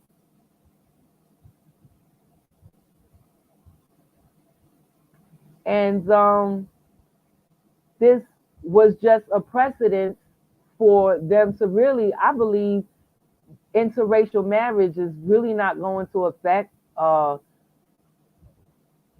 it's not going to affect Negro females as much as it's going to affect uh, Negro males. Now, I want to say that it would probably affect Hispanic people and Asian people, since out of all the total Americans, they had the highest rate of interracial marriages at 39 and 34%. And white people was very low on the totem pole. Their interracial marriages were only at 11%. And then it didn't even break down how many white men and how many white women. So it just gave a total of white men and white women together. 11% of them are only being married interracially. So I don't think it will affect the Hispanic Americans and the Asian Americans as much, because they have passports. They like these people, like, you know, I'm from New York, and it's an immigrant city. You understand what I'm saying? And like I said before, these people have passports and they travel back and forth to their home countries. It's nothing to them to do that. It's like, it's really, really nothing for them to do that. Like, you would get in your car and go and drive to the corner gas station. That's how they would just hop on a plane and go fly to their country. So I don't really think it will affect, even though they are the highest rate of interracial marriages in this country as of the 2020 census, I still don't think it will affect them that much, because they got passports. They can leave. You know, they don't have to get married in America. They're already American. They could be first generation American, second generation American, or they could be naturalized citizens. And once you're a citizen of this country, you're a citizen of this country no matter where in the world you go, unless you denounce your citizenship. So if you went to Mexico, you're still a citizen of America. You know, if you went to Greece, you're still a citizen of America. If you went to China, you're still a citizen of America. You know, but yeah. So for them, it won't matter. They got passports. The American Negro don't really have passports, and those that do, you know, they only go there, they only use their passports, you know, to go in like sex tourism. And most of them are usually like broke and like, you know, well, most of them usually get taken out when they go to these places. And I'm talking about the Negro males. When they go to these places, like these Latin American countries for sex tourism, they're really being set up. They usually get taken out. You know, they usually get taken out. They'll get set up. You know, them women, you know, yeah, they get taken out. They usually get taken out. So they don't even count. Because even though they got a passport, it's not like they'll use their passport to go and be a productive citizen in another country. You understand what I'm saying? Like go to another country and like work or be a digital nomad and buy a house or get a business and, you know, just live their best life. That's, you know, that's not what they're using it. They can't even do that. They wouldn't be able to do that. The only thing they can use their passports for are sex tourism. It's sex tourism, you know, and usually through that they get taken out. Through that they get taken out in them countries. And let me tell you something: you get taken out in them countries, boy. I tell you, if you're black, like the embassy is really not going to make a big deal about it. Like they're really not, because first of all, there ain't going to be nobody over here advocating for you. So they'll just receive your remains in a pine box, and they'll bury it in Potter's Field, what I call Potter's Field. We got a Potter's Field here in the Bronx, and they put people in Potter's Field or people who are buried in pine boxes because they were either too poor or they were either both too poor or they didn't have any relatives that claimed their asses. And John Doe, you know, they go to Potter's Field, okay? And they get a number. They don't even get a name when they bury. They get a whole fucking number. You know what I'm saying? So I don't think Asian Americans and Hispanic Americans are going to really be affected by the overturn of the uh, when they finally get to interracial marriages. I don't think they'll be affected, and I don't think white people will be affected either, because apparently they're only 11% of the population that are dating interracially. They're only 11%, but the people who will be mostly affected are Negro males. Those are the ones who will be mostly affected. Are them. And yeah, for the most part, that would be the ones that are, you know, like the entertainers and, you know, the physically fit people, right? That would be them. So based on that and stuff, I want to go to Jenny Thomas, because that's Clarence Thomas' wife's name. Her name is Jenny Thomas. Let me see if I can pull this up. And this is why, like, you shouldn't be getting how you say, triggered by these white women. You shouldn't be getting triggered by these white women. Like, it's instead of doing that, you should be fighting for your reparations. Cause that white woman that's triggering you, her grandmama used to own you. Cause I'm 54, and slavery was only over 157 years ago. Okay, and I'm gonna just keep reiterating that shit. I'm 54, and slavery was only over 157 years ago. So she mad at you because more than likely, you know what I'm saying, her grandmama owned you, and or her grandmama owned your grandmama, and your grandmama was being raped by her grandmama's husband, and she didn't like that too much, you know, and she's jealous of you. I keep saying that, you know, but these women are gonna end up being used by these feminist white women, using and usurping their energy for their own deviant agenda. Black Lives Matter, yup, Black Lives Matter as a source of food, fuel, and entertainment.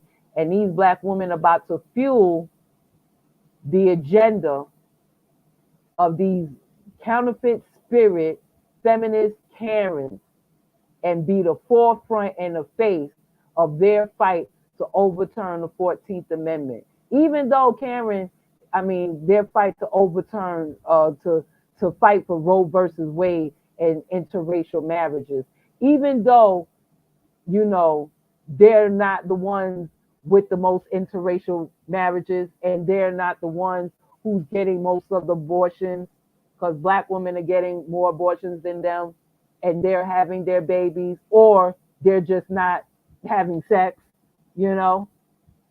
And even though black women are dying more during their maternal experience than white women are, black women are going to be the face of this to manifest these deviant agenda of these counterfeit spirits, this fucking white Karen feminist bitch. So I want to show you Jeannie Thomas.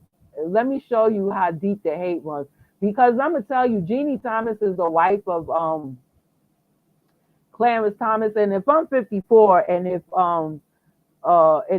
slavery was only 157 years ago that it ended, and I'm only 54, Clarence Thomas and his wife is, it got to be like in their 80s, maybe close to 90. You know what I'm saying? So they're really not that far removed from slavery. So I'm pretty sure, you know, judging by this fuck shit that she did, I'm pretty sure that she's just reminiscing in the days when her grandmama, you know, owns people like Anita Hill as property. You understand what I'm saying? But look, let me show you what I'm talking about. Look at the foolishness and the fuckery. Check this shit out. See that? Jeannie Thomas left a voicemail for Anita Hill asking her to apologize for accusing Clarence Thomas of sexual harassment. You see that shit? I mean, you see that shit? You see that shit? You see what I'm talking about with these fucking Karens? You see what I'm talking about? You see how they are jealous of you? You see how they don't like you? But that goes back, that goes deep, that goes back as far as BC with Athena and Medusa being raped by her husband, Poseidon. You see what I'm saying? This is deep, y'all. This is deep. And she's not that far removed from slavery. She's not that far removed, and neither is Clarence Thomas.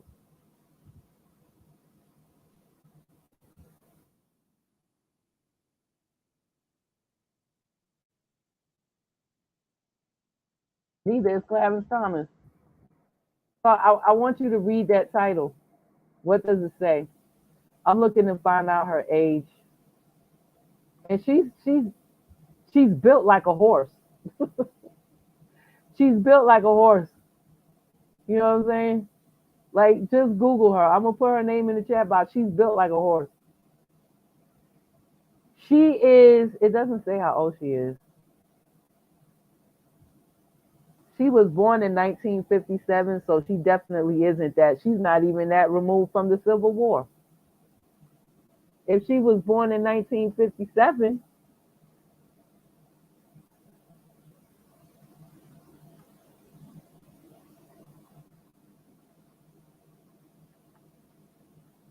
well, there you have it, y'all. She's only, when she was born, slavery only ended 65 years before her birth. There you have it. I'm gonna put her name in the chat. I want y'all to Google and see what she built like a horse. She built like a horse. I mean, there's nothing attractive about her to me, but I don't think that's that's the point. Let me put her name in the chat. The whole point is that when she was born, slavery only ended 65 years before her birth. Only 65 years before this woman was born. You know, only 65 years slavery, the Emancipation Proclamation was signed before this woman was born.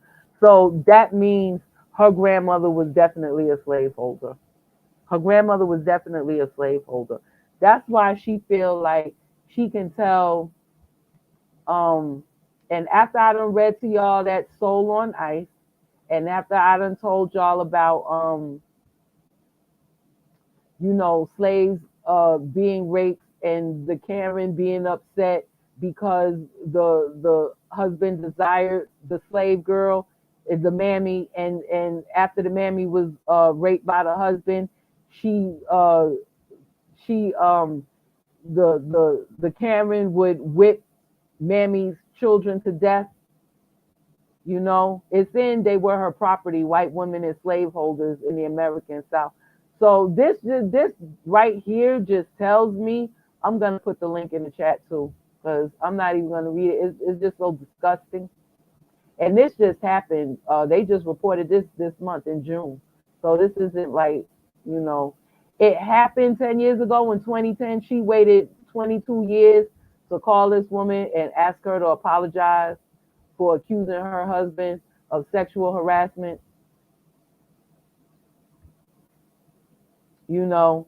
But here it is, y'all. Here it is. Here it is. I'm gonna put this in the chat. And remember what I read about what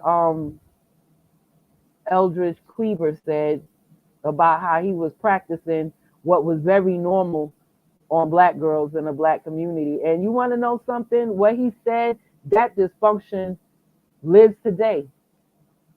That dysfunction lives today. These Black women are getting all worded, but they think, it's love. They misconstrue it for love, or he cares for me, or, a whole bunch of this other shit that is taking them out of the reality of what's really happening. You understand what I'm saying? And that is that. Anybody want to say anything? Because I'm not even going to read that. But I just wanted y'all to see that. I just wanted y'all to see that. I put the link in the chat. And yeah, that is crazy. But it goes back to what Eldridge Cleaver said. And white people are going to make, because they catalog that in the Library of Congress, so they ain't forget. They didn't forget, and they're gonna make sure that they overturn the interracial relationships, because the only one who's really gonna really be impacted on that are Negro males. Negro males are the only ones that's gonna be impacted on the overturning of interracial relationships. They're the only ones. They're the only ones, because you do have Negro females, but they're not as much. And I'm sure that even if it came to that, they would probably leave the country too. They would have the resources to do that, to leave the country. You understand what I'm saying? But yeah. Oh, Kim Fox, I forgot to tell y'all, but the Chicago police, whatever she is, DA or whatever, her Black husband called police on her. He called police on her. Sure did. Y'all Google that one. Called police on her and called her a domestic violence abuser. But look, Black males are going to be the ones that suffer most from this, right? Not even white women, because the 2020 census said that only 11% of white men and white women are interracially married, and it still didn't break down which races they were marrying. But either way it goes, it don't look like they're going to be affected, because if it comes to that and they really want to do that, most of them have the resources to go where they want to go to. Like, they got their passports, they can go where they want to go to. The only ones who are really going to suffer from this are Negro males, I'm telling you.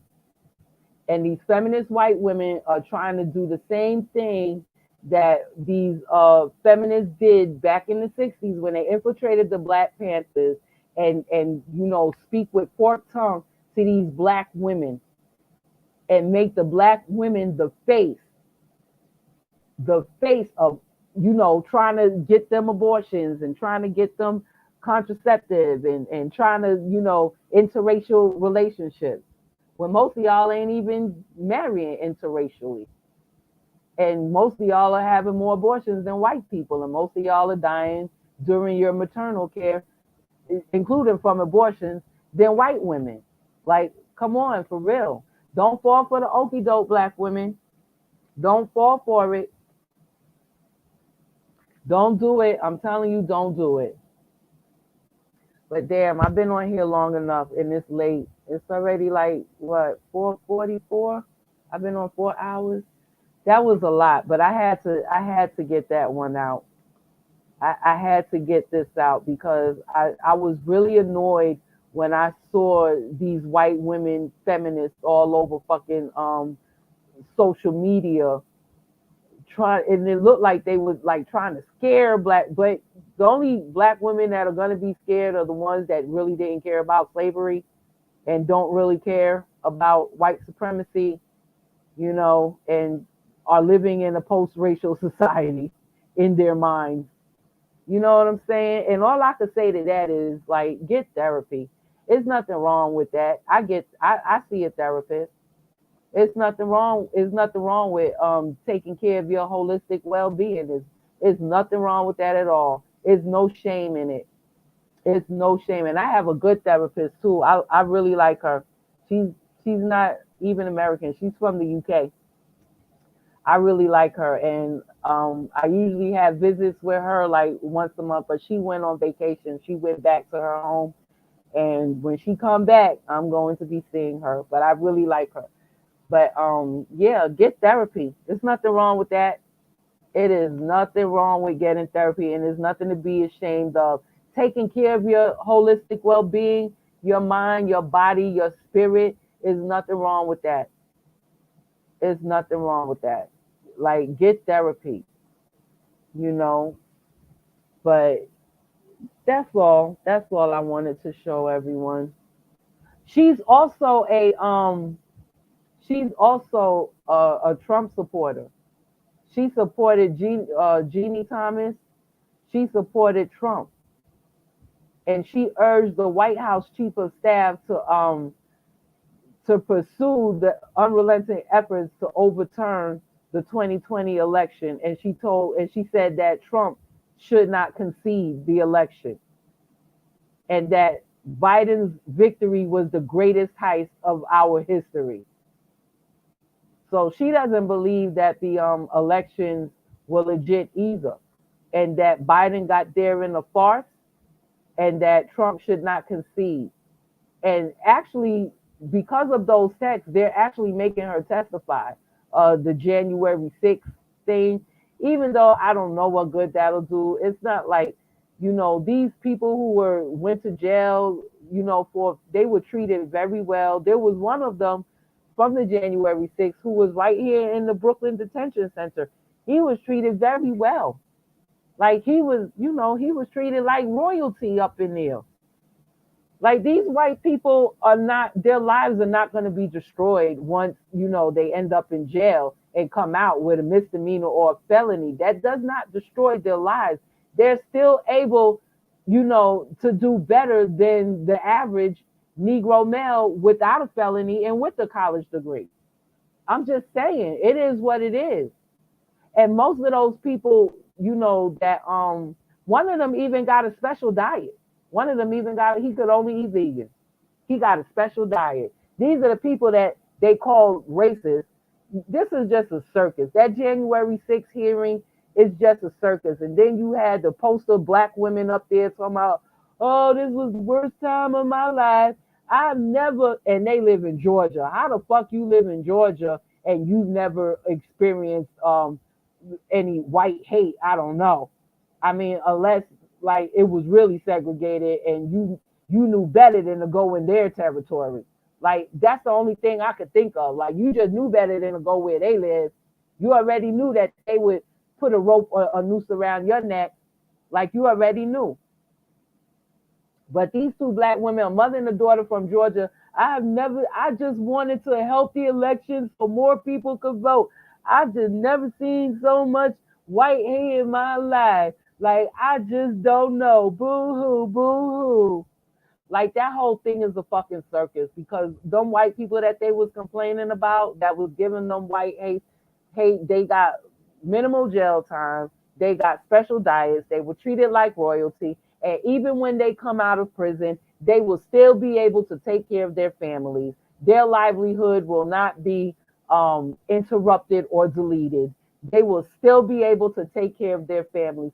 Now, you be a Negro male and a Negro female, and you go to jail in this country for a misdemeanor or a felony. And let's see, you know, if you'll be able to do the same. Because you won't. And I'm telling you right now, so don't do anything stupid. I'm telling you right now, you won't. You'll be struggling even harder. And them people will come out of jail without even, they won't even have a GED, and they'll still come out of jail with a felony and everything and still be able to get a job and feed their family. Yup. And that's just how it is. But it is what it is. Don't fall for the okie doke. But, you know, I guess some people have to be the sacrifice, right?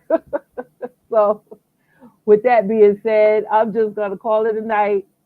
And if there's anything else that, you know, Spirit said I need to come and say, I'm just going to come back on and say it because I wasn't even expecting to do this live. So everyone have a very good night. Stay safe.